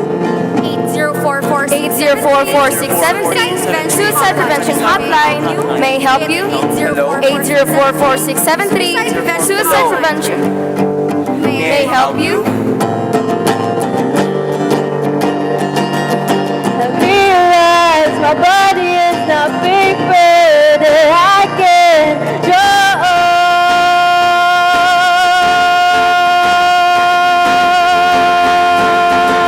They say the storm is gonna end. I know it's gonna end. I know it, I know it, I know it. My scars not define me.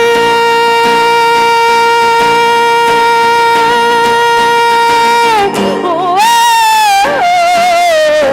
I don't wanna cry anymore.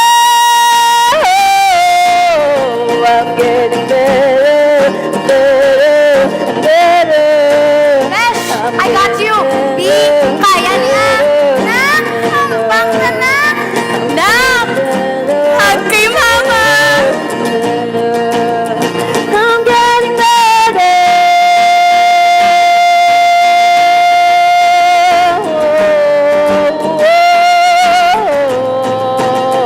I'm getting better, better, better.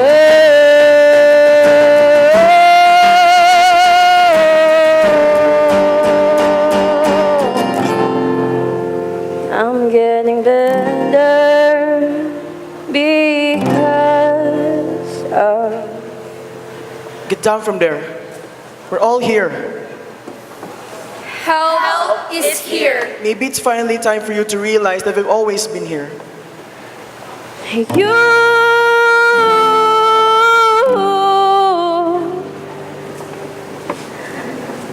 I'm getting better because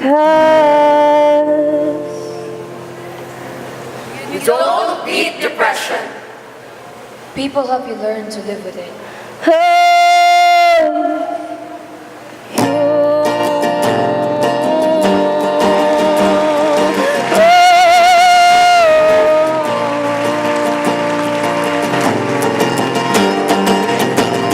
We are the University of San Agustin Little Theater.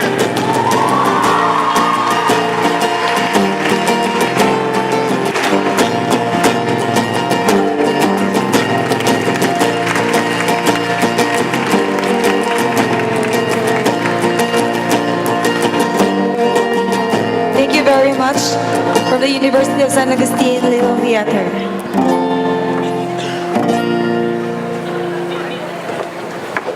So for our next speaker, may we go on Miki Tolentino to introduce.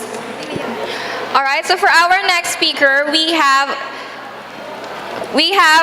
Dr. Raymond John R.J. Nagit. So Mr. R.J. Nagit is a Filipino activist, nurse, doctor in training, and mental health advocate. He graduated Bachelor of Science in Nursing in 2012 and Doctor of Medicine in 2017 from the University of Santo Tomas, Manila. Currently, he serves as the founder, National Chairperson of the Youth for Mental Health Coalition Incorporated, an NGO composed of youth advocates who lobby for the passage of the mental health bill and work towards improving the Philippine mental health situation. His political work began when he served for 2 terms as the vice chairperson of the UST Central Commission on Elections, which handled the university elections of 40,000 students. Seeing that the issues in the campus politics mirror the national issues, he headed Actiboto, a youth-led voter education campaign during the 2016 national elections, which conducted community-based voter education programs, candidate fora, and capacity-building programs for the youth. Because of this involvement in the student and national elections, he received a scholarship from the Friedrich Ebert Stiftung Academy of Political Management, a German-funded program for training of second-line progressive leaders. As a student in UST, he has been a representative of the university in various national and international conferences, such as the ASEAN Young Leaders Association Infocultural Exchange Camp, where he was awarded the most outstanding delegate, and in the Harvard Project for Asia and in International Relations Asia Conference, where his team won in the first in the case study competition under the Health and Social Policy panel. He was likewise awarded by the university with the Pope Leo XIII Award for Community Development Award, Manuel Alcazan Award for Outstanding Leadership, and the Benavides Outstanding Achievement Award in his graduating year. In 2017, he was given special citation in the Benito and Catalina Yap Foundation Corporate Social Responsibility Youth Awards, named as the Youth Champion for SDG 3, Good Health and Well-Being by the 2030 Project, and awarded as one of the 10 outstanding students of the Philippines in the National Capital Region. Just recently, he was chosen to be one of the Youth Fellows of the Future Bridging Leaders Program of the Asian Institute of Management. At present, he continues to advocate for mental health, constructive activism, and youth engagement in various social issues. Once again, let us welcome Dr. Raymond John R.J. Nugget. Good afternoon, everyone. Magandang hapon. Ayan. So, today I'll be talking about mental health, but usually kasi when we talk about mental health, it's usually spoken of in a very medical context. So, ngayon, medyo i-expand natin yung understanding natin of mental health and also highlight the role of the youth sector in terms of the lobbying of the mental health law and how we can localize the campaigns here in your own respective communities. Ayan. So, before I formally start, I would like to share you with this picture. What does this picture remind you of? EJK? Ano pa? War on drugs. And as you know, the EJK issue is first and foremost a public health concern. Kanina na-highlight ni Senator Risa yung mental health component of the mental health law, yung substance abuse component of the mental health law. And I actually had the chance of me working with a 7-year-old kid when I was delivering psychosocial interventions. And during my talk, parang yung isang naging discussion or isang point na na-raise ng 7-year-old kid is that minsan gusto na lang daw niyang patayin yung police. So at that time, medyo na-shocked ako, kumbaga. Kasi parang for a young child, I want him to have the best possible start.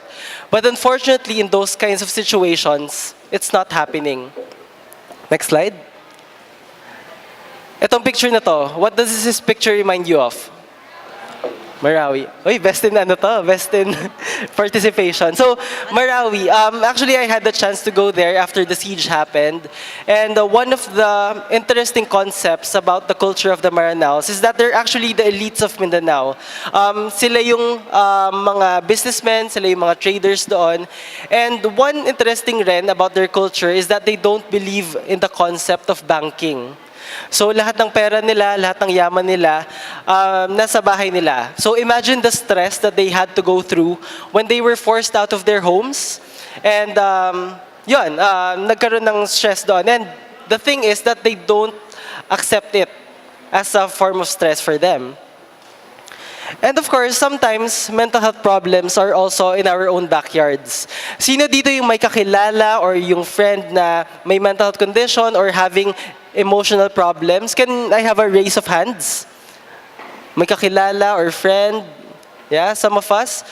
Actually, marami talagang stories that should be discussed when we talk about mental health. And for me, I actually started as an advocate officially 2 years ago. Pero I think yung pinakahugot ko when it comes to this advocacy is the story when I was in high school. So nung high school ako, my mom and dad separated and my mom started to show signs and symptoms of depression. Hindi niya kami masyadong kinakausap, hindi masyadong lumalabas yung mom ko doon sa bahay. And it went on for quite some time until it came to a point that I received a suicide note from my mom. And that was a very difficult experience for me because for me, nagkulang ba kami in terms of providing support? Hindi ba namin na-detect during that time na ganun na pala ka-severe yung problem nung mom ko? And that's why I really advocate for mental health because I think it should be everyone's priority. Kahit na tumatawa yung mga friends natin, kahit na nakikipag-usap sila, we don't really know what's going inside their brains or once they're inside their rooms alone. Next slide. So going back to the concept of mental health, this is actually described by the World Health Organization as a state of well-being. So of course, pag pinag-usapan natin yung mental health, yung laging top issue that gets raised are depression, anxiety, and suicide. But according to DOH, sinasabi niya na mental health is a state of well-being. And it should be that way. Kasi once we start talking about mental health in a very negative manner, it actually adds to the stigma behind it. So I like this definition because it recognizes that stress is something that's normal in our lives. And as long as we're able to cope and function, then we can be considered mentally well. Next slide. So this is the biopsychosocial model of health, and basically this says that mental health or mental illness is an interplay of different factors. So you have the biological factors. Ito yung mga certain hormones in your brain na pag sobra sila or kulang sila, they lead to behavioral manifestations. Kanina, during the first talk, the genetic factor was highlighted. If your mom or one of your family members has a mental health condition, most likely the children would also have mental health conditions. Unless, of course, merong mga preventive strategies that are being employed. And recently, I was talking with another doctor who practices functional medicine. And based dun sa mga current studies now, they're also looking into micronutrient deficiencies as a cause of mental health conditions. And of course, we also need to take into account the psychological factors, how the person views himself, how they relate to other people, and also the social factors. Ito yung work environment, the school environment, and kanina napakita natin na yung mga war-torn areas are also subject to extreme stress, which leads to development of mental health conditions. So across the globe, it's already being recognized as a public health concern. So these are the estimates from the World Health Organization in 2017, and they say that around 322 million are actually estimated to have depressive disorders. Next slide. And these are the rates of depressive disorders according to age and sex. So as you can see here, mas mataas yung depression daw among females. And hindi natin sinasabi na at risk sila agad just because they're female. But what we're trying to say here is that when we're trying to look at these statistics, we have to put a gendered perspective also.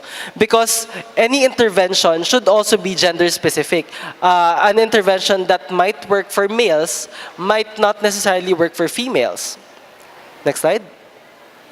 So these are the rates of global suicides naman according to according to the income of the country. So we see here that the economy actually also plays a role.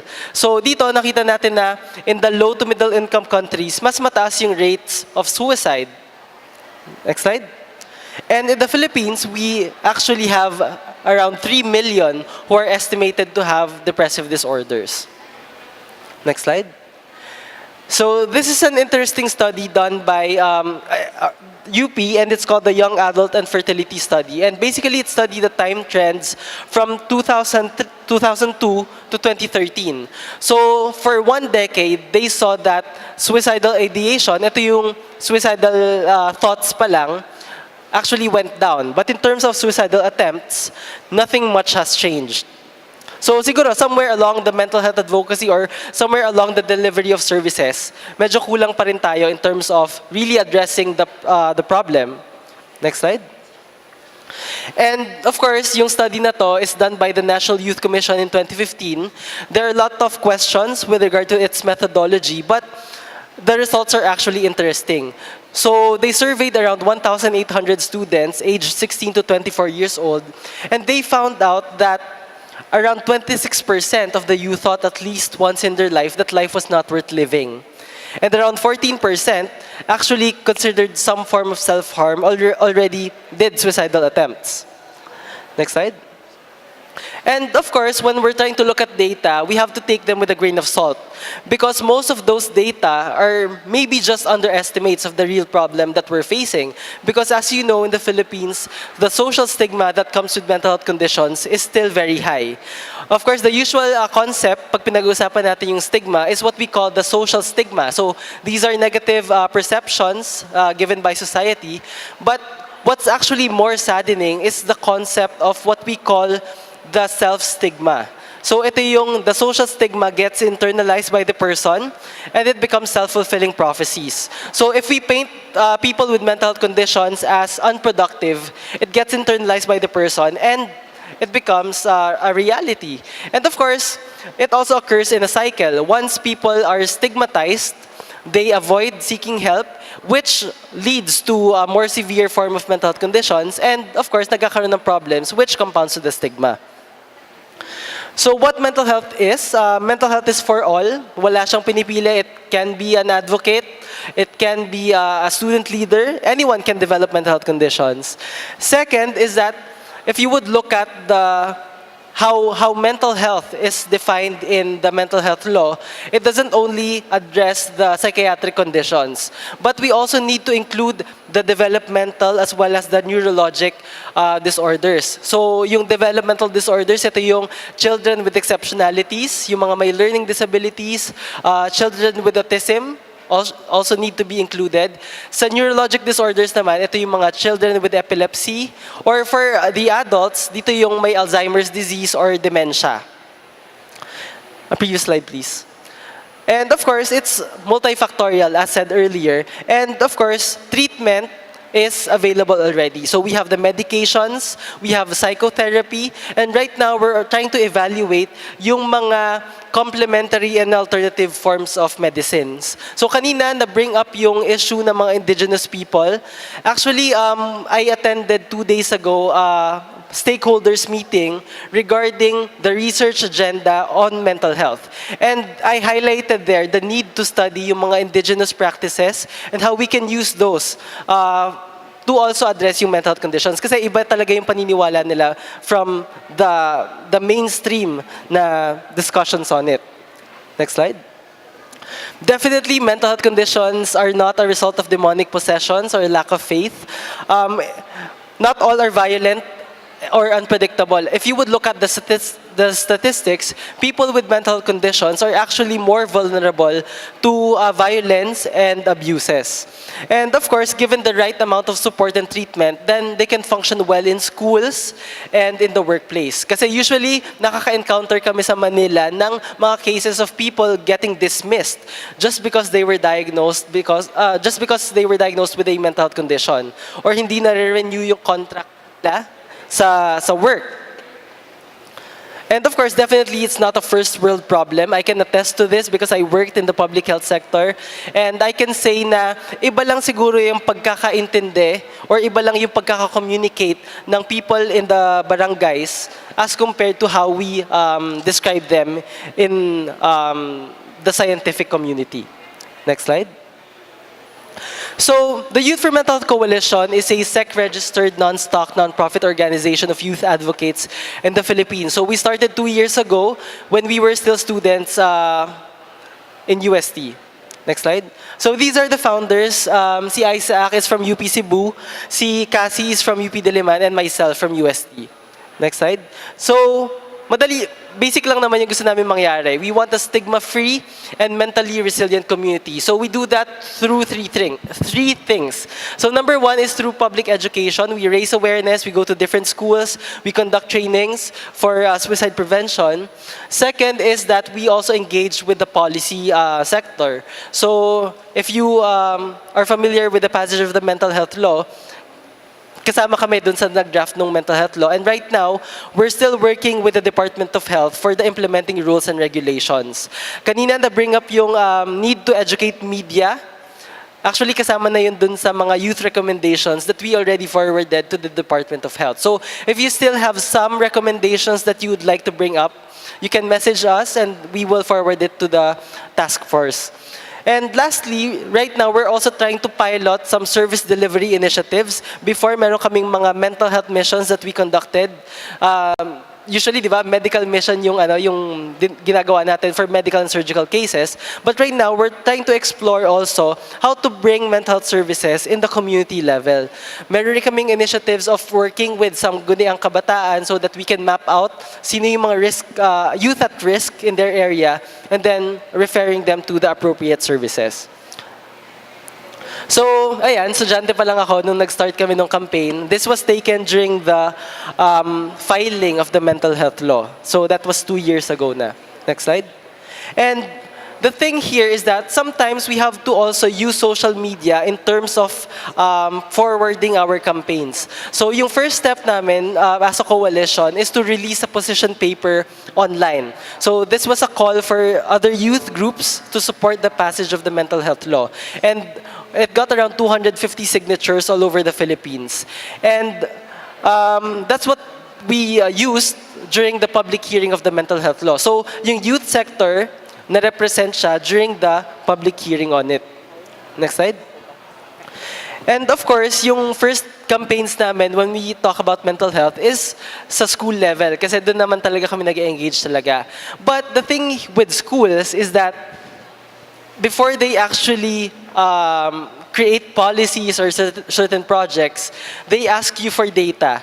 Ilan ba sa mga students natin yung merong mental health condition? Ilan ba sa kanila yung merong suicidal ideations? If you would ask the guidance counselor, in some schools, not all, but in some schools, wala silang data on mental health. And that's saddening because minsan nagiging barrier yung lack of data before we actually act on the problem. But the workaround that we did there is that we tried to move with stories. And we found it very effective because sometimes it's the stories that actually move people into action. You may have all of the data, pero kung walang mga faces behind those data, they don't actually lead to more sustainable campaigns. So here, previous slide, this was a campaign that we did in the Senate for lobbying for the mental health law.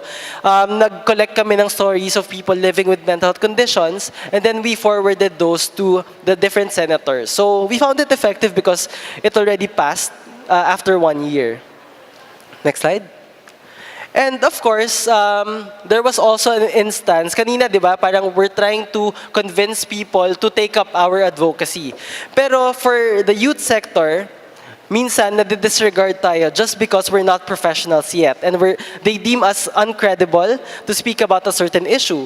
That's why there's a need for us to also capacitate ourselves and make us credible also. Nung nag-start pa lang ako, nagpapa-excuse rin kasi ako from classes. Sino dito yung nagpapa-excuse from class to attend projects, events? Ayan. Meron bang ganon?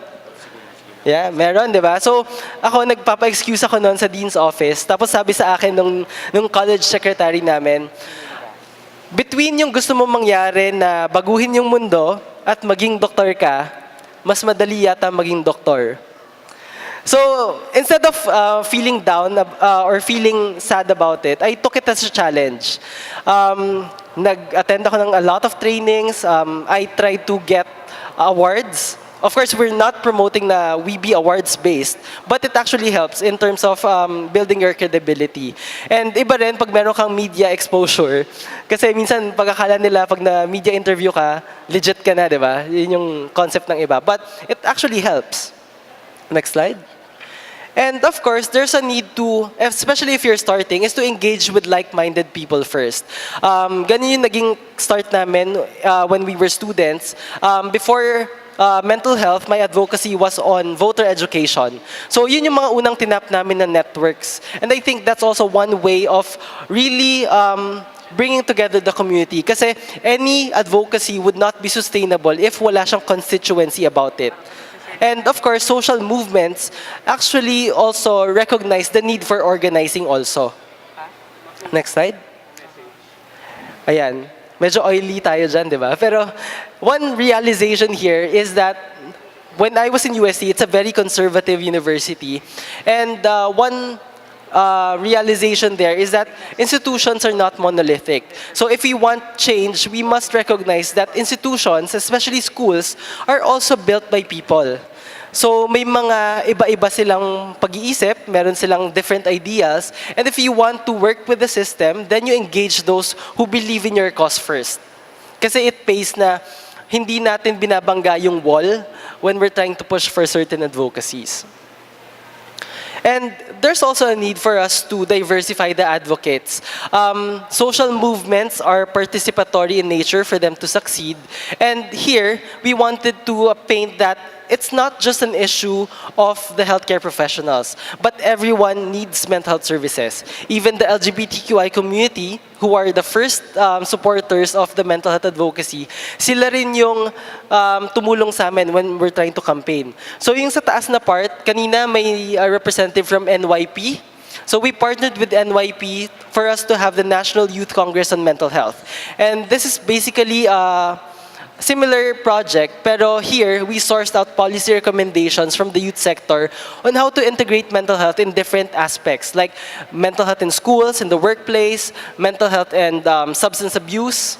So yung mga outputs there are the ones that we use currently in the lobbying for the implementing rules and regulations. So may direct na sourcing out of projects also. And yun sa mga nasa baba, we engaged also with the art and mental health advocates kasi mahirap naman if we just present mental health in a very technical manner. So there's a need to humanize mental health, and that's where the sciences or the arts come in. And recently, we also got into contact with a lot of celebrities which also helped mainstream the issues also. Next slide. Ayan. So, of course, there's a need for continuous education. Kanina, nasabi natin kanina na we have to build credibility. And this should not just extend to ourselves, but also to others. Because I've always been saying in my talks, for us to really address mental health, it should be a community effort. So if ikaw lang yung capacitated to handle people with mental health needs, then you won't be as successful as compared to everyone doing their own share. Next slide. And of course, there's also a need to educate outside of the traditional classroom setup, forum setup. Kanina, yung mga students were very effective in terms of promoting wellness, diba? And mindfulness. So we have similar initiatives to that. So yung sa left side, that's when we partnered with the Philippine Educational Theater Association. And then after the play, nagkaroon kami ng educational discussions about mental health and suicide prevention. And dun sa right naman, yan yung sa campaign namin for children with exceptionalities. Next slide. And of course, there's a need for level-headed discussions on mental health. Hindi lang naman health issue siya, but it's also a political issue. Next slide. If you would look at it, psychiatry actually came from a very dark past. Ang daming mga human rights violations before. And that's something that we also need to take into account for us to gain a deeper appreciation on mental health. Next slide. Next slide. And one important concept also is that we have to work with other advocacy groups as well. I think it's clear that no one has monopoly over doing good. And one realization there is that we also need to map out other groups that we can also engage in terms of mental health. Next slide. Next slide. And dito pumapasok yung empowering the partners also. Kanina may mga nag-share ng stories, di ba? But it's very different if you see them inside the institution. Kasi pag nasa institution sila, you focus on what they can't do, what their disabilities are. But once you see them on stage, nakikita natin how they coped and survived with their mental health conditions. So, yun, it's actually empowering for them also. Next slide. Medyo patapos na ako. And of course, mental wellness should be deliberate sa mga organizations also. So, mahirap magbigay ng wala tayo, di ba? Next slide. And we also need to cut across advocacy. So, we have to map out the intersections of mental health. Next slide. Next slide. Next slide. So, here we also use social media to mainstream the issue. Next slide. And we also did online lobbying during the campaign of the mental health law. So something that you can also localize if you're lobbying for policies in your school as well. Next slide. And of course, it's important that we respond timely to relevant issues. Familiar kayo sa statement ni Joey De Leon, di ba? So, mental health, gawa-gawa lang ng isip yan. So, we try to engage with him and we actually converted him into an ally by having level-headed discussions with him also. Next slide. Next slide. Ayan, next slide. So, this is a book by Simon Sinek. It's called Start With Why. And basically, sinasabi niya dito na before you even conduct interventions or projects in your community, you have to clarify the reason why you're doing it. And I think for us advocates, it's always a continuous process of us deepening our advocacy and our whys, di ba? And I think for me, next slide, aside from the story of my mom before, yung isang nag-deepen sa advocacy ko is this picture. We actually lost one of our founders because of suicide 3 months ago. And some would say it's ironic, right? Na mental health advocacy group kayo, bakit kayo merong suicide case? But this just highlights na mental health can affect anyone. Kahit na advocate ka pa, kahit na medical doctor ka, no one is exempted from developing mental health conditions. Next slide. And we also need to recognize that mental health advocates are humans too. Hindi naman laging perfect tayo. We can't always help everyone at the same time, di ba? And of course, we can't give what we do not have. And in my talks, I would always like to say that the mental health advocacy is always grounded on kindness. Kindness to others, but also kindness to ourselves. And we can't really give nga what we do not have. And the harder part of the advocacy work is not actually conducting activities, but actually living it on a day-to-day basis. And to end, I would like to share with you this quote by Sarah Corbett in her TED Talk. She said that if you want the world to be beautiful, kind, and just, then our activism needs to be more beautiful, kind, and just. But of course, not all advocacies are beautiful, kind, and just. Na? Diba? Parang maraming mga advocacies na maraming failures, maraming mga advocacies that are sometimes grounded on anger also.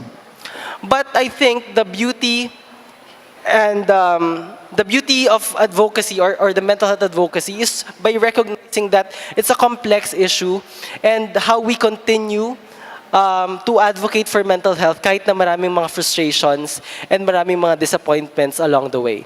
So with that, thank you and hopefully you learned something today. All right, ladies and gentlemen, that is Dr. Raymond John Nugget. Can we give him a big round of applause, please? And sir, this is the Certificate of Appreciation. Congratulations once again, and thank you so much for coming. And at this moment, for the closing remarks, for the closing remarks, let us welcome Mr. Loki Guevara. Hey, what's up, madlang people? Alright! Iniwan na ako ng lahat ng mga mahal ko, kaya kayo wag... Go.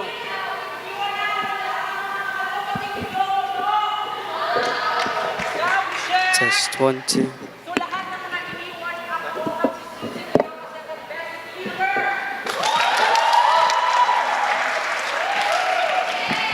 Okay, so sa mga natitira, pwede bang mag-request? Pwede ba kayong lumapit dito?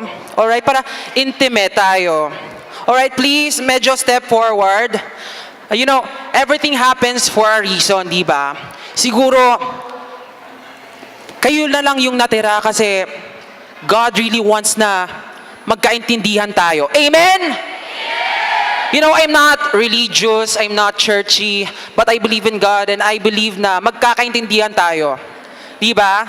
So, okay, firstly, meron akong kodigo. So, I'm not here, you know, promise. I'm not here to inspire you. Actually, President JM told me to shorten my message. I don't know if I can. Actually, dami ko talagang gustong sabihin. Oh my God, asan na yung PowerPoint ko? Andiyan na.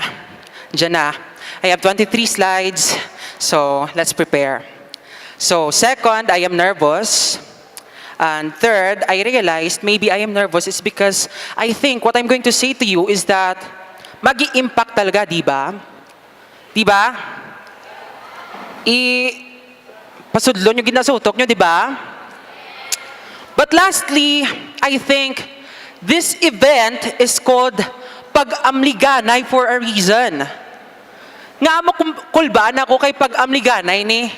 So it means people in this area will not judge me. Am I right? So why will I be nervous? All right. So, okay. So wala na sang introduce, whatever. And lastly, no, ang konti ng tao. But I believe, ladies and gentlemen, that the success, ginsulat ko ginikina, samtang lakat ng mga tao, bako, I believe that the success of an event or a talk does not vary on the number of the crowd, but on the impact on every people's heart. Because I believe I will impact to your heart, ladies and gentlemen. Yes. And, pero grabbing pressure. Grabbing pressure akong last speaker. Imagine, senator, doctor, councilor, commentator. Diba la, grabe man siya. So, introduce ko nga akong self. So, I want you to call me Coach Loki. So, when I say Coach, you call me? Loki. This side, Coach? Loki. Coach? Loki. Coach? Loki. All right. Okay. So, I am the founder of Inside Out, Iloilo Mental Health Support Group. Actually, we are not that popular. Sprouting pa lang kami. Founded October 17, 2017. I am not a psychology major. But guys, ladies and gentlemen, let me tell you this. You never need to be a psychology major to care for the people nga may mental illness. Am I right? So, kinanglan mo ba lang amangin music student para makonsider ka nga musician? Di ba la? Alright. So, in Inside Out, we are a family. If you are an Inside Out member, you will be considered as a coach. All of us. We all call each other as coaches. And yes, pinaninindigan namin yan. Kaya kayo, sabi ko sa sarili ko, kahit 10 tao lang ang nandito, paninindigan ko kayo. Alright? You know what a coach means? C is creative leader. O is open-minded listener. A, active member. C, courageous fighter. And H, hype solution maker. Oh my God. Actually, President JM told me nga ma-closing message na lang. But I'm telling myself, no. I'm going to finish all of my message. Yeah. Sorry, sir. I mean, like, yeah, I like it. So, and teka, I wonder, why Inside Out? Why do we call ourselves Inside Out? Why? Di ba kita, we have pains inside. Mental illnesses, emotional pains, mental pains, like maybe financial pains, social pains, inside. But all of these pains inside can make beautiful outputs. So, in our group, we have beauty inside out. That's it. Inside out. That's the meaning of it. Alright. So, yeah. Okay, bagong lahat, gusto ko munang i-introduce si Coach Loki once again. I want you to raise your hands if nakapanood na kayo ng Infinity Wars. Wala may nakalantaw? Okay, be honest. Raise your hands. Jerlyn, nakalantaw ka? Wala ka gabayaw? Okay, dira sa likod amang ga-selfie. Oh, kalantaw ka mo. Sino kalantaw? Raise your hand sa Infinity Wars. Okay. Sino mga heroes nga kilala nyo? Loki. Sino pa? Loki. Guys, hipo sanay. Sinong unang hero nga napatay? Si Loki. Silence. But I'm going to tell you a story right now where Loki survived his battles. And Loki did not just survive, but lived his battles. And he made himself his own hero. Palakpakan, B? Okay. Okay. So, handa na ba kayong marinig ang story? Ay, wala, gidya. Okay. So, kung handa na kayong marinig, basahin ang title. Liwat! Okay? Since kay game ka mo sa title, tudluan ta ka mo sang chant. I want you all to respond to my chant. I'm going to shout, Ding! Ang bato! Tapos, wait, dapat masinggat ka mo. Darna! With actions. Okay. Ang hindi mag-game, baho tae. Okay. 1, 2, 3, go. Ding! Ang bato!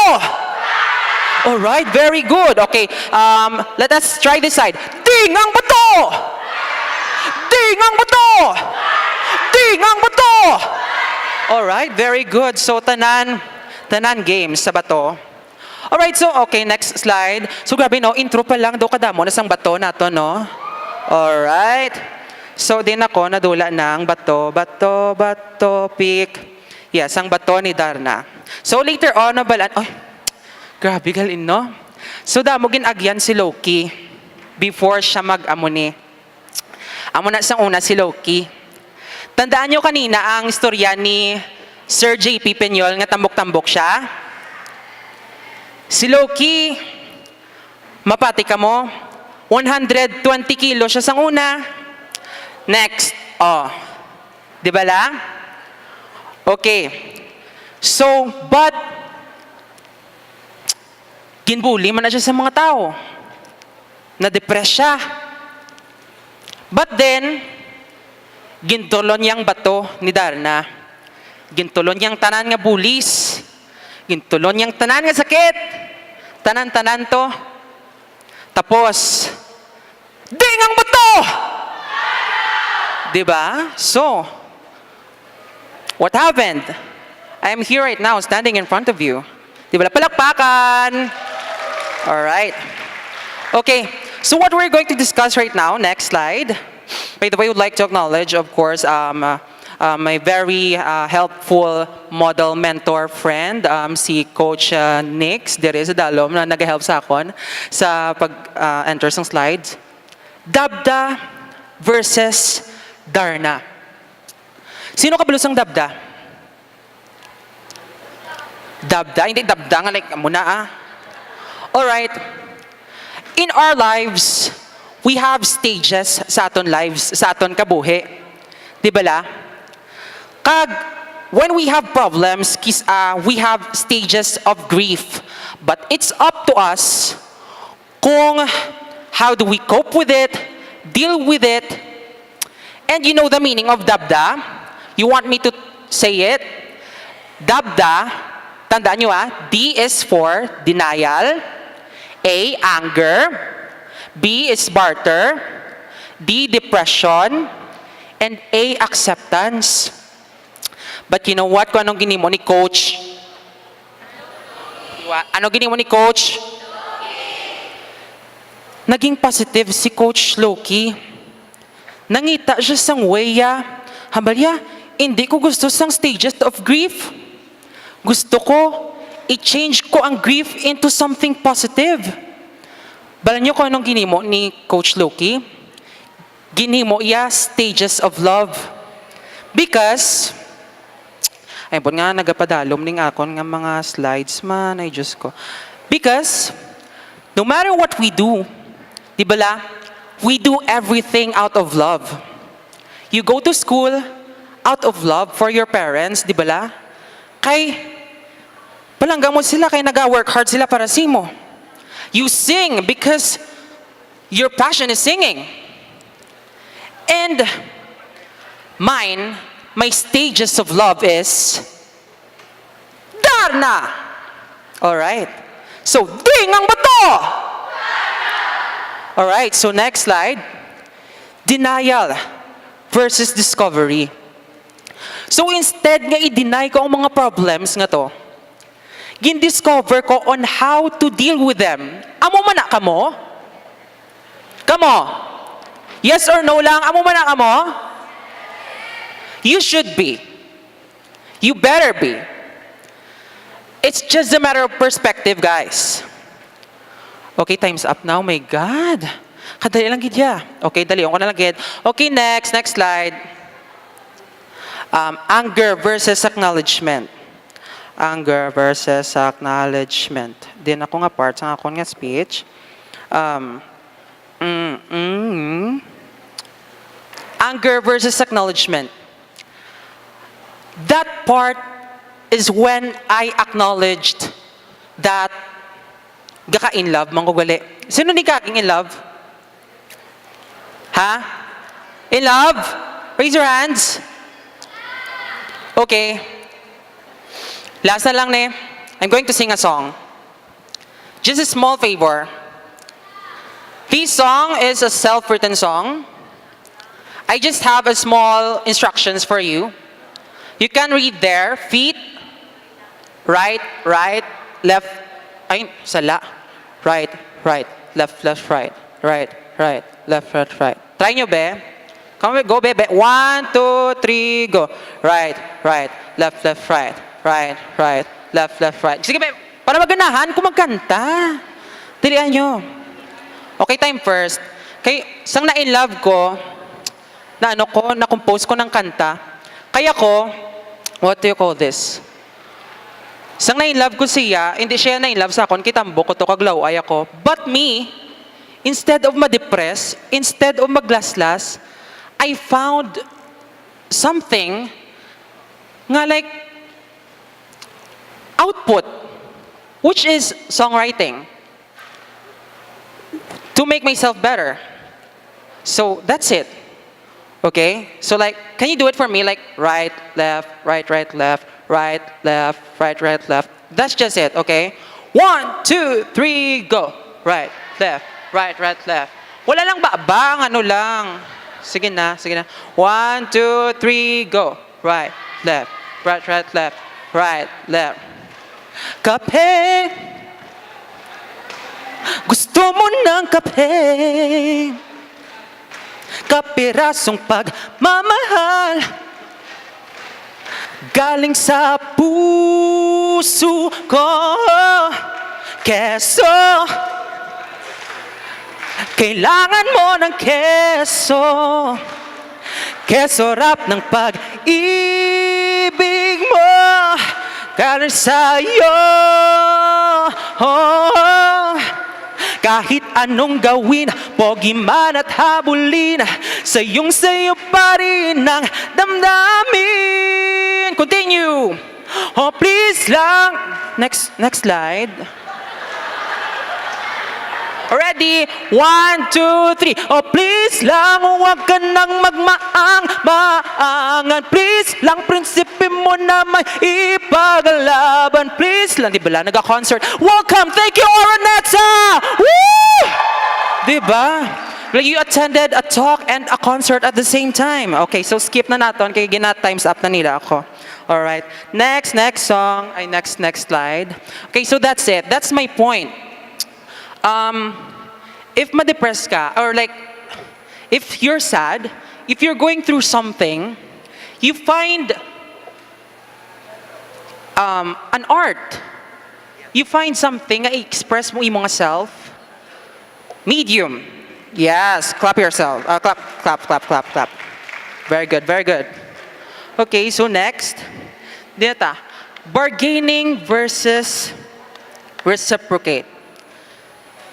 Bargaining, yes. Kung sa bargaining daan, like, nagabaylo ka lang without knowing if the value he or she is giving you is the same sa ginahatag mo. Di ba la? But kung reciprocate, you are sure that equal kamo sa isa kag isa. Kung example, Kung ikaw, ginapalangga, taka, dapat palangga naman ko. Dapat kung ikaw, crush taka, crush naman ko dapat, di ba? Amo na siya dapat. Alright. Okay, wrap up. Okay, next. Chat box. Okay, I wrote a song which is entitled Chat Box. Okay, next. Surprise for later. Next. Actually, suplada. Okay. Sa mga, what do you call this? Mga babae, I have a question sa inyo, no? Nga, maski wala kami sala sa inyo, maski wala man kami may ginahimo, tanan man ginatagdamon sa inyo, kasi nuplada man ka magyapon. No? Mga lalaki, Jack naman? Okay. So, disigon, tanong yung snaps. Kabala ko mag-snaps, gusto ko lang kantawon, no? Though feel ko lang daan, ma-concert kita. Ready? 1, 2, 3. Bakit ba natitiis sa akin ba ika'y inis? Oh, sorry na naman, di ko sinasadya. Wala naman. Okay, so the story, ang moto nga girl, ginreject ako, sa gaya ko sinupladahan, but me, wala ako nag-end up nga like, ay, nagmukmok ko, nagdepress-depressan ko, like, oh my God, I feel so ugly, I feel so worthless, wala na ko worth sa mundo, ilibing ko na lang self ko. No. I still feel that, siguro I deserve someone better, that girl deserves someone better. I just wrote a song. Diba? Okay. You get the point? Okay, next. Grabe, staying game na. Okay, dasig ba? Okay. So this is the last song. Nga dasig, staying game na dayon. Okay, so this is my most favorite song of all. Wala pa kayo ka-acceptance, dabda, darna, navigate. May navigate pa, darna. Di ba la? Nakita nyo sa screen? Gin-skip na. Okay, basta nakita nyo ang processing. Darna. D is for discovery. A is acknowledgement. R is reciprocate. N is navigate. And A is acceptance. So ako, hamba ko sa self ko, na-accept ko na sa self ko nga, ay, hamba ko, ay, sige, single na lang ko forever, siguro, base, hamba ko. Kung mag-graduate ko, nga wala pa ko relationship, mapare na lang ko. Manamba ko sa self ko. So, muna. So, ano to gani? So, muna. Nagsulat ako song para sa self ko. Hamba ko, no relationship since birth, discard. Ito gani. I just want to share you that song because that song is special to me. Relationship, whatever. Ay, no partner, gali. No partner. Diba? Ang ano lang, okay. Pwede ka mo ka-clap. Clap, last na lang. Ay, hindi, ang on beat man. 1, 2, 3. Kaya naman hindi pa rin nagkaka-partner. Liwat. 1, 2, 3. Kaya naman hindi pa rin off beat. 1, 2, 3. Kaya naman hindi pa rin nagkaka-partner. Gusto ko kasi ako ay pang forever. Mapababae o lalaki, isa lang ang importante. Loyal ako sa'yo. Oh, oh, oh. No partner since birth. Ako ngayon. Okay, so, shortcut. I wrote that song realizing sa self ko na like maskin wala ko partner, wala ko gyapon na lose ang worth ko sa self ko, I'm still worthy of a partner, stuff like that. Doesn't mean nga wala ka partner, worthless ka na, wala may mapalangga si mo, laway ka. You're still beautiful as a human. Okay? Okay, wrap up, final. Nagidya final, promise. Okay, wrap up na ko nila. Sige, dumudabos. Okay. So, ay, inside out na. Balik sa staying game, please. Okay. Lastly, this is the most selfless song I've ever made. I fell in love to a person. I composed 15 songs for that person. 2 of the songs were used for a film. And one of the song na nakita nyo kina sa chat box is now a part of the Bomba Music Festival. So, I'm very grateful kay tungod siya. Clap your hands naman. So, sa January, I'll be performing here. Yes. Tungod siya, tungod kay gin-break your heart ko, tungod na depressed ko that time, see? Who would have ever thought that that depression would turn into victory? No? Di ba? But this song, Staying Game, this is my theme song for all of us, guys. I made this song like for him. Yes. You know, no. I fall in love to a man or a woman. I don't care.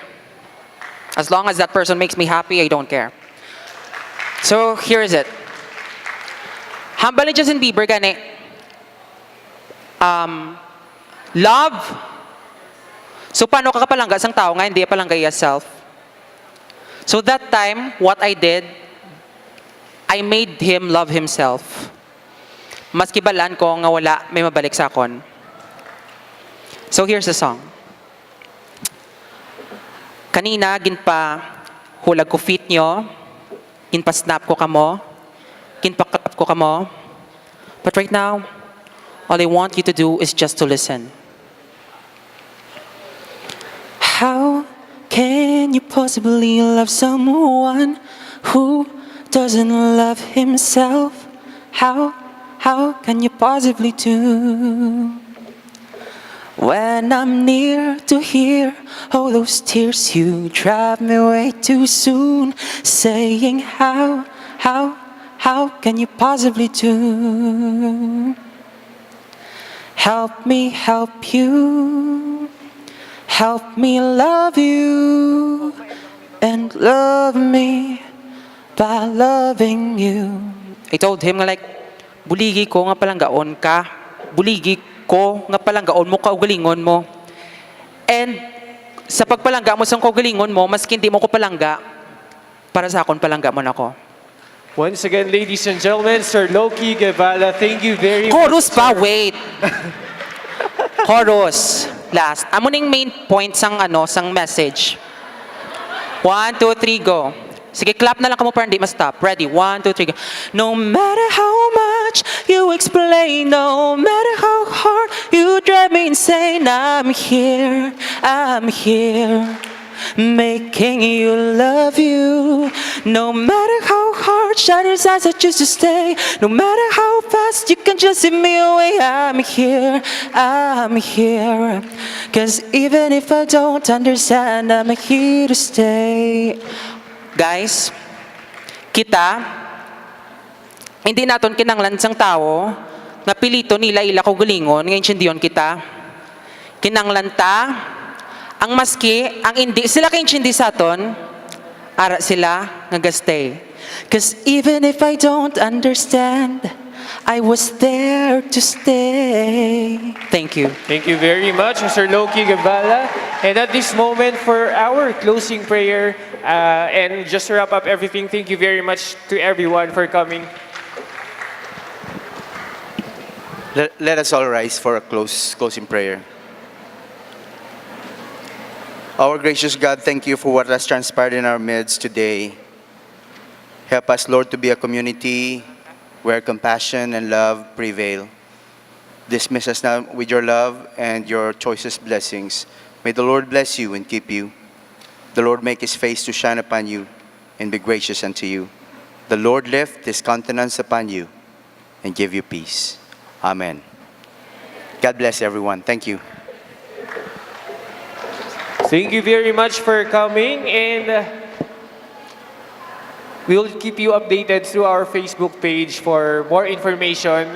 This may not be the last time that we'll see each other again. So thank you once again for coming, and may you have had a wonderful experience with us. Thank you very much.